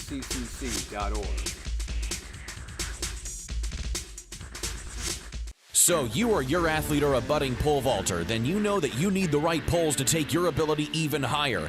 That's why Inverted Rentals has partnered with Pole Vault Elite, giving you access to all the poles they use to train state and even national championship winning athletes. When you check out their website, their app-based program will give you access to every Team Pacer pole they have, all geared to help you achieve your goals. And you can choose how long you want to keep it, or swap it out free with a new one as you progress. So scan the QR code today and go higher with Inverted Rentals.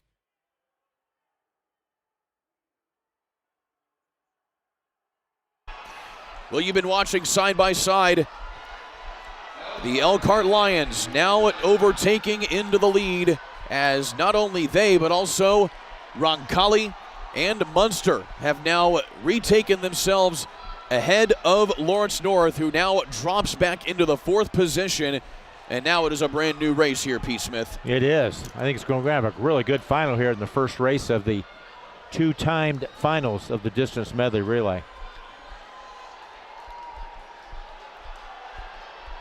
Three laps remaining. Munster in 3rd. So Lawrence North falling back now here as they are well off the pace, and you see the Marion Giants in there as well. They are a lap down. So the top 3 here, Elkhart, Munster, and Roncalli.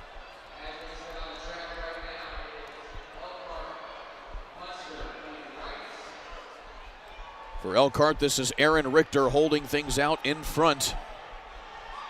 Munster anchored here by Ralph Brown. Meanwhile, Roncalli has stormed back there after they were down for a little while. That is Sam Vaught. Ooh. And now how about Ralph Brown of Munster, now moving out into the lead to take control here, coming to 2 laps to go, make it coming to 1 lap to go here for Brown. Does he have enough to hold him off? Richter in 2nd, Roncalli's runner in 3rd. Richter starting to pick it up a little bit, but Brown looking really good here for Munster. I think that's Wrights. Actually, that R. We haven't seen him all day, so I apologize, but I think that may be Wrights. So Evansville Wrights wearing a couple different jerseys amongst their team. Either way, it has a big R on it. And so either way, Munster looking really good here with Ralph Brown. They were 3rd at the last exchange, and now coming back to the finish here, it will be Munster, followed by Elkhart. And Wrights. And Evansville Wrights. Yep. Nicely done there by Ralph Brown of Munster. Big run for him at 10:30.14.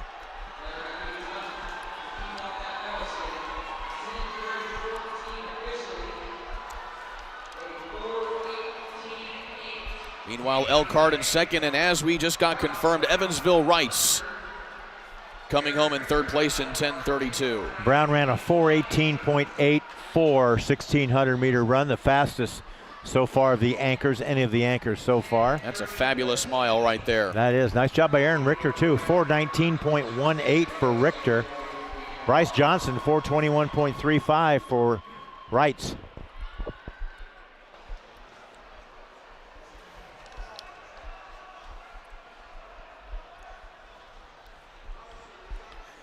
My old South Bend Adams group comes in 6th in this race, and my old Warsaw Tigers team in 7th. There you take a look at the Homestead team that set that distance medley relay along with their coaches. Looking very happy. Addison Knobloch there on the right, who had that amazing 1,600-meter leg, making up a huge deficit for Homestead and coming home in a meet record time. She wants pictures with everybody, Allison does. Come on in here. Hear that, or everybody wants pictures with her. Well, I saw her waving in all these people.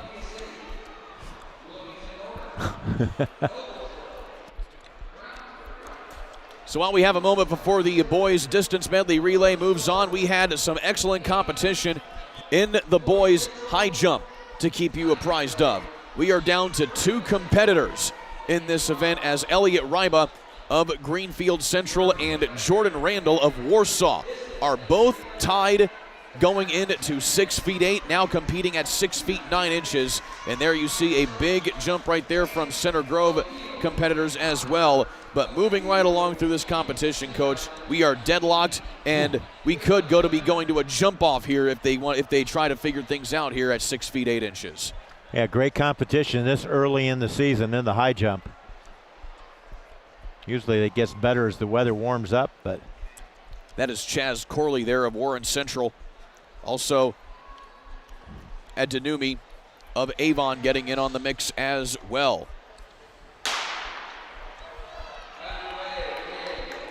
Back to the action as you heard the gun possibly, but we have started the second and fastest seeded flight of the distance medley relays. This should be a good one. We've got the Fishers running along with Columbia City. The Bloomington North Cougars, Noblesville's Millers are in this race. Brownsburg's Bulldogs, Hamilton Southeastern Royals, Columbus North, Avon's Orioles, Floyd Central Highlanders. You've got Zionsville in this race, Franklin Central, and the Carmel Greyhounds. Again, the first runner will run 1,200 meters. Bloomington North, as you might expect, the top seeded team here in this relay. They had a season best time of 10:24 coming into this meet. Fisher's out to a good start. And it is the Tigers who are currently in the lead with Matthew Kim getting things rolling here. And Bloomington North with, I believe, Reed Pierce leading things off here. Caleb Winders is first on their relay card, but that is not Caleb Winders out there at the moment for North. And they are well back now here. In fact, they are settled into 4th place, our Bloomington North at the moment. And Noblesville in 2nd place behind Fishers, their rival. And Brownsburg right there in 3rd as well. That is Brandon Haas out here for the Bulldogs.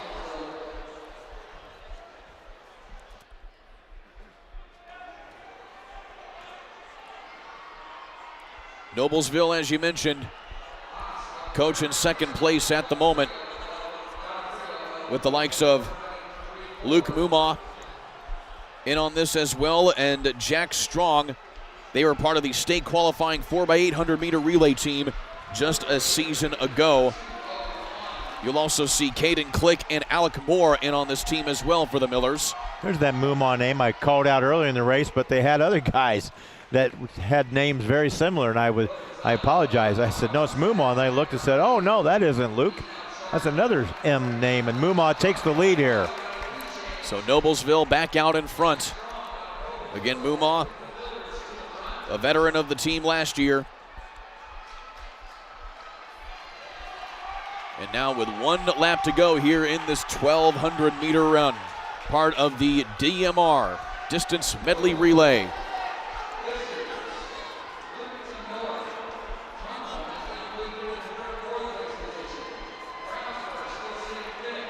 Zoom out over the large crowd here, taking in some solid track and field.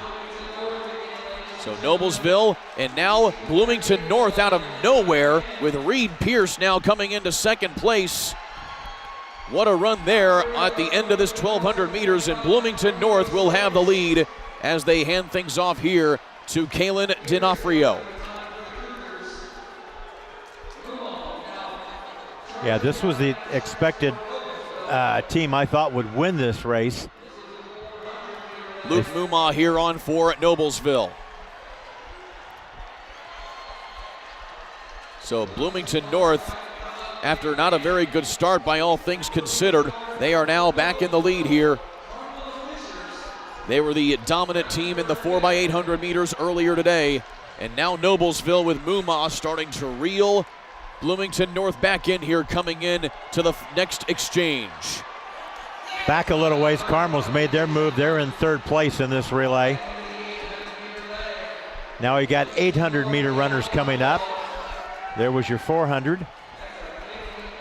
And here we will see Jack Holden of Bloomington North go head-to-head with Alec Moore of Noblesville.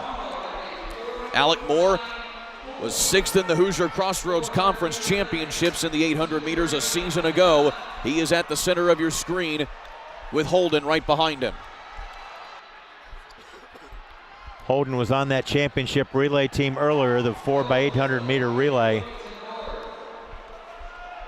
for the Cougars of Bloomington North. Again, this is the de facto fast heat of the two timed finals here in the distance medley relay. 10:30.14 is the time they are shooting for. That's the current lead held by the Munster Mustangs. Bloomington North tucked comfortably in here behind Noblesville, with Alec Moore leading things here for the Millers. Carmel third, Fisher's fourth. And that is how the order has maintained ever since the last exchange. And so finishing things off here for Bloomington North will be Caleb Winders, and it will be Caden Click of Noblesville going toe-to-toe with him. 1 lap to go here as Noblesville surrenders the lead to Bloomington North before we get to the final exchange. Jack Holden looking really good now here for North.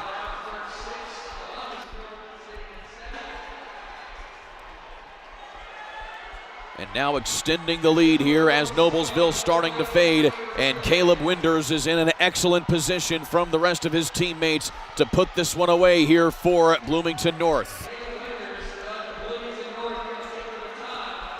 Caleb Winders had a 1:51-second 800-meter split in the 4x8 earlier today for Bloomington North. He is now called upon to do twice that here in this final leg of the DMR. Noblesville second, Carmel third, Fisher's 4. See if any of these schools make a move here in this last 1,600-meter run.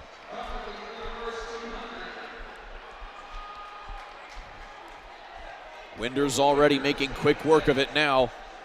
Again, Winders was the state runner-up in the 800 meters individually just a season ago, going 1:52 in that race. He did a 1:51 today, as I mentioned earlier. He has not done a lot of miling. In fact, all last season he did not run further than 800 meters at all, either individually or in a relay. So he's kind of going a little further out here now, and he's also only a sophomore, mind you.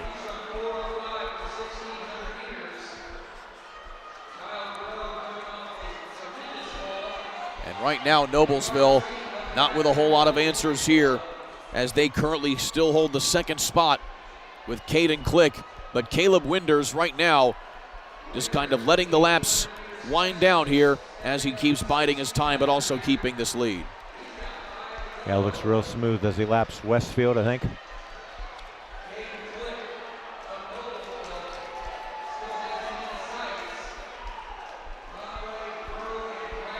So these laps continue to wind down.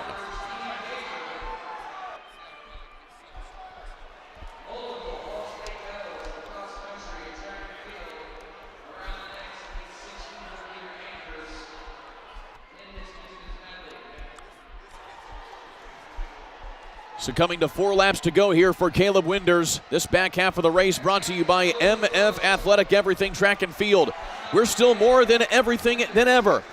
We have the track and field brand that you want or need with everything, backed by our famous 100% satisfaction guarantee. We are proud to have same-day shipping delivery, as well as backed by a team of track and field experts to advise and make suggestions, all with sensible low prices. Be sure to contact us today at 1-800-556-7464 or visit us online at everythingtrackandfield.com.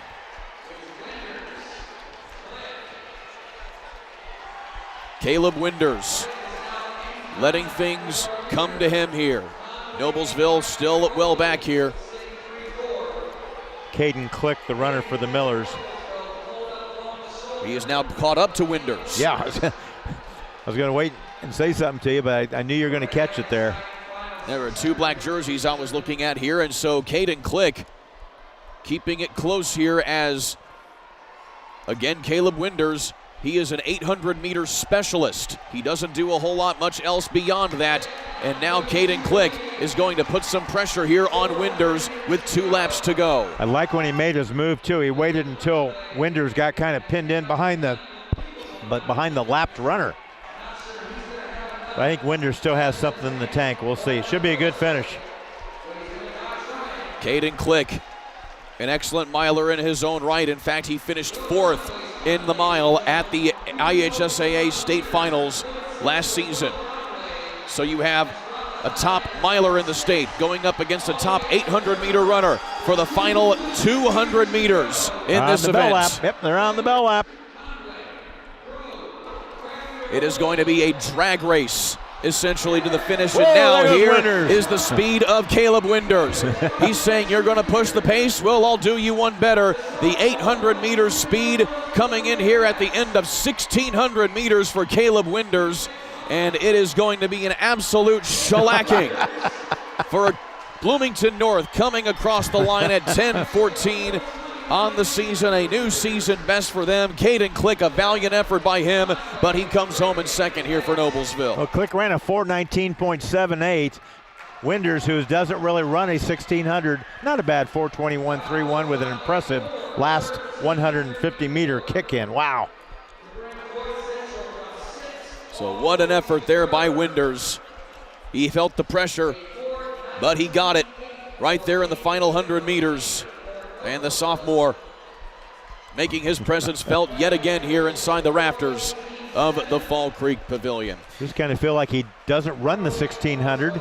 He's an 800-meter runner, so he didn't really know what kind of pace and what he should actually do, but did a great job there. With that, we'll take another timeout. The 4x400-meter relay coming up here in just a matter of moments. Stick with us. We'll have more to talk about from the DMR after this here on the ISC Sports Network.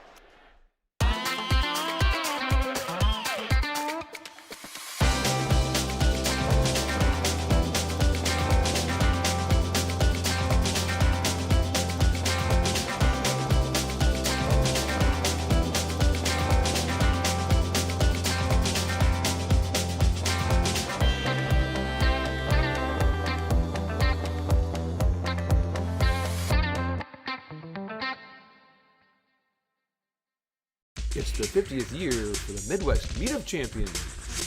From the honor of being an All-Star selection, to the great new friends you make, to the great competition on All-Star Saturday, to the Midwest Meet Olympian Banquet, this is an experience you will cherish and never forget. Do you have what it takes?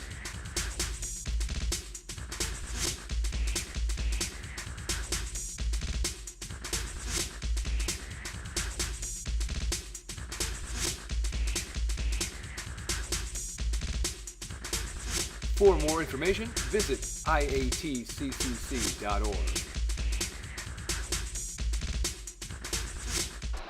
Let's take a look at the women's high jump competition going on here today. Some excellent competitors here as well, but it has gone now down to one competitor, and that is that of Bailey Sinish of Carroll of Fort Wayne, who is now the only competitor left in the competition at 5 feet 7 inches. And you'll see a couple of her jumps here coming up in just a little bit. But she has put herself 2 inches ahead of the rest of the field, and it has certainly been a good competition in the girls' high jump today. A lot of touches, a lot of clicks of the bar, but they're staying on. It's a nice flop. Again, that's Kosuke Chahal of Center Grove in there as well. Ellie Irwin of Homestead getting a good clearance here. But here is Bailey Sinish with her so far winning jump of 5 feet 7 inches. She cleared on her second attempt. She's now going to put the bar up to 5'8" as we have a live look here at 5 feet 8 inches for Sinish, and she misses on that first one, but she'll have another one coming up here. Yeah, she has won the event. She clicked it with the back of her calf there, one of her calves. And so now we move back to the track As we move to the final running event of the day on the girls' side, it is the girls 4x400 meter relay. Got 4 races of this, timed section finals.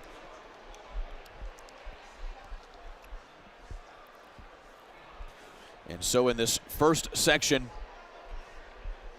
of the girls 4x4, we have Columbia City, South Bend Adams, Portage, Fishers, Carroll of Fort Wayne, and Crown Point. We see Addie Baxter finally from Columbia City, an outstanding basketball player. Baxter family, and she's going to run in this race with Monix, Bonham, and Leakey. South Bend Adams in lane 2, Portage in lane 3. Fishers in lane 4, the Chargers of Carroll in lane 5, and the Bulldogs of Crown Point running in lane 6. So here we get set for the first of 4 timed finals. The meet record set back in 2012 by Lawrence Central, 3:53.77, the benchmark to chase for these competitors today. Carroll of Fort Wayne out well here with Alyssa Davis. An even better start down low as well from Portage as Kylie Bird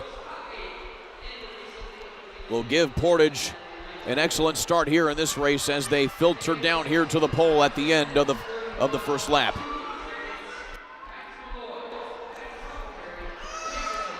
So it is Portage, followed by South Bend Adams. Elise Bolero of South Bend Adams is on the course at the moment. But Kylie Bird, the opening leg here for Portage, will hand things off here to Heaven Jones. Adams second, Columbia City third, Carroll 4, Crown Point 5. By the way, we just had a clearance by Bailey Sinish of Carroll in the high jump, now at 5 feet 8 inches. We'll bring that to you when we can. But excellent job by that young lady. Heaven Jones still holding the lead here for Portage in the girls 4x4.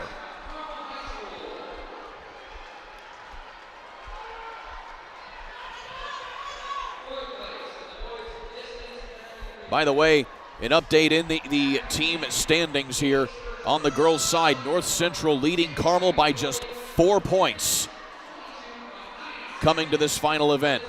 On the boys' side, Bloomington North well out ahead of Zionsville, 54-36 after 9 events score.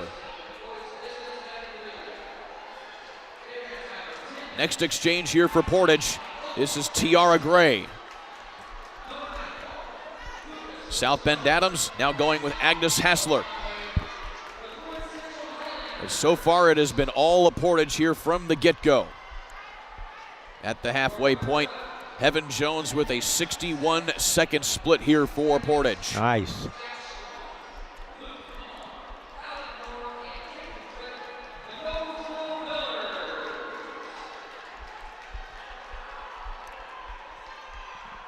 Tiara Gray keeping everybody at bay here, but still South Bend Adams showing a little bit of life here as Agnes Hassler has closed the gap a little bit here in second place.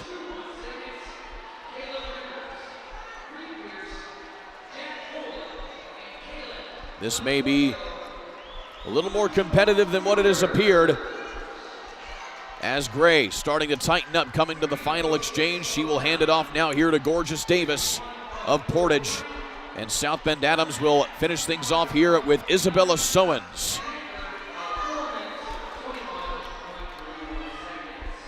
On the exchange, Fishers, I think, was able to sneak into third. Got past Carroll there, yep. Crown Point 5, the Eagles of Columbia City running 6 right now. And now Marina Agapios here of Fishers is closing in here on Isabella Sowens for second place. Gorgeous Davis still well in control here for Portage.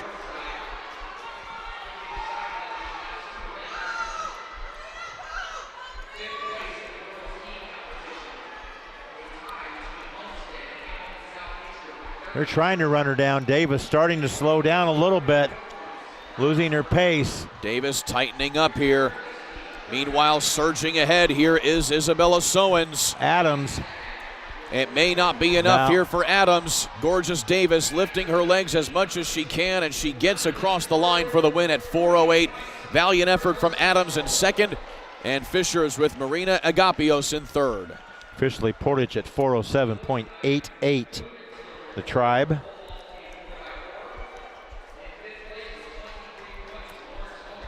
Led from start to finish. Great race. Gorgeous Davis gutted it out because she was hurting.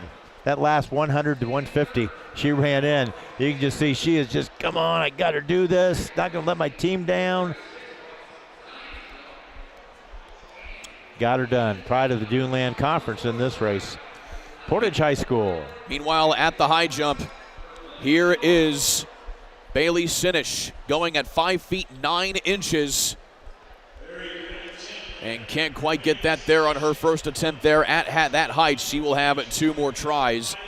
She had a clearance at 5'8" on her second attempt, which is now padding her winning height here. She already has the competition in hand for her, and now it's about setting as high of a mark as she can. Let's take a look at the teams running in our second heat of our timed final in the 4x400 meter relay. Franklin Central will run in lane 1. Floyd Central run in lane 2. Noblesville, Millers in lane 3. Cathedral running out of lane 4. North Central in lane 5. And Warsaw, the Tigers, will be running in lane 6. I'd be remiss if I didn't mention Floyd Central's anchor in that last boys medley relay. Boy, it's been a long day. How long have we been here since? We have been here since 8 o'clock this morning. Ran a 1,600 meter in 4:13.3. They weren't really in the race. He got them to third place, didn't he? 4:13.3 in the 16. That's Will Conway. And assumedly that was Will Conway who scratched out of the boys 3,200 meters, and a race that he probably would have won had he competed in it. I'm looking forward to seeing him in May. Hopefully he's healthy and running for the Highlanders in May, because that mile he ran, that's a great race when you're not even in the race and you just have to do it because of your self-discipline and pride. Boy's got some speed. Here we go, race 2. The girls 4x400 meter relay.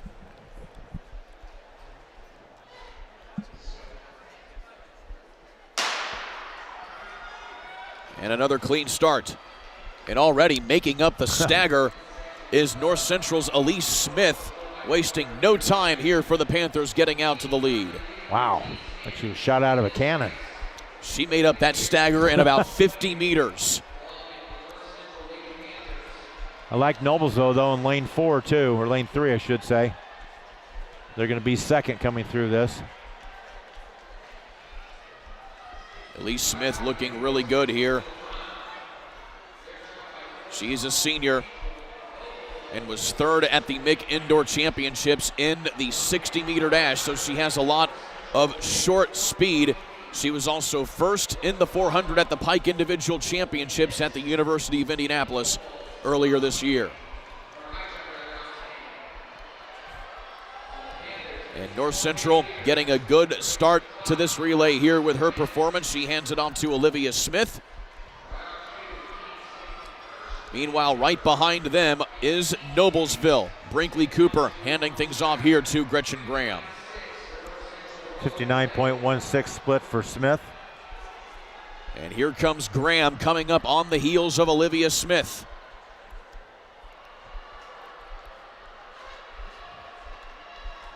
Gonna take her. And Graham will go right on the side and take the lead going into this final lap of her leg. Smith was on the relay team earlier for the Panthers that was victorious. But Noblesville at the moment in control.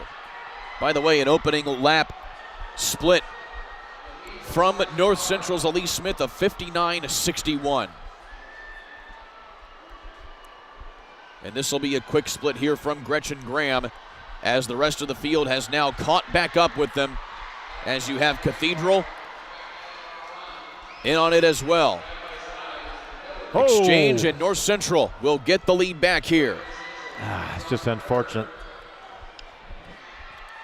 I say the unfortunate, the handoff, not sure we got it on the air, but I watched the handoffs probably more than anything out of just the coaching idea of it. And one of the runners got impeded unintentionally completely. It is amazing how much time you can lose on just the exchanges. Oh, you lose your rhythm, lose your stride. She's got her stride though right now. That being Kamaya Hunt for North Central. And she is trailed here by Kennedy Applegate of Noblesville.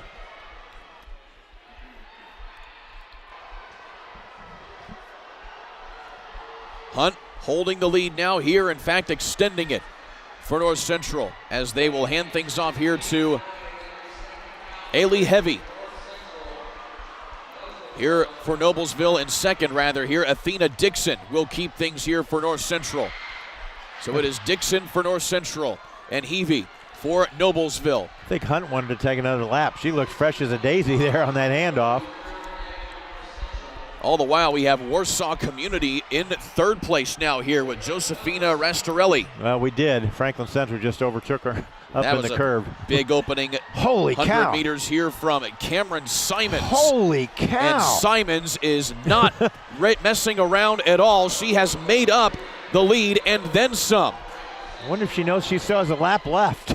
Cameron Simons has now gone around to the lead, and now can she hold this pace? Oh, I can't wait to see this split get finished if she can hold this pace. Looking for the piano movers. Are they going to find her or not? I don't think so. Cameron Simons. Holy with moly. A huge run here. She has a PR regular split of 64 seconds. Oh. She's going to beat that big time here. Got a better one now. Wow. And how about Warsaw coming in second and Noblesville third, North Central fourth after leading for the first three legs of that.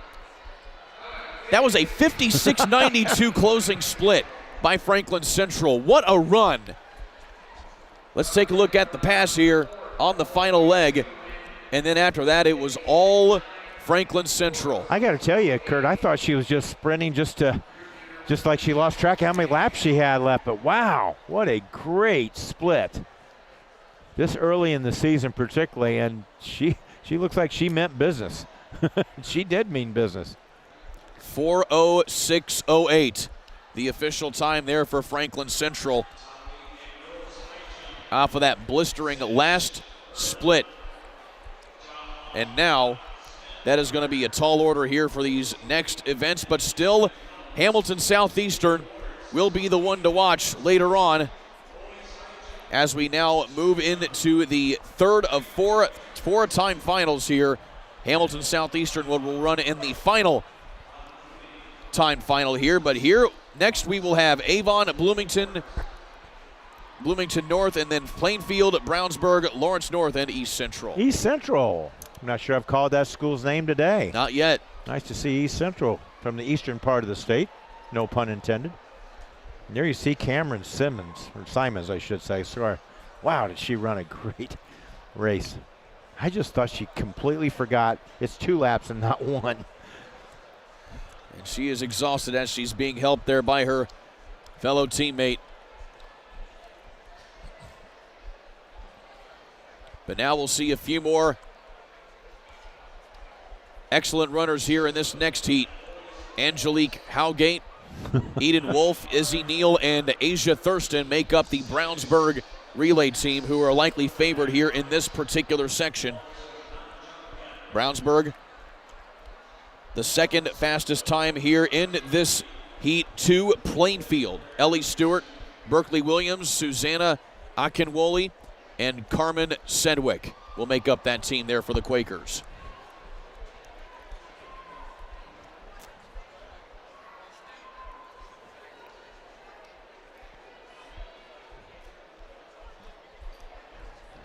What's the bar up to the pole vault?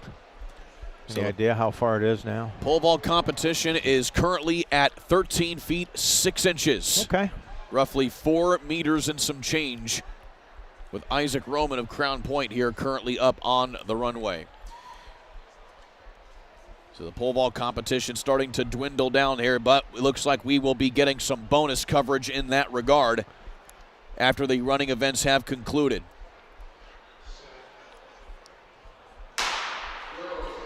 So here we go with the next time final here of the girls 4x4.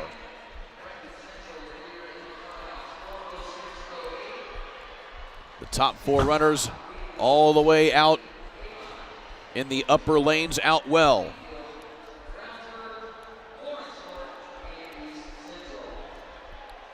And it appears it will be Plainfield with the lead. No, it will be Brownsburg. And then Lawrence North in particular as well. I think they heard you. A lot of different runners here vying for the lead here as North, Brownsburg, and Plainfield your top 3.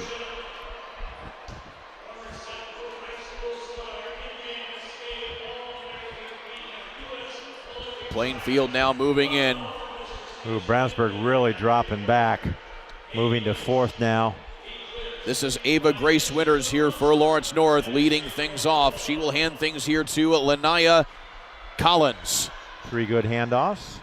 Plainfield going to Berkeley Williams and to Brownsburg, handing off to Eden Wolf. But now Brownsburg back in last place here as they have a lot of ground to make up. Not a very good exchange there for Brownsburg. No, it was not. Bloomington North pops ahead of both those teams right now. They're in 4th in this race.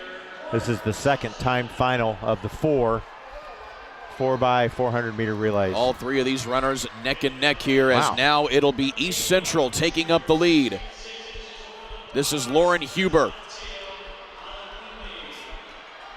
keeping the lead now here, but Plainfield not going to be denied as Williams will regain it here with less than a lap to go.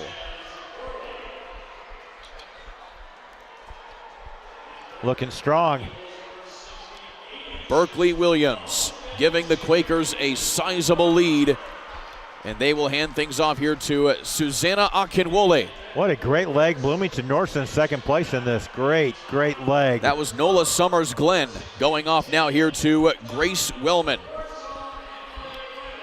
So it is Plainfield, Bloomington North, and East Central, your top 3. But now look in the back of the field as Brownsburg with Izzy Neal really moving up now here as they're going to challenge back here for 3rd place. Still Plainfield well out in front. Brownsburg back into 4th. East Central in 2nd, Bloomington North in 3rd. But still Susanna Akinwole with an excellent leg here going to the final exchange. Good handoff, and I like Plainfield's chances on this. Just feel like they've got a nice, comfortable lead for 2 laps to go. Carmen Sedgwick for Plainfield will bring it home here for the Quakers. Dee Dee Eberly for Bloomington North and Callie Bentley for East Central.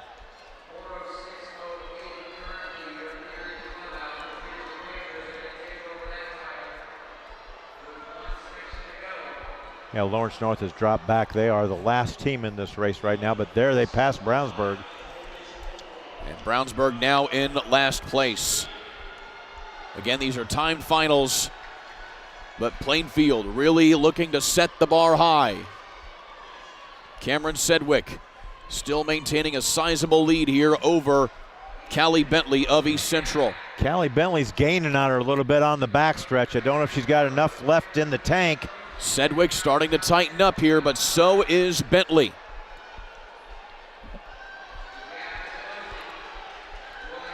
Coming around to the start-finish line, and Plainfield will just hold on and go just north of 4 minutes. 4:02 and some change for Plainfield, followed by East Central. 4:02.59 to be exact. A 62-second final split there for Carmen Sedgwick. A 59-second split there for Bentley. I was excited to see what she ran on that split. She made up a lot of ground there. Just had a little too much to make up. It's like the best split of the whole race, though, was Bloomington North, their 2nd runner.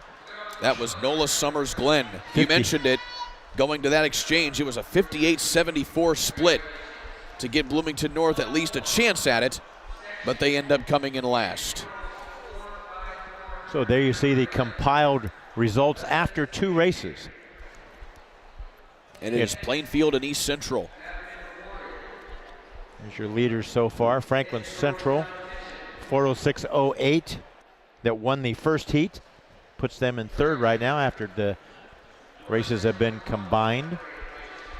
Warsaw in 4. And now we move to the third heat of our fourth timed heat. The fourth.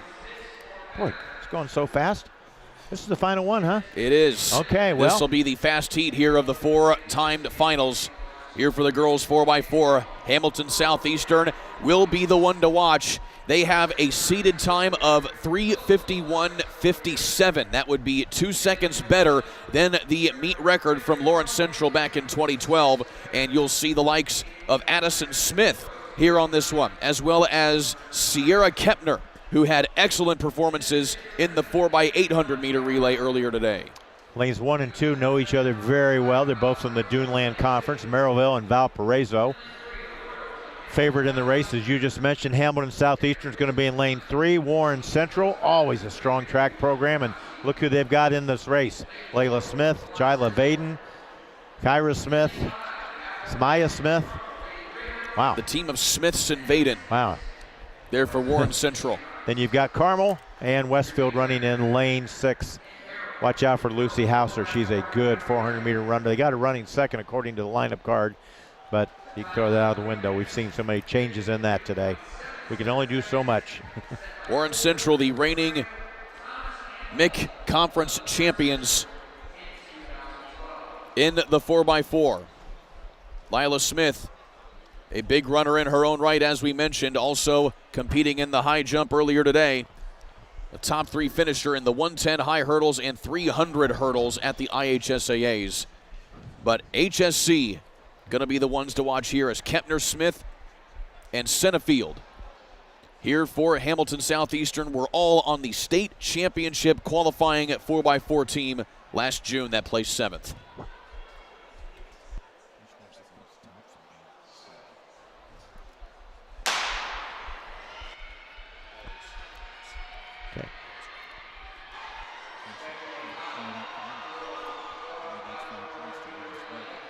And by the way, as we take a look at the team standings on the girls' side, Carmel needs 5 points to win this meet. And they could get it right here. They have to finish better than last in this race to get those 5 points. They trail North Central by 4 points. And they lead this race after the first 200 meters. Carmel. Gabriela Grande, Rosas was part of the Carmel 4x4 team that won the state title last year. And so here we go with Rosas holding the lead here for Carmel. And now coming to the first exchange, she is going to have a sub 60-second opening split. Around 58 seconds for her as she hands it off to her teammate. This is Audrey Ricketts. 59-24 officially. Yeah, HSE in second. Pretty good handoff.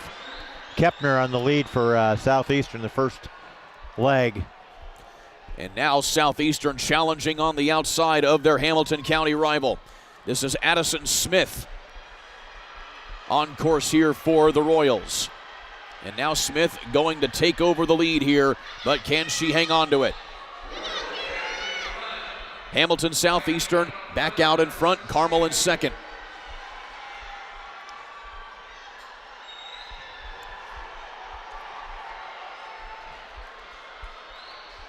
Coming to the halfway point. Third place well back here, but now making a big surge here, it appears to be Warren Central. So Warren Central now moving into third place as Hamilton Southeastern goes off to Anissa Laramie. And Carmel with Kendall Wine. We expected this HSE team to challenge the meet record. I think they're right on schedule to do that, right on pace. Lila Smith on course here for Warren Central. She has the task of chasing down Carmel, but Anissa Laramie is pulling away here for Hamilton Southeastern. She has 200 more meters to go here in her leg. Carmel in great shape to win this meet as a team, running second right now. Again, 20 points gets the victory in the relays. See what this split is. I don't know if they can break that record or not. They've run a 59.64 and a 59 flat so far. They'll hand it off here to Chloe Senefield to take it home here for Hamilton Southeastern. We'll get that split here, a 56.07 from Anissa Lamy. Pete Smith, they are on pace. They are on pace. And now can Chloe Senefield add on to it? All three of the splits here for Hamilton Southeastern have been sub 60 seconds. This record was set in 2012 by a great Lawrence Central team. Meanwhile, Emily Norris here for Carmel, trying to chase down HSC, but it looks like it will not happen. Meanwhile, Jyla Vaden of Warren Central coming off in third place. At it, and now Chloe Senefield starting to tighten up a little bit here. Is. We are at 3:40 on the clock, and it looks like it will not be a new meet record here for Hamilton Southeastern, but a valiant effort from all of them here. They will come home with the championship here just off the meet record time. 3:53 and some change here for Hamilton Southeastern. 3:53.03 specifically, but she went 58.33 for her final leg there, did Senefield. I think it's a meet record. 3:53.77 meet record. Oh, it is a meet record. I have a typo. It is. Yes, it is. Yeah.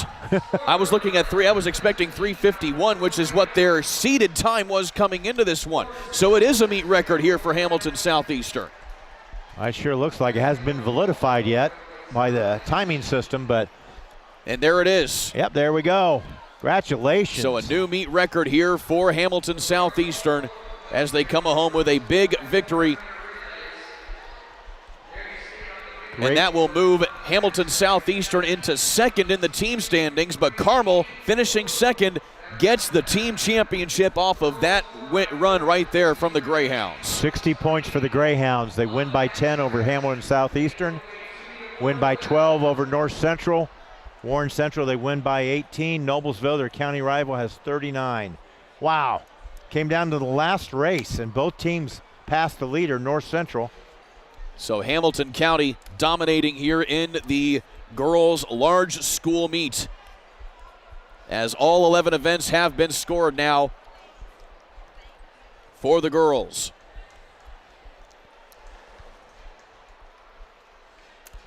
Boy, that was a great race. Fastest split of anyone as I'm looking through here.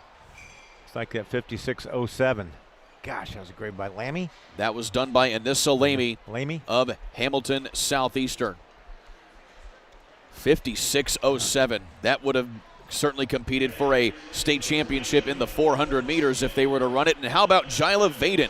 57.92 of Warren Central for that closing split. Again, looks like the fastest still is good. Well, the fastest was Lamy, but that Cameron Simons, 56.92 in the third time final.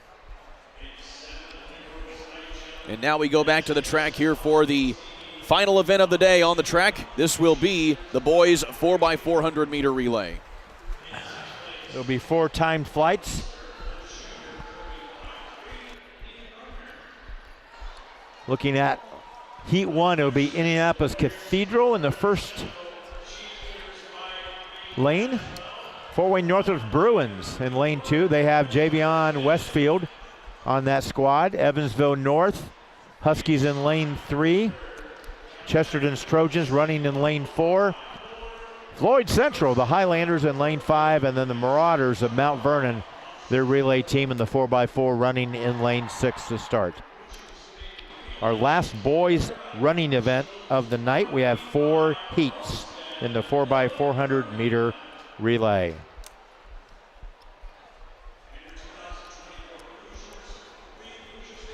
So Mount Vernon, not one that has been called on a lot here today.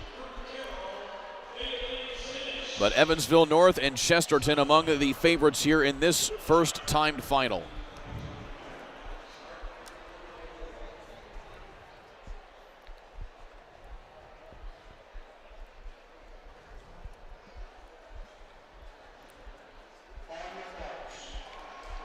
Did you give the meet record yet, Kurt? 3, 20.91 set by Center Grove with the great Austin Mudd and Nick Stoner. That was back the year I graduated high school. Those were two great runners. I remember well running against those two. Yeah. Rather, watching them run away from me. Along with Brandon Cawthon and Kyle Schwartz. That was a great relay team. Great Center Grove team, coached by Eric Moore. Of course, Austin Mudd going on to a great success in college. Same thing with Nick Stoner playing football at IU. And now the first time final here of the boys 4x4. Cathedral really running well in lane 1. They've got pretty good lead coming through the turn, but so here is Mount comes Vernon of Fortville. Vernon. Yeah. And lane number 6 now coming down to the lead. This is Wilbert Jones with the early lead.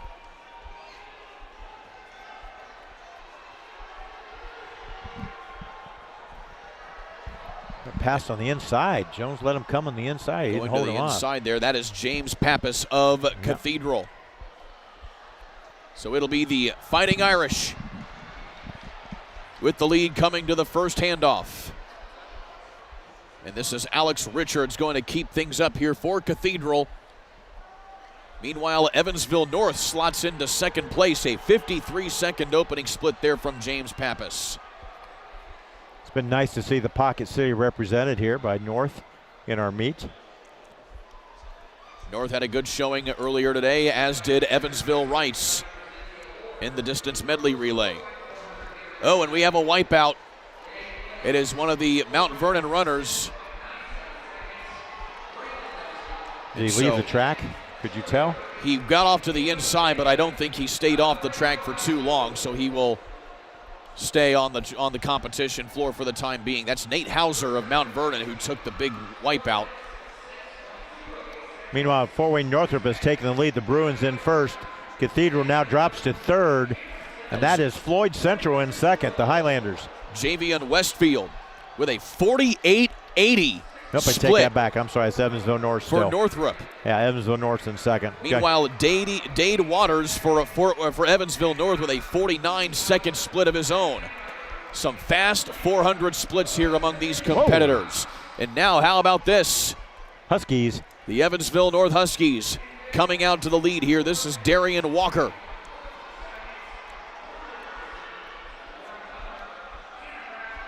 Cathedral challenging again here with Aiden Cunningham. We've had so many relays this afternoon and tonight, back and forth, back and forth. They're out of it. Oh, they're back in it. They're out of it. They're back in it. It has been all over the place, to say the least. Jockeying for position. Here are these runners. It is Northrop, Cathedral, and Evansville North. Huskies and it is in the lead, Cathedral barely at the lead at the exchange, but Evansville North darts their way out ahead. Again, Evansville North with a 49-second and a 48-second from Northrop on the previous exchange. And now Evansville North looking to close things off here with Diamante Elaine, who is tightening up now. Oh, yeah, here and they Northrop come. with Ronte Walker challenging for the lead here at the end of this first heat. Here comes Chesterton. And just like that is Northrop coming to the outside. Ah, what a race. Northrop will come away with the victory there with Ronte Walker, a closing split of 51-34. And then Evansville North and Chesterton, after being well back in the field for the majority of that race, Cal Wisniewski comes in with a big closing split at 50-27 to get them third. Great race to start off our last running event for boys. As you take a look at Heat 2, it's going to be Fishers in lane 1, Noblesville in lane 2, Avon's Orioles in lane 3, Carmel Greyhounds in lane 4, Ben Davis in 5, and finally someone outside the donut area of the metropolitan area of Indianapolis, Homestead, running in lane 6. But a lot of local flavor in this second heat of the timed final of the boys 4x400 meter relay. 3 Hoosier Crossroads Conference teams in this one. 1 former MIC team, 1 current MIC team, and Homestead out of the Summit Conference.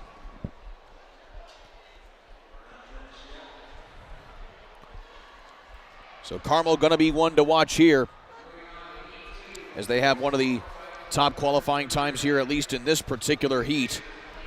They come in with a best time this season at 3:31.14, but Avon, the top overall qualifier here at 3:31.1. Be Gabriel Laboito here leading things off for Carmel.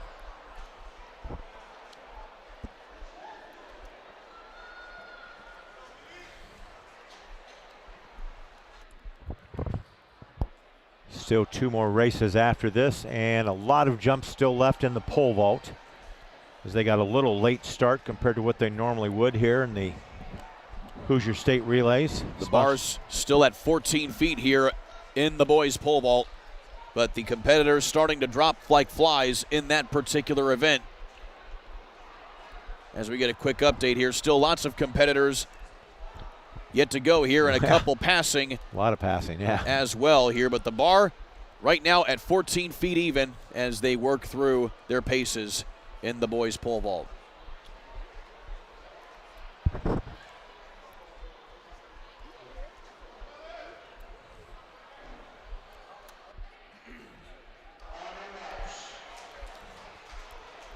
Jace Trevino, watch him. He looks like he's going to lead off for Homestead. One of the best runners the Spartans have here. See if they can get him out to a lead.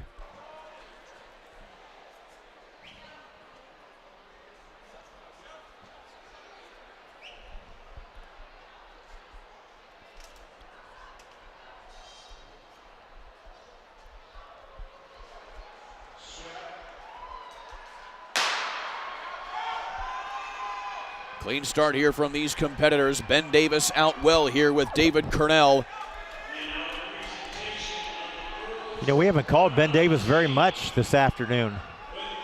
They are well back in the boys' standings. Yeah. In fact, not even in the top 10. This is Dario Torres from Noblesville in the lead after the first 200.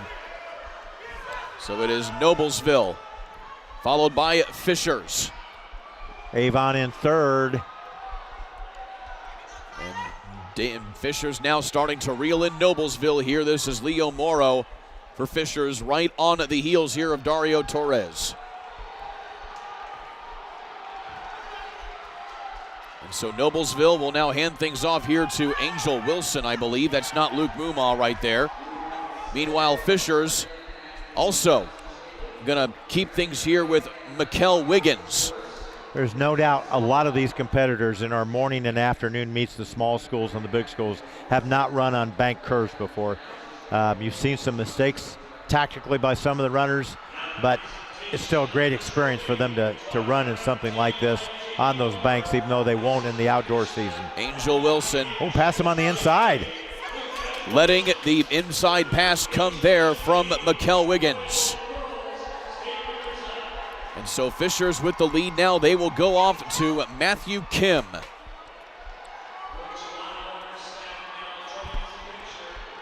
And it looks like Braden Livingston will be the next competitor here for Noblesville. So here is Matthew Kim with a solid start here for his leg of the 4x4.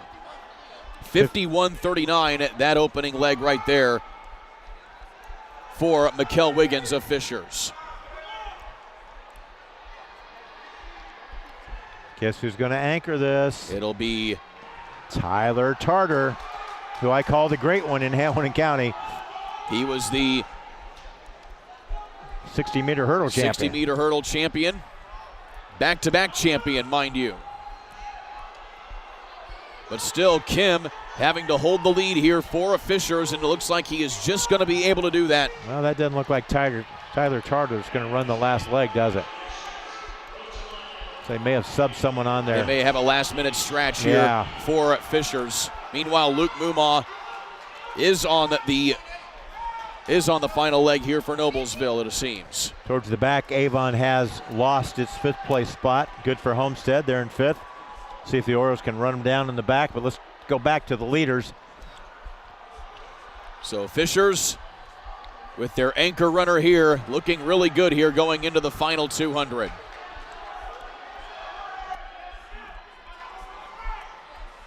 Again, Fishers not highly seeded here in this event overall, but they will have a really good performance and a good time to set for the rest of the field to try and compete with.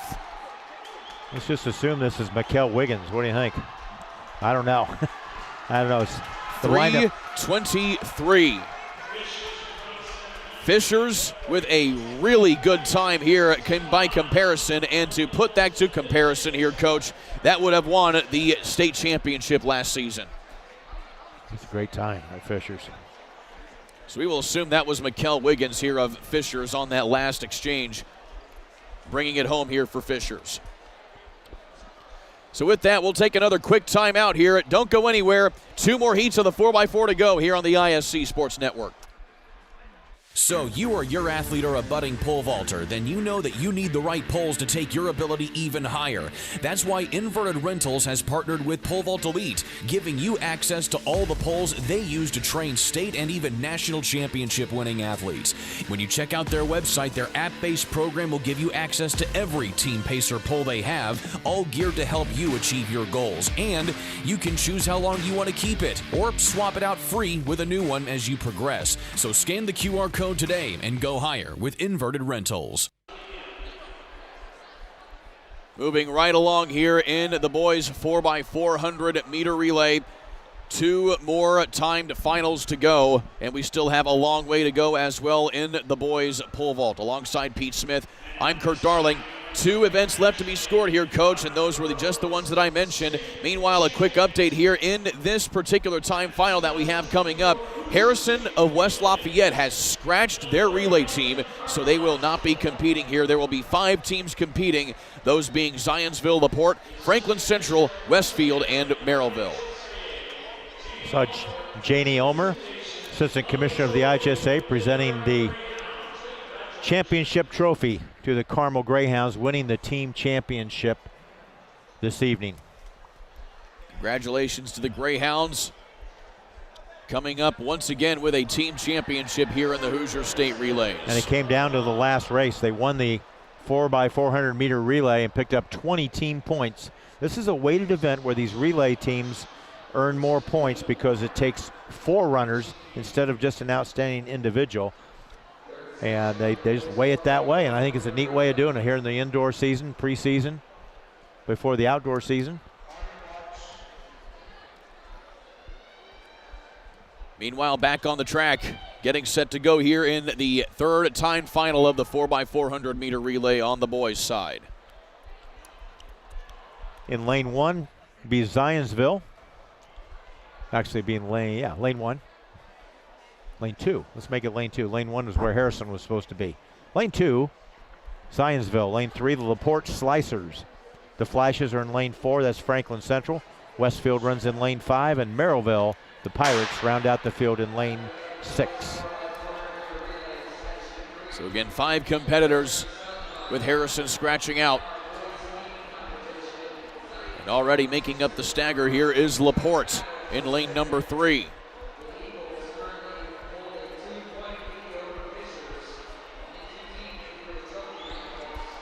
Slicers in the lead. Zionsville running for points here. They want to try and keep 2nd place ahead of Fishers, who set that big blistering time of 3:23.25. So they want to try and finish ahead of Fishers in this event by putting up a good time here.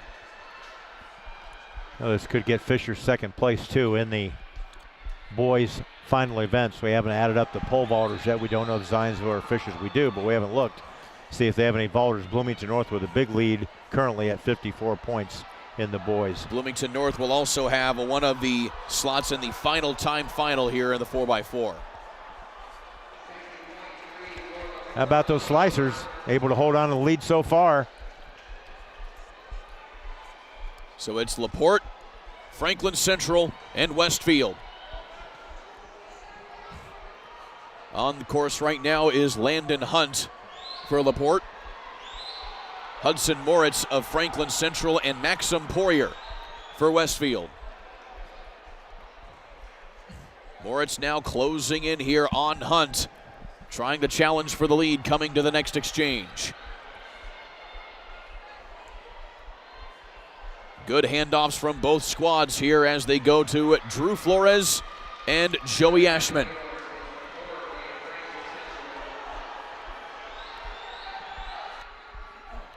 Woo, Franklin Central now in the lead.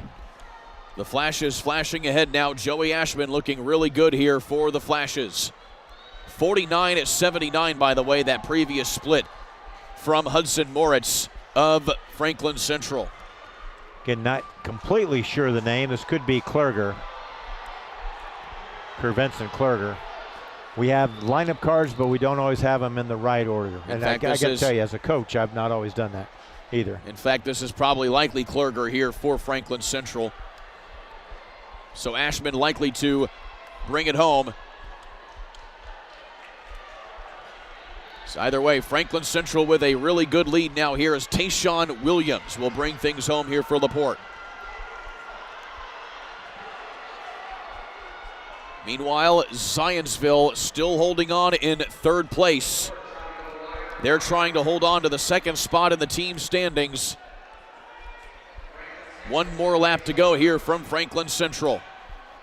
Yeah, they've dropped to fourth, though, in this race, the Eagles, and may not be able to hold off Merrillville. That looks like that's John Peters he's running against, and John Peters is a really fast dude. And now Zionsville falling to fifth. John Peters going a little bit further out his normal length of sprinting ability, but he's able to bring it home here for Merrillville. But Franklin Central coming home with the win. LaPorte in second and Westfield in third.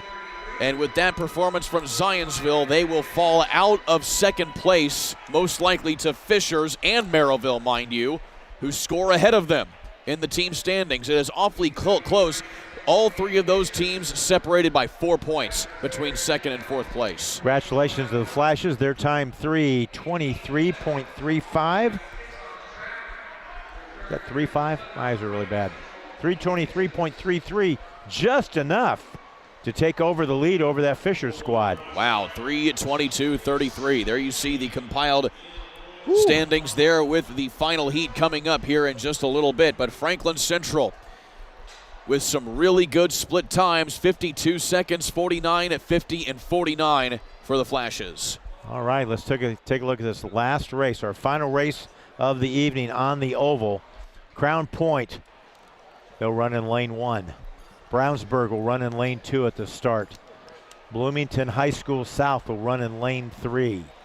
Hamilton Southeastern is the team and occupies lane 4. Bloomington South's arch rival, Bloomington High School North, crosstown rival, will run in lane 5. So we've got both the Monroe County schools in this race. And rounding out the field in lane 6, North Central. One of their runners, Denham Holt, one of their good basketball players, coming off an injury last season. Nice to get him back on the floor this year, and I'm happy to see him running for the Panthers on the track this year. Bloomington South, the top overall seeded team in this event this year, 3:23.72, their best overall time. Individually, Josh Tate will be on this team. Tate was an individual qualifier in the 400 meters last year where he ran 51 seconds. Meanwhile, you have the other likes for south of Tegan Bullock, who is an 800-meter specialist most likely. But Tate and Bullock are the only returning members from a 4x400-meter state qualifying team for South last season.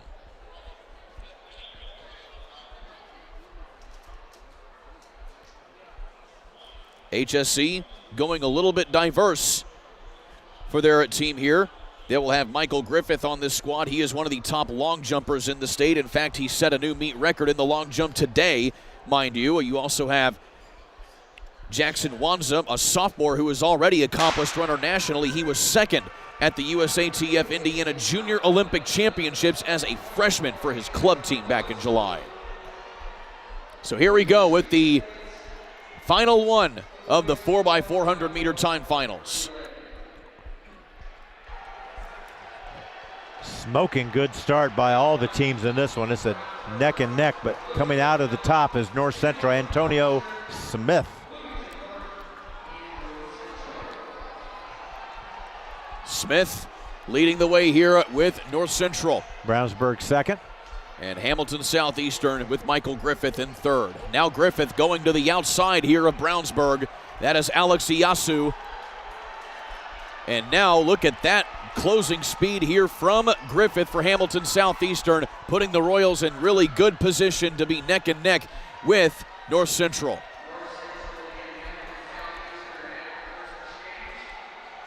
North Central, HSE, Brownsburg, Bloomington South, Bloomington North, and Crown Point, your 6 teams, and there's where they stand in this race.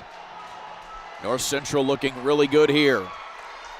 Hamilton Southeastern with Jackson Wanza trying to track the Panthers down. And now Wanza starting to kick it into another gear, and he will surge into the lead, but the Panthers not quite giving it up yet.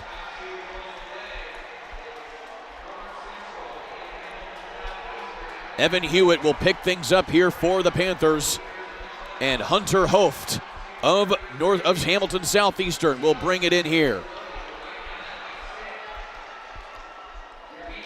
So we expected the likes of Bloomington South and North to be competitive in this race, but they have not been factors so far. Now North in third, South in fourth right now. They have got themselves closer to the leaders. Trying to look to the outside, there was Hoft. Evan Hewitt says no dice just yet, holding his line here on the inside. Going to the outside again, here is Hoft again, and this time he's able to make the pass going into the final corner. Now can he hold on to it? It looks like he will. Oh, yeah. He is not slowing down at all coming into the last exchange. This will be Christian Ortiz bringing it home for Hamilton Southeastern. Corian Mason, in like manner, will do that for North Central. Hamilton Southeastern looking really good here. This would be some big points. In fact, it would be a non-factor for them as far as the team standings are concerned on the boys' side, but it would still be a really good staple. Oh, and a pulled hamstring by Ortiz in the final, and that is going to be a North Central gift. And you can see the dejection right there by Hamilton Southeastern. Ortiz unable to get up out of the middle of the running lane. There goes teammates going to take him off. But oh my goodness, you hate to see that with 250 meters left to go.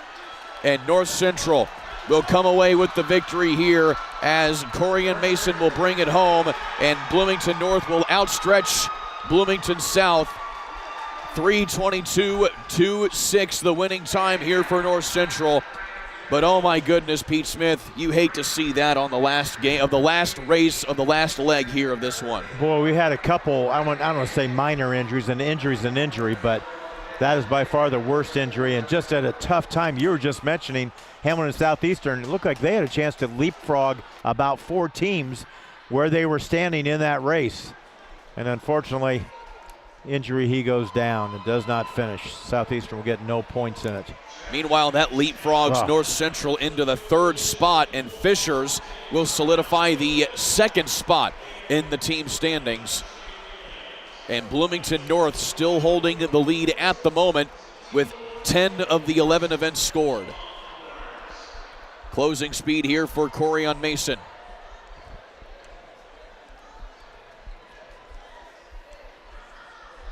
Nice splits there. Anchor for Bloomington High School South ran a 48.8. Our boy Caleb Winders ran a 49.51. And then Corian Mason, oh man, along with wow. Ashman, both 49-second splits as well. So with that, that concludes the running events, but we still have one more event left to score. That is the men's pole vault. We'll bring you live coverage of that on the other end of this timeout. You're watching the Hoosier State Relays here on the ISC Sports Network. Congratulations to the 2023 Mr. and Miss Track and Field Award winners.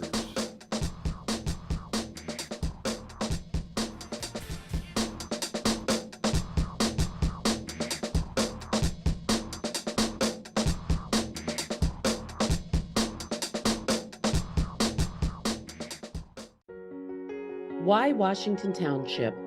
Our district families know that from the first steps they take into our elementary schools as kindergarten families until they are seated in the high school graduation grandstand that they are a part of a special learning community in Washington Township.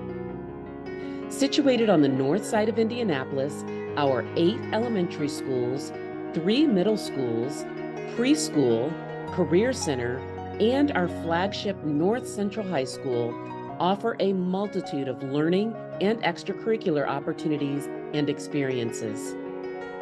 In Washington Township Schools, we believe students thrive in an equitable, affirming, and responsive learning environment. We are committed to creating systems and educational experiences that meet the academic and social-emotional needs of our students. Advancing educational equity requires educators and leaders to reflect on conditions for learning and increase access as well as opportunities for all of our students. Our district strategic plan demonstrates our commitment to building learning and community partnerships to eliminate barriers that yield to disparities. We intend to aim for educational, equitable outcomes for all students where learning measures and achievement are not predicted by race, class, language, gender, or other relevant social factors. We proudly serve a diverse community, one in which 79 different languages are spoken, and one which allows our students to develop empathy as well as a lens of justice to make the world a better place. Our students are afforded many opportunities inside and outside of the classroom. Students in grades pre-kindergarten through 12th grade can choose from our rich academic offerings that include a wide variety of student-centered learning opportunities. From our early childhood and dual language immersion programs to our high-ability International Baccalaureate Diploma Program, internships, educational travel opportunities, and our state-approved career technical industry certifications focused on high-wage, high-demand jobs and careers, Washington Township is hearing the call and meeting the needs of all learners. Washington Township schools are the pride of our community, and thanks to the generosity of our residents through the passing of referenda, all of our facilities have or will have major renovations.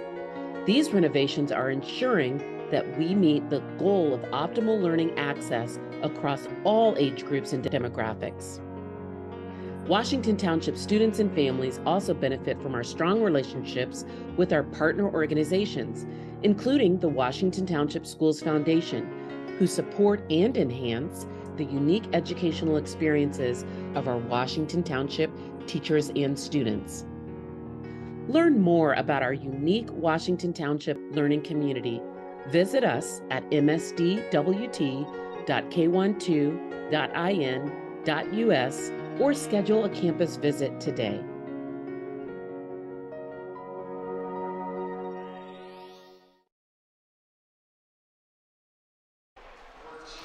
Medals being presented in the boys 4x400 meter relay. That is Fishers getting the third place medals with a blistering time of 3:23. Mind you, that's coming from the second heat.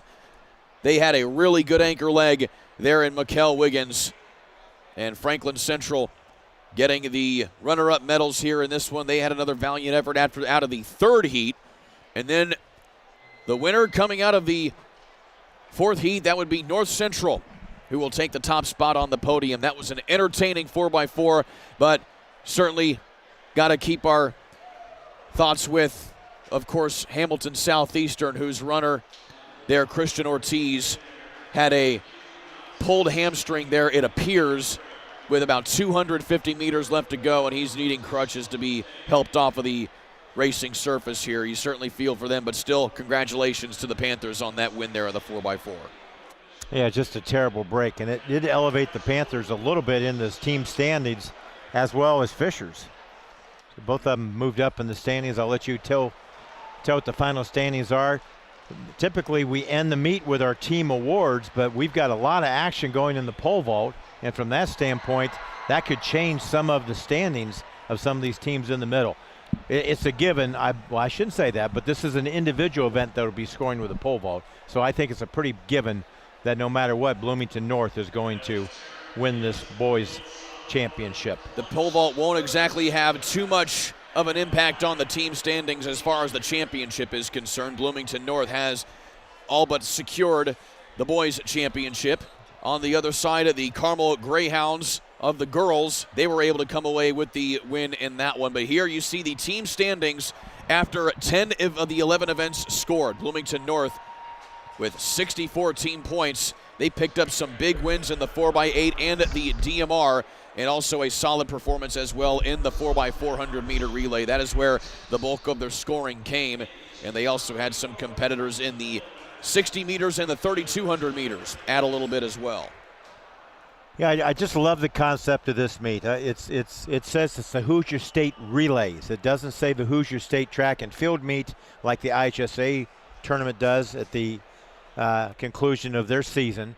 So it's the relays. I remember one of my favorite relays as a head track coach when I was at Warsaw. We were in the North Side Relays every year. Then they had the Charlie Riley Relays down at North Central, and it was relay events. So it gave the kids a fresh opportunity to do something out of the norm compared to compete in a race against people like they do in every race. So, but this has been an unbelievably well-run meet. No false starts in the entire day. We had to stop 2 races because of injuries, but otherwise, no. Well, one girl fell down and one runner got spiked, we thought. Never did find out the final cause of what happened there to the Noblesville runner, but been an extremely well-run meet. And as we get ready to follow some of this pole vault action, again, want to thank meet directors Bob Potter, Ryan Potter, and Terry Lakes. Our announcers did a great job today, Brandon Jones and Dennis McNulty. How about our national anthem singer? Twice. Joseph Perkins sang the national anthem before our state meet for the small schools here at the pavilion, and he came back and sang it tonight also. The head field events judge was Mark Reef.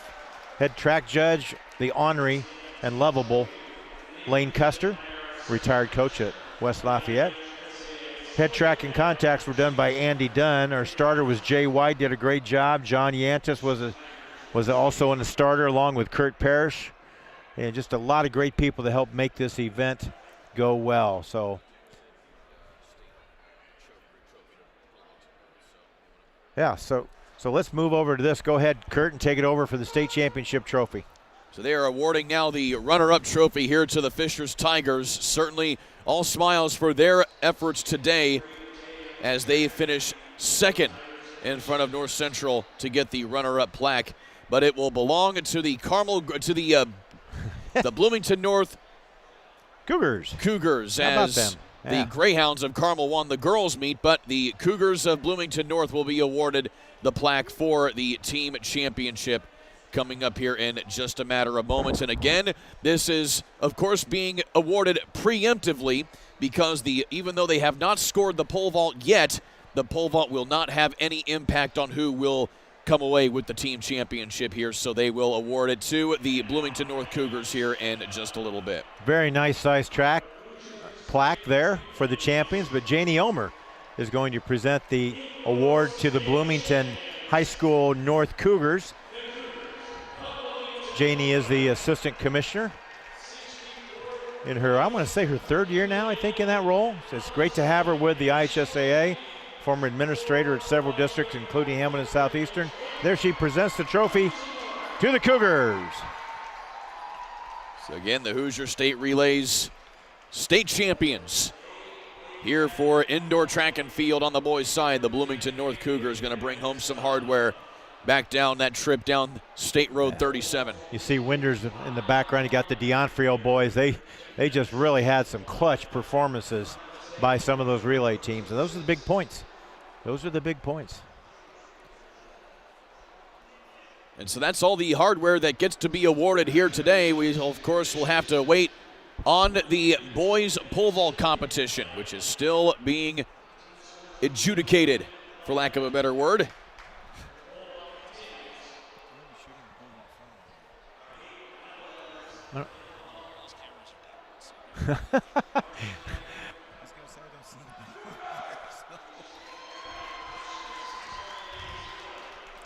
Want to give a special shout out to our ISC Sports Network crew for doing an amazing job working a very long 13-hour and counting day. Jordan Shue, our director, on the replay today. Charlie Hammock, Daryl Glover on graphics, and then on our camera operators, Dalton Cox, Dylan Lax, Greg Sharton, Eric Knecht, and Travis Sutton. Everybody doing a fantastic job as always, giving us live coverage here of today's competition. Now, this is the inaugural meet here at the Indiana State Fair to be hosted by the Hoosier State Relays. Did a wonderful job. First year is always the trickiest. You've got nuances that have to be changed a little bit, but and we had there's a look at us as well. A lot of records. Pulling the long day as well here alongside Pete Smith. I'm Kurt Darling. Pleasure to be with you here today. Thanks, Greg. Here inside of the Fall Creek Pavilion here on the grounds of the State Fairgrounds. Certainly fantastic job by you as always. Well, today. we had you as well. We had some wonderful events, some wonderful records broke today, some great splits in some of these relays, and it was a beautiful day inside. I know outside it was sunny, but it was a little bit cooler. I think we were probably made the right call by having it indoors here at the beautiful Fall Creek Pavilion. The victor to the spoils as the Cougars are enjoying carrying the trophy around, and each of them getting their picture taken typically with it. Meanwhile, at the pole vault competition, things continuing to ramp up here as it's a Fort Wayne Bishop Dwenger Saint. I can tell that because I saw the Saints on the back of it. Who is that? That is Trevor Martin. Okay. And by the way, that is an attempt that he just took. Right. Because he touched the mat. You break the plane, that is an attempt, so that will go down as one, and we keep moving on here. So currently we have 6 vaulters jumping at the moment as we have a little bit of a recap package put together here of the boys' pole vault competition. That was Carson Summers getting things moving at a lower height earlier today, and then just moving right through their paces as many of these vaulters just getting their feet wet here as they move through the lineup.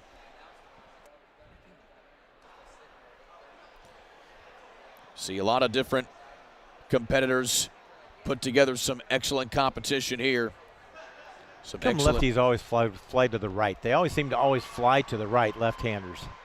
Righties more straighter down in the mat, but I had a couple lefties over the years. They always seem to fly from their left to their right as a left-handed plant. I don't know if that distinguishes that or not, but. And so that is Carson Summers, who now is the overall leader at 14 feet 6 inches. And he has not missed today. 4 straight jumps at 4 different heights, all makes. And is certainly better to go unblemished on your scorecard when it comes to the pole vault competition. But this is where the field will start to really get trimmed down here at this particular height. Again, the top-seeded height for any of these competitors has been Isaac Roman, a freshman from Crown Point who comes in at 15 feet. And he has already taken a couple jumps at lower heights and passed 14.3 to go to 14.6. Meanwhile, here from Floyd Central is Jake Granger. And he is unsuccessful there on his second attempt at 14 feet 3 inches. Rather 14 feet 6 inches, excuse me. Yep. He already had to make it 14.3. And I think we've got a few. Do we have any more that passed? Yep, we have one vaulter, Eli Griffin of Homestead, who has opted to pass until this particular height. Well, and there he is. Matter of fact, Johnny on the spot. So Eli Griffin is on the runway. On the clock. After being announced, 2 minutes to make his jump. Still a good crowd over at the pole vault area, and here comes his attempt. And Griffin blowing away his pole. He's going to have to go up one.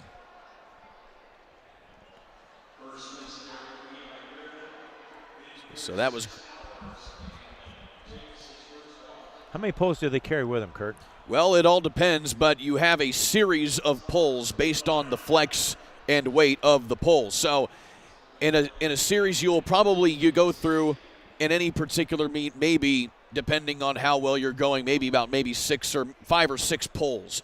that you will go through, but it also depends on how you practice during the week that you really gauge what type of pulls that you need. And so each different pull has a different flex number. The lower the flex, the stiffer the pull. And so you want to try and gauge that and really take the pulls that you need, but you will probably have about 4 or 5 pulls that you will go through on a meet every day in and day out. That shot before we watched this pole vaulter, that shot was of Chad Gates, who was one of my pole vaulters at Warsaw. I think he cleared 14.6 in high school, and his daughter now a vaulter at Leo High School. So Isaac Roman of Crown Point. He is the top-seeded vaulter in the field here today, and he comes up short here at 14 feet 6 inches. He's the freshman you were talking about. Wow. Wow. And that's another thing that you're really seeing, especially in the sport of pole vault, and what opportunities that a lot of different clubs offer is you're starting to see a lot of these kids starting to vault earlier in their career. Of course, in middle school track and field throughout the state of Indiana, you do not have pole vault, so you don't really get to start doing it competitively until you reach the high school ranks, but you can still do a lot of club vaulting during the off season. And you see a lot of these kids investing in that. Here is Terrion Davis of Leo. That's why we saw Chad Gates over there with his daughter waiting to see some of the action. So Terrion Davis of Leo with his second attempt here at 14 feet 6 inches. Another lefty. Yeah, he's the one that swings to the right once he plants and gets over the bar. Didn't make the bar that time. And that is going to be his second attempt. You got to wonder how tired they've gotten. I mean, it's been a long day for them. They had to wait a long time for the girls' pole vault competition to finish, and now you're asking them to regroup here as people are leaving. Do they want to go home? It's kind of late. I know they've got the competitive edge. Don't get me wrong. I'm not doubting that, but it's almost 9 o'clock Eastern Standard Time, depending on where you're watching this at. Well, I can speak from experience. It can be just as tiresome sitting around and waiting for you to be able to jump as it can be actually jumping itself. True. Yep, I can see that. Trevor Martin here for his second attempt from Fort Wayne Bishop Dwenger. And that time going a little deep in the pit that time. 2 more attempts coming up for him.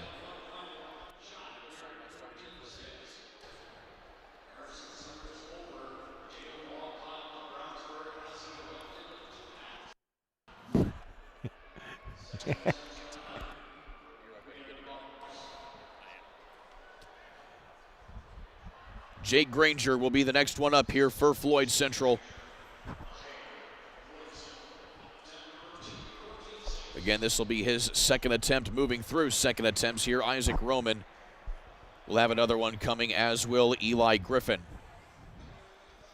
By the way, Eli Griffin has to get a mark on the board here. Otherwise, he will go down as a no height, which means he will not place at all in the competition. We've had 4 vaulters do so here today.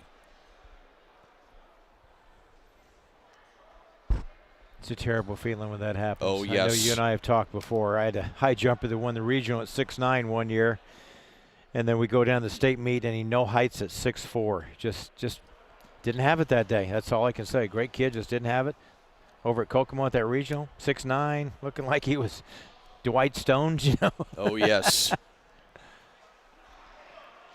Floyd Central's Jay Granger coming up short there as well. 2 more vaulters here for their second attempts here at 14 feet 6 inches. So here will be Eli Griffin.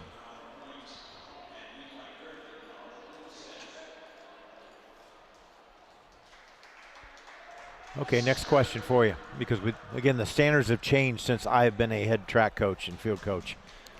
When it says standard 65, is that a number that they have adjusted to? Yes. So the 65 stands for 65 centimeters. As we mentioned, of course, during the small school competition, we haven't been able to explain it here in the large school competition. The standards are what the bar sits on at the pit.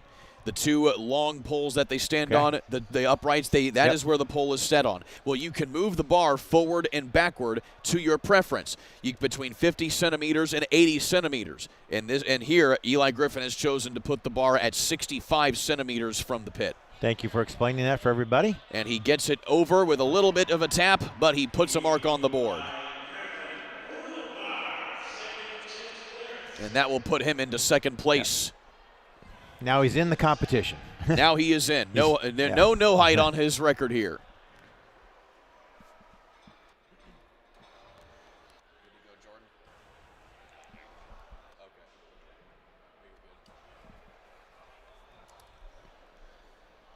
So we'll now go back to the Leo vaulter, I think, pretty soon. Nope, we got one more before him. This will be Isaac Roman.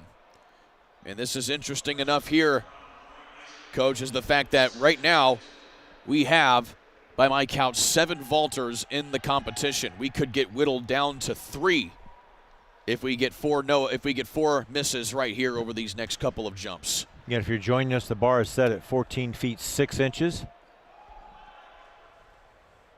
The Crown Point Bulldog. And Roman. Oh. A little bit wild at the top there. Just needs to push a little bit further. So 2 misses here for Granger, Martin, Davis, and Roman. We'll go ahead and take a quick timeout here, side by side, watching some pole vault here on the ISC Sports Network. To a very high standard of helping and supporting each other and making this a safe and welcoming environment for everyone. Awesome. Helpful. Teamwork.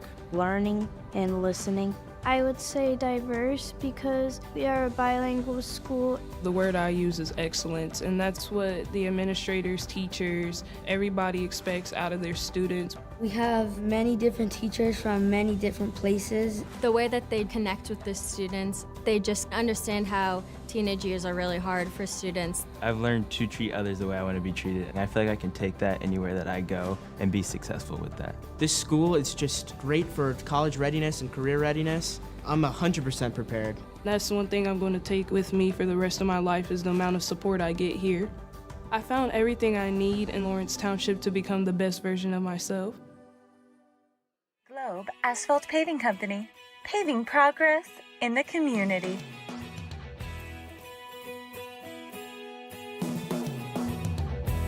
We've been paving the way for progress and growth in our Indiana community since 1931. We're honored to support our high school track and field athletes, coaches, teachers, and all of the community schools throughout Indiana. Congratulations to all the championship competitors that have paved their way through the local and regional qualifiers to become participants in the 2024 Indoor Hoosier State Relays.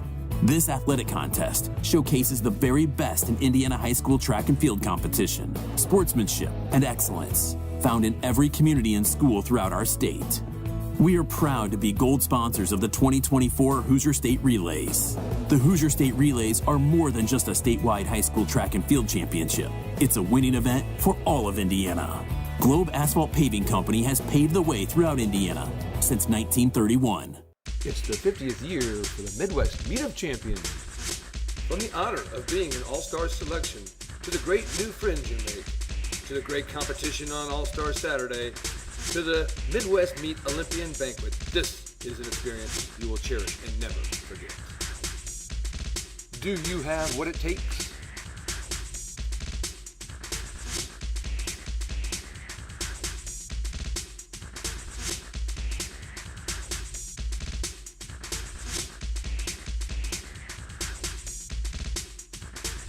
For more information, visit iatccc.org.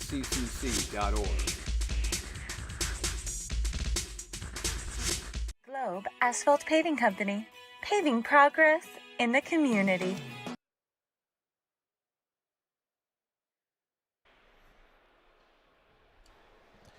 You've been watching Side by Side here on the ISC Sports Network, live coverage of the boys pole vault competition as we whittle the field down now. Taryn Davis, Trevor Martin, and Jake Granger all going out of the competition while we were away at break on their third and final attempts here at 14 feet 6 inches. Alongside Pete Smith, I'm Kurt Darling. Well, Coach, it's gotten kind of desolate in here now after it was a rocking atmosphere earlier today for some excellent track and field here at the Hoosier State Relays. I feel like I'm at the end of a concert where I'm staying around because I got a backstage pass, so I get to meet the band, but everyone else, the roadies, are all taking everything away.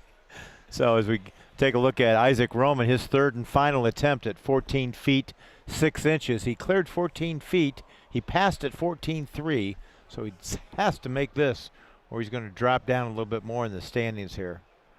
By the way, Jalen Walcott of Brownsburg has also been a competitor that is still in the competition, but he has cleared 14.3 and then opted to pass here at 14.6, so he will try and do things again here at 14 feet 9 inches. Meanwhile, Isaac Roman here for his third and final attempt. And just can't quite fit it together there as he puts his hip into it. So Isaac Roman, who was the top-seeded vaulter in this competition, out of it a little earlier than expected with a top height at 14 feet. He finishes 7th, tied with Frank Decker of Bedford North Lawrence. Not in stone, though, because we don't know what's going to happen to these guys down here who haven't even jumped yet, right? Noah and Conrad? It looks like they're not. It looks like they're actually not in the competition because they haven't indicated that they're going to pass it all. So they may be out of the competition here. I just wonder why they're highlighted. We're looking at a computer screen. I kept thinking that myself, but I thought, wait a minute. I don't know. So we're looking at Carson Summers right there. Looks like he'll be our next jumper in the pole vault. And so the three competitors remaining, Carson Summers, Eli Griffin, and Jalen Wolcott.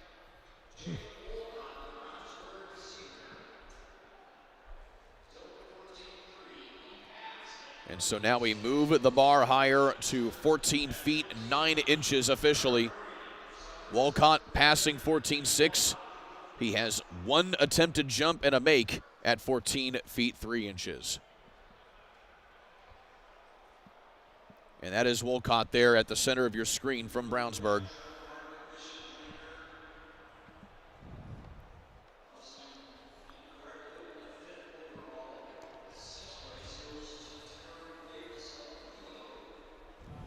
I'll tell you, the pole vault judges get the kudos of the night. They've been here. That was the first competition that was started this morning at 8:30 was the girls pole vault before anything else started. Our first other event after that started at 9, so the girls pole vault started at 8:30, and those judges don't change places. They have been here non-stop from the very beginning.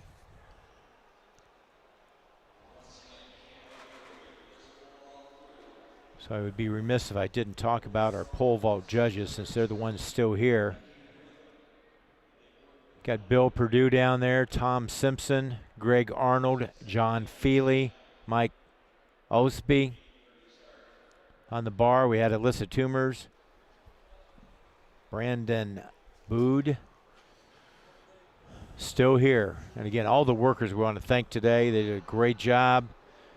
Most of the field events were worked. Boom, just boom, boom, boom. Clockwork on time. The pole vault just got a late start because of the girls' competition this afternoon. And we had a good girls' competition.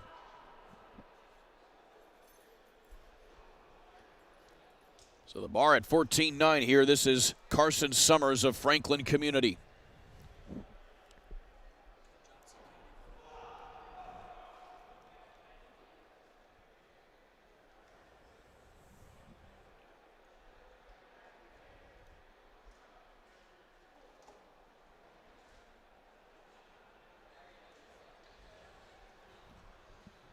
On his way, first attempt, 14.9, and a little wild at the top there, just couldn't quite put it together. But he has the height to get there. That is his first miss of the competition. Yes, it is. He started at 13.6. He passed to 13.6. He has not skipped any heights. Spicy. Hey, hey.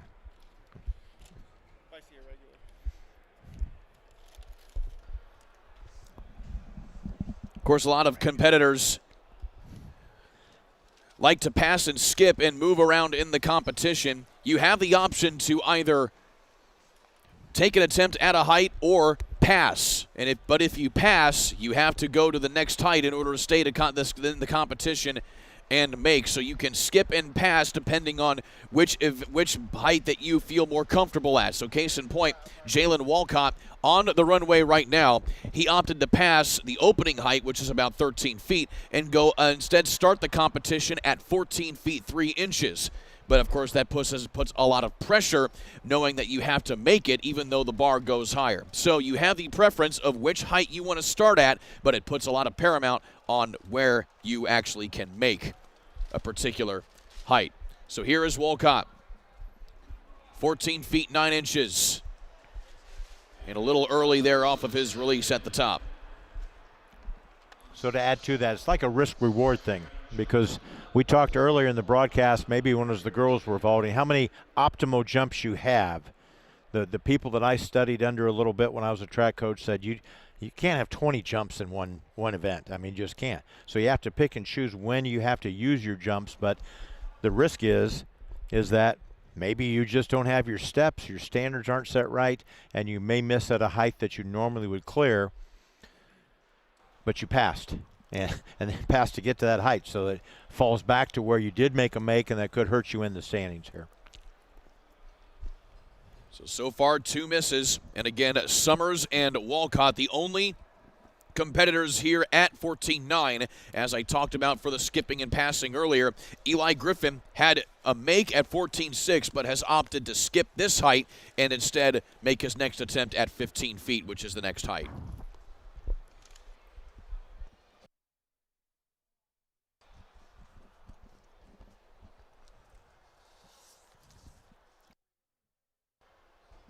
So here is Carson Summers.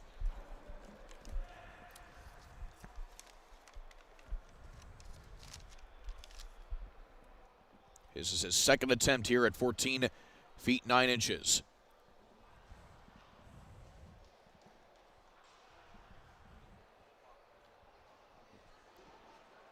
Getting up, and again, enough height here for Summers. Just has to complete it at the top.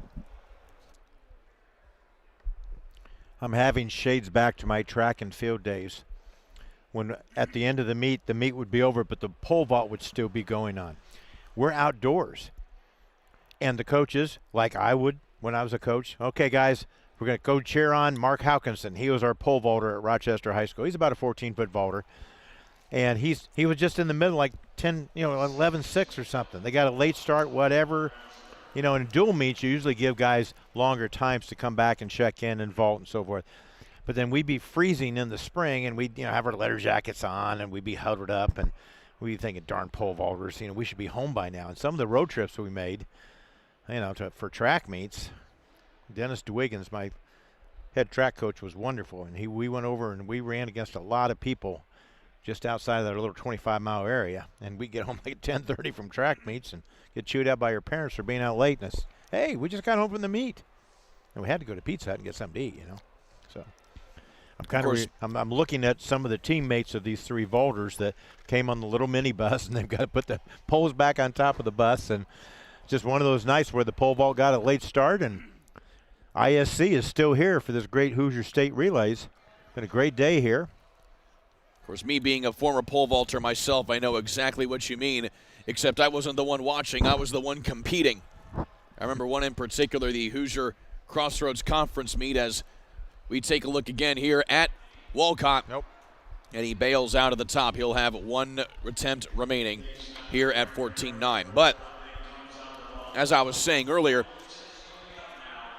at the Hoosier Crossroads Conference meet one year up in Fishers, we were the last event to go. I had just run a 4x400 meter leg and then had to come back and do 3 jumps in the pole vault afterwards. So I was allowed 10 minutes of recovery time. Right. And so I took every minute of that 10 minutes to recover. And everybody, of course, that meant everybody else on the team bus had to come off the bus and come cheer us on, me and my teammate, who were both doing really well in pole vault that year.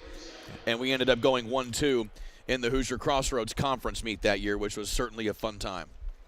And I'm sure your teammates were nice and comfortable in the bus. It's like, come on, we're ready to go home. Luckily, we had reached that point in the spring where it wasn't really cold anymore. Mm-hmm. Oh, he wants the crowd. There we go. Let's go. Carson Summers trying to get the proverbial pole vaulting clap going, and he has it going. This is his final attempt here at 14 feet 9 inches.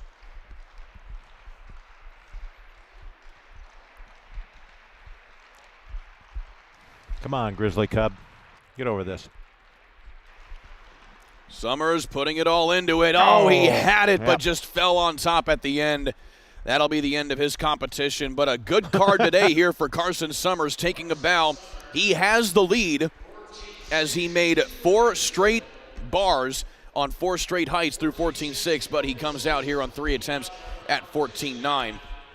This now puts the pressure on Jalen Wolcott. If he can make this bar, he will take the overall lead, but this still leaves Eli Griffin, who has passed at 14.6, but also, mind you, Coach, if Jalen Wolcott misses here, this will give Eli Griffin the automatic win because he had a make at it will give Carson Summers the win if Eli Griffin can't get a make at 415 feet. That's right. That is right. Whatever you said was right. But yes, I did pay attention. I don't pay attention to my wife very much, but I did pay attention to how you were explaining that. That's right. I got lost in my words a little bit there, but either way, that is the name of the game here as we have Jalen Wolcott here making one last attempt here at 15 feet.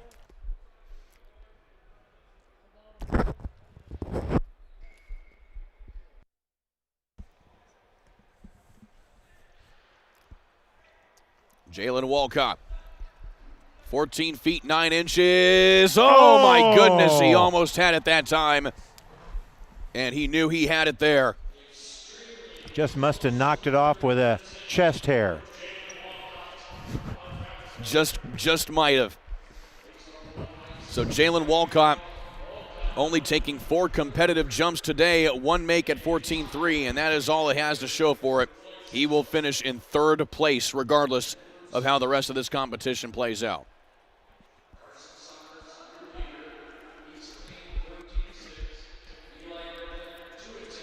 Well, our suspense is, does Eli Griffin make 15 feet on his first, second, or third try? If he does, he wins.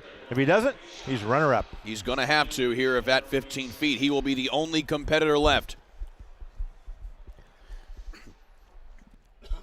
Senior Spartan pole vaulter.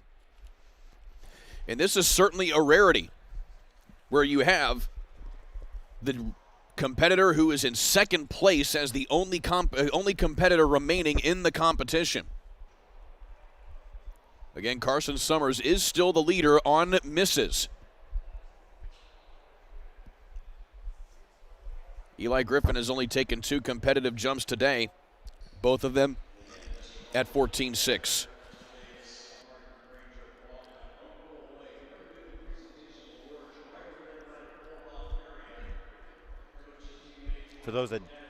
For those that didn't know, you were a Brownsburg Bulldog. You're an alum. Yep. Former track and field star at Brownsburg.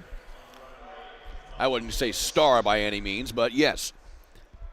If you finished 1-2 in the Hoosier Crossroads Conference and in a big meet there, I'd say that's a star. I mean, everybody came out of the bus to come watch you vault. Coach Brett Nealon was my coach there at Brownsburg. Certainly a wonderful mentor here in the sport. And there is a big make from Eli Griffin, and that gives him the win. What a jump there by the senior from Homestead. And he is your Hoosier State Relays champion with that jump at 15 feet even, and he did it with a resounding make there, to say the least. Very thrilled now. Will he move it up to try to get maybe a PR? It is his prerogative. Yep. Bobby Brown, my prerogative. It is his prerogative. You can tell fatigue setting in right now. Bobby but now, Brown reference. He has the privilege of being able to choose where he wants the bar put. It could be any height that he desires. That's if he wants to keep going.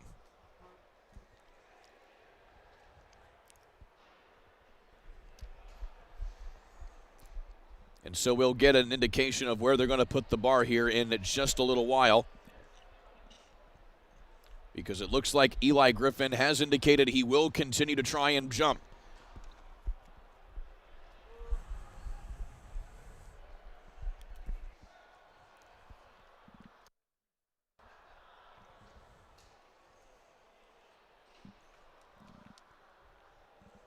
So they're going to put the bar at 15 feet 7 inches. That is where he has chosen to put the bar here. That is 4 meters 74. So this would be a pretty big jump here for Eli Griffin. This would be the best in the state thus far.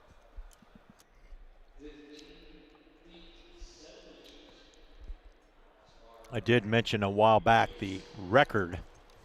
Cody Johnston set the record here last year at 17 feet even. He was competing for Hobart then, Cody Johnston. But that is not as high as the small school state record, or I shouldn't say state record, but the small school Hoosier State Relays record of 17 feet 1 3/4 inches by Josh Dispinette of West Vigo, Terre Haute, West Vigo, and that was back in 1997. So here is his first attempt at 15 feet 7 inches for Eli Griffin. And hits that on the way up. He'll have 2 more attempts.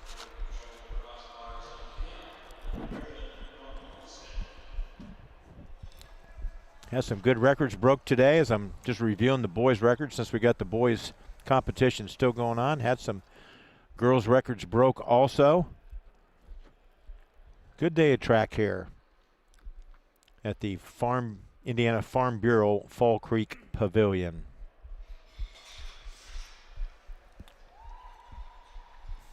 Also kind of another disposition for the rest of us watching here, even though we love watching him compete.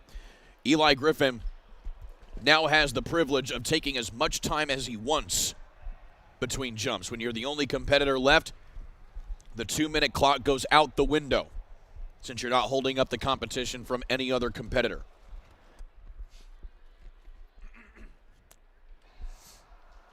I don't think he'll abuse that, though. Typically you don't. Yeah. You don't like to get out of a rhythm. No, exactly. But you also don't have to feel the pressure of being on a time limit to get your jump in.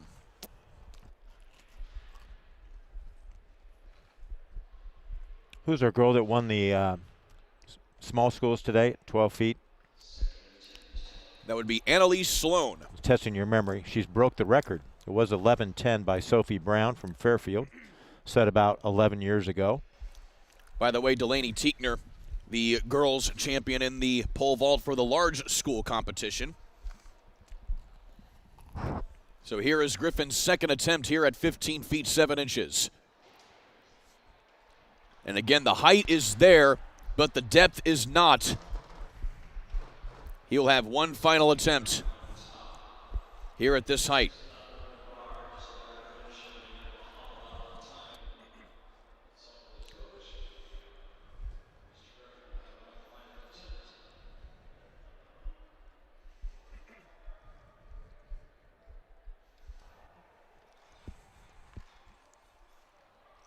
So one final look at things here for Eli Griffin from his coach.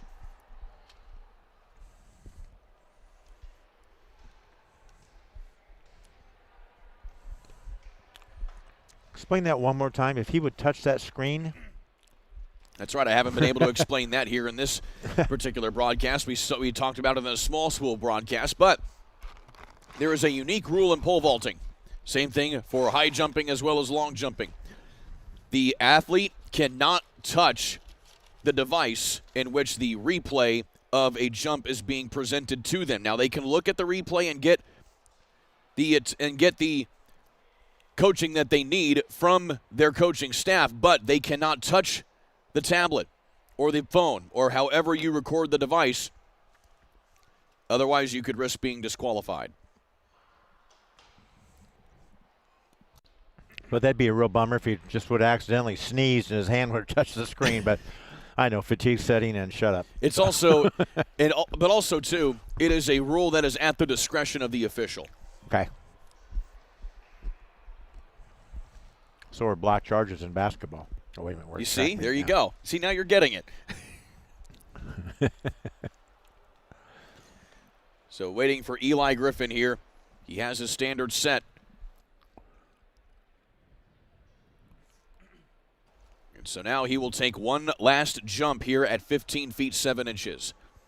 Ryan Potter there in the camera, stealing the show. And there's his dad. Well, it's not his dad, but his dad's wearing a red shirt. Bob Potter, our meet directors today, along with Terry Lakes. Wonderful job. Their communication they have given us leading up to this meet was just really easy for you to prep on, Kurt. You did a great job. Thank you very much. You certainly made it easy for me as well to riff back and forth with. So here is Eli Griffin. He's up and just kicks it away way too early on his release. But that will bring us to the end of the pole vault competition, and in like manner, the end of the Hoosier State Relays. Well, that does it here, Pete Smith. A long day. We've come to an end. Some big championships presented. Again, Carmel winning the girls' competition. Bloomington North, the boys' competition. Pleasure to be working with you today, my friend. Hey, it is an honor to be able to do the Hoosier State Relays here. The first year here at the fairgrounds where it's held here in the Swine Barn. Really enjoyed it. Thank you. Thanks. Great job by our crew. I know you're going to mention that, but there you see Techner clear the bar and win tonight in the pole vault. And we're going to see some good clips here as we leave, Kurt. Great performances all around here. You have been watching large school competition for the Hoosier State Relays here on the ISC Sports Network. For Pete Smith, I'm Kurt Darling, saying so long till next time. You have been watching the ISC Sports Network.